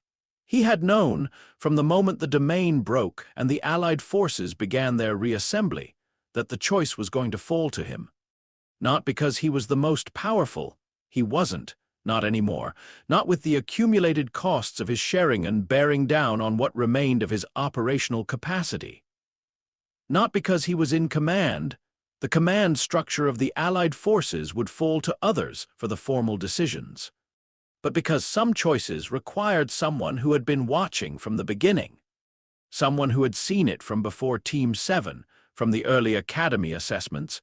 From the first moment he had noticed the cold patience sitting underneath the performed loneliness and had chosen to call it something else, someone who owed a reckoning of their own. He sat beside the body. Sasuke and Sakura gave him space, moved to the edge of his perception, close enough to respond if response was required, far enough to give the conversation whatever privacy a conversation with an unconscious person could have. Kakashi looked at the face. Naruto's face. Still exactly Naruto's face. The same jawline, the same whisker marks, the same particular quality of the features at rest that had always struck him, across the years, as somehow both younger and older than it should have been. Younger in the vulnerability of sleep. Older in a way he had always attributed to the Nine Tails and was now able to attribute more precisely. "I don't know how much of this you can hear," he said. "Either of you," he let the dual address be what it was. "I knew something was wrong," he said. "I told myself I was protecting you from my own paranoia. I told myself I was protecting the team from an investigation that might have destroyed it. I told myself a lot of things." He paused. "I think the truth is that I looked at a child who was lonely and strange and who needed someone to be on his side. And I chose to be on his side regardless of the wrongness, because the wrongness and the child seemed like two separate things, and I was more interested in the child." He was quiet for a moment. "I don't know if that was a failure of duty or the only right thing I did." He looked at the face. "I've decided I'm not going to resolve that question. Some things should stay open." A pause. "You built something," he said. He was not sure which consciousness he was addressing now, was not sure the distinction was as clean as it had seemed 4 hours ago. 300 years of planning and you built this, whatever this is. The war, the tree, the changed chakra, whatever the world is going to be because of tonight. He looked up at the sky, at the normal sky, the stars beginning to appear in the post-Tsukuyomi atmosphere, the specific relief of a sky that looked the way a sky was supposed to look. "I don't know yet if it's a catastrophe or something else. I think we won't know for a generation." He looked back down. "What I know is that you also built him." The pronoun arrived with the weight of a decision about what the pronoun referred to. Whatever grew in the substrate, whatever Sakura reached for and Sasuke found and Kurama protected at the cost of, he stopped. He would need to talk to Kurama separately. That conversation was its own territory. Whatever is in there that isn't 400 years old. He sat with this. "I'm going to make a decision," he said. "The official version of what happened tonight is going to be Naruto Uzumaki, acting alone, disrupting the God Tree's processing function through a technique he is still recovering from. The details will be classified at the highest level. The people who know the truth." He glanced at Sasuke and Sakura at the edge of his perception. "Will decide what to do with it as individuals. That's their choice." He looked at the body. "What I'm deciding is that we're not treating this as a sealing emergency. We're not calling in the sealing corps. We're not attempting extraction or suppression or any of the things that procedure would require." A pause.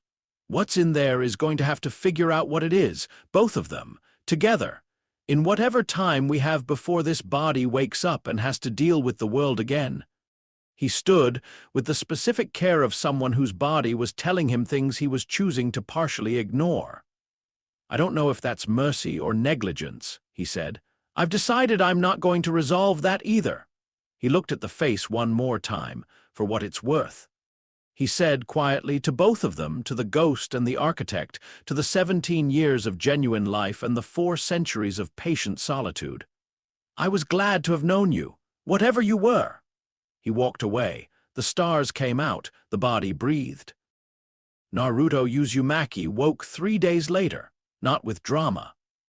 Not with any of the specific quality that the performance might have engineered into a waking, the sudden, blazing return to consciousness, the first loud declaration, the performance of coming back. He woke the way people woke when they had been somewhere difficult and were not yet certain what returning meant, slowly, carefully, with the specific quality of someone taking inventory, not of the body, though he did that too, running an assessment that was simultaneously more comprehensive and more vulnerable than any assessment the performance had run, inventory of the self. What was there? What remained? Sakura was beside him. He knew it was her before he opened his eyes, knew the specific quality of her chakra, the warmth of it, the way her presence had a texture that was entirely her own. He had her in his catalogue and in his genuine experience, and in the strange new landscape of a consciousness that was still determining its own borders. He opened his eyes. She looked at him with the comprehensive attention of a diagnostician and the raw emotion of a person who had been sitting beside a body for 3 days wondering what was going to wake up. "Hey," she said. "Hey," he said back. His voice was Naruto's voice. It was also different. Quieter in a register that had nothing to do with volume. The specific quietness of something that had arrived somewhere new and had not yet found the words for what it found there. "Both of you?" she asked. He thought about the answer with a care that would have been foreign to the performance. "I think so," he said. He paused. "Complicated. It's complicated in ways I don't have language for yet. Take your time." "Sakura," he looked at her. "I know you reached for me. I know what it cost you to reach that deep into that network." A pause. "I need you to know that he stopped. "Don't," she said, gently, firmly. "Don't categorize it, don't put it in a framework, just," she took his hand, the same hand she had held for 3 days, "just be here for a minute." He looked at her hand in his, 4 centuries of not being here, 17 years of performing being here. And now, something he had no historical template for, the specific, unperformed quality of actually being here. In a body that was genuinely his, in a space that was genuinely shared, with a person who had reached into the worst possible version of a substrate to find whatever was real. He was here. It was the strangest thing he had ever experienced. It was, he thought, and this thought came from somewhere that was not the 4-century catalogue and was not the performance layer and was not the careful, analytical substrate that had spent 17 years running calculations. It was extraordinary. He held her hand. He was here. The world after the God tree's partial activation was not, from the outside, dramatically changed. The villages rebuilt. The war's casualties were mourned with the specific, exhausted grief of communities that had survived something enormous, and were beginning the long work of determining what survival meant. The tailed beasts, freed from the ritual's partial activation, dispersed across the continent in ways that were complicated and political and would take years to resolve. The Akatsuki was finished. Madara's plan was finished. The immediate existential threats to the shinobi world were, for the first time in a generation, absent. What remained was everything else. The chakra change was not immediately perceptible. You could not look at a shinobi in the years following the God Tree event and see, in their chakra signature, the processing architecture's touch. It was too subtle for that. Too distributed. Too much like the difference between water that had passed through a particular geology and water that had not, chemically different in ways that would only express themselves across years of the specific development that different water produced. What researchers would eventually find in the generation following the war was that chakra development in children born after the event followed different curves than historical baseline data predicted. Not dramatically. Not in ways that produced obvious divergence. in ways that suggested, and the debate around this would occupy theorists for the next 50 years, that something in the background architecture of chakra had changed, that the capacity for certain kinds of integration between different chakra natures, between biju and human, between individual and the larger network of which all chakra was a part, had been subtly, invisibly, permanently altered, not the god Kenjaku had intended, not the disaster, a change, a slow, distributed, generational change, whose terminal expression would not be visible for long enough that none of the people who had caused it would live to see it. This was, Sasuke thought when he allowed himself to think about it, exactly what you should expect from a plan designed by a consciousness that had been asking the wrong question. What comes next? The answer, it turned out, was not a god or a catastrophe. The answer was time. The same answer it had always been for every human question of sufficient scale. Just time and the people inside it, and the slow accumulation of what they made of it. Sasuke stood at the entrance to the place where the body was recovering and made a choice that he had been making in various forms for several days. He went in. The person who was Naruto, the complicated, unprecedented, historically unique person who was currently the ongoing coexistence of two consciousnesses in a single vessel, working out the terms of that coexistence with the specific patience of something that had been informed it had no other option and had decided to approach this as a problem worth solving, looked up. They looked at each other. "I have questions," Sasuke said. "I know," Naruto said. "I don't know who I'm asking." "Neither do I, sometimes." A pause. "Ask anyway," Sasuke sat. He looked at the face he had been looking at for 17 years, the face that had been the front of the longest deception in shinobi history, the face that was also, somehow, the face of the most genuine thing he had encountered in his life. "The rivalry," he said. "The construct. You built it to manage my pattern recognition." "Yes. And it worked, mostly." Sasuke was quiet for a moment. "But something happened to it," he said. "Across the years, something that wasn't in the design." The person who was Naruto looked at him with the specific quality of two consciousnesses agreeing on an answer. "Yes," they said. "What?" It became real. A pause. "I don't mean the performance became real. I mean a real thing grew inside it, around it. The rivalry was a container, and something genuine grew in the container." Another pause. "I don't think that was avoidable. I think that's what happens when you give two exceptional people 17 years of genuine challenge and genuine recognition. The container becomes irrelevant to what's in it." Sasuke looked at his hands. "I was furious," he said. "For approximately 48 hours, I ran every interaction through the new framework and I identified every manipulation and I catalogued every calculated moment and He stopped. "And," Naruto said, "and I couldn't find a clean line between the calculated and the genuine." He looked up. "Every manipulation was also a genuine interaction.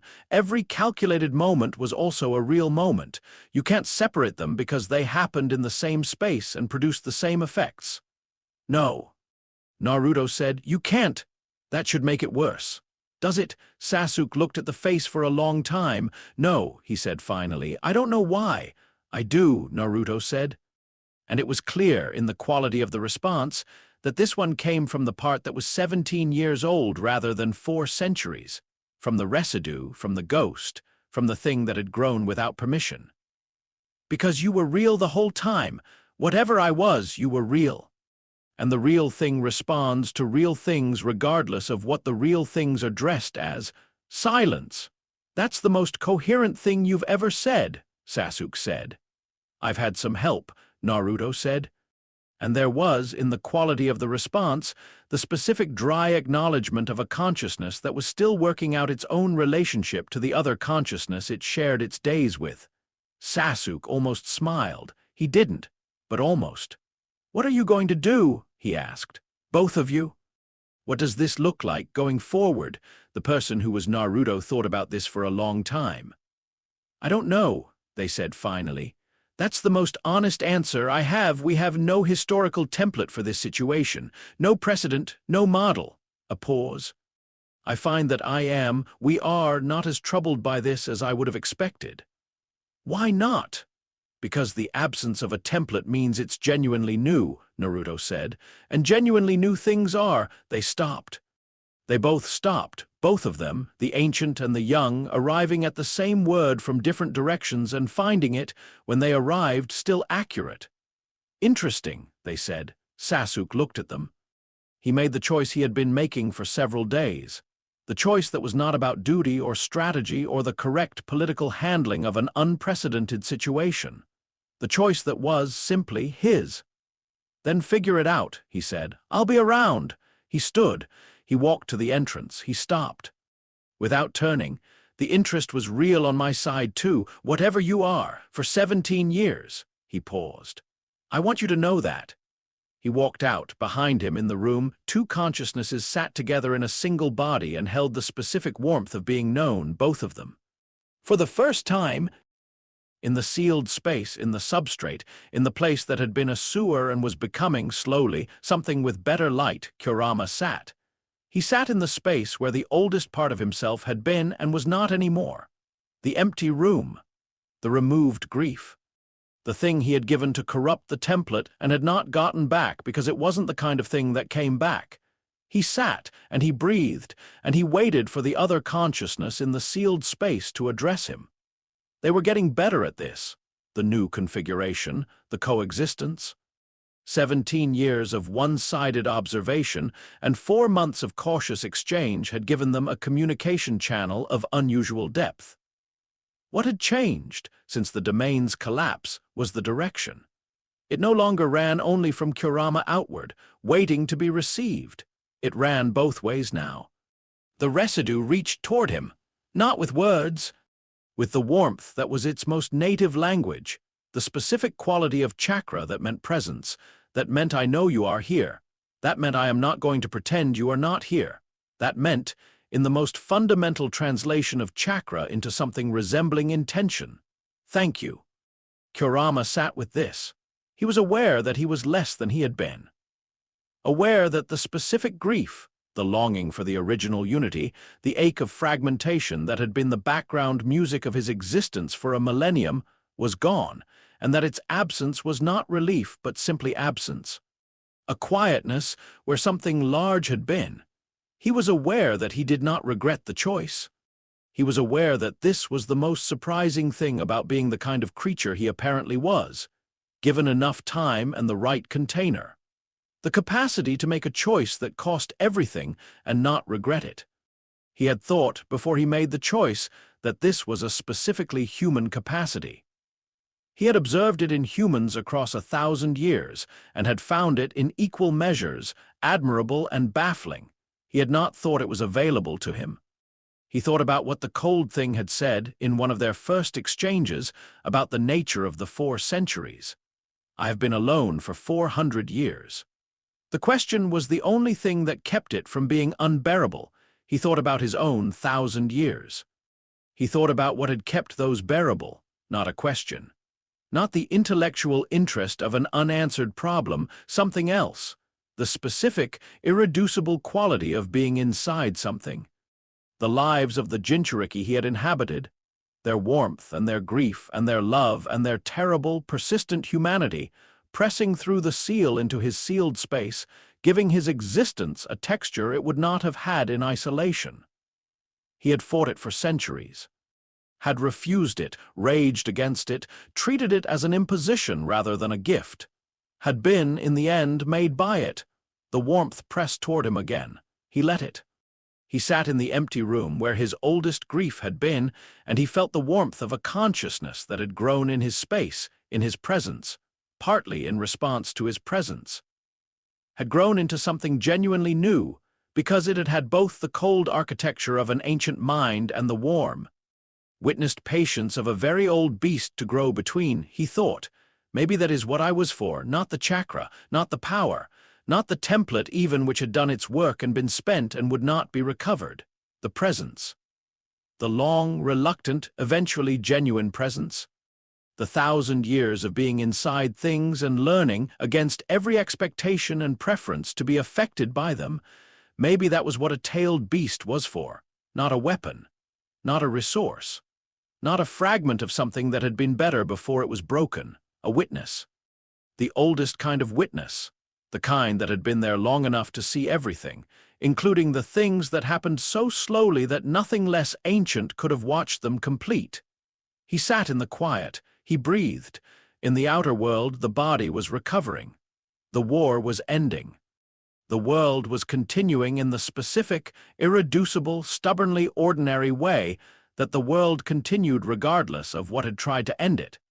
In the sealed space, in the substrate, two consciousnesses were learning to coexist. Not peacefully.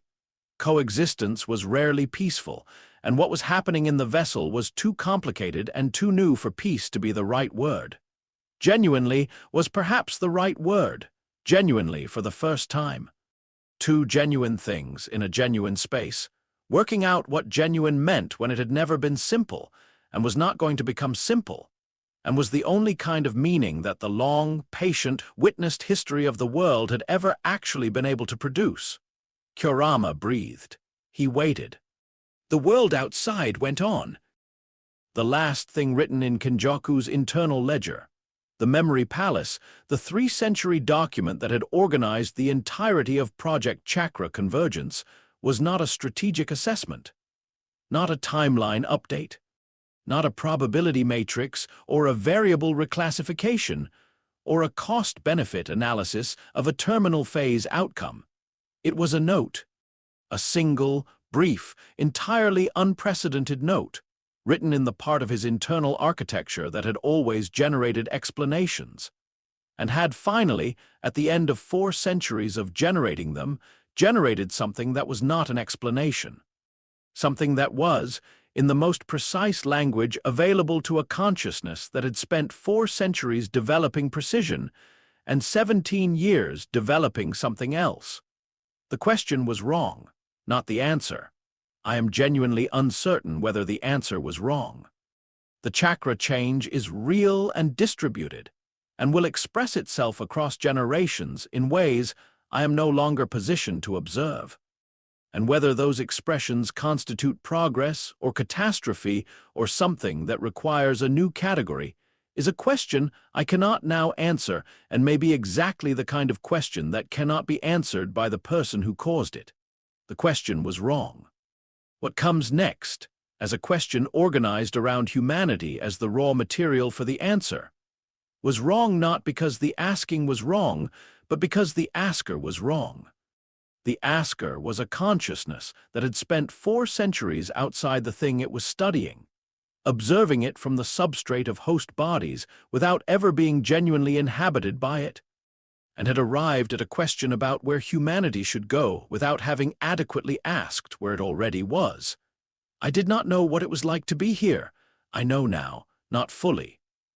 Not in the way that 17 years of genuine life rather than performed life would have given me, but in the way that is available to something that spent 17 years performing it well enough that the performance left marks.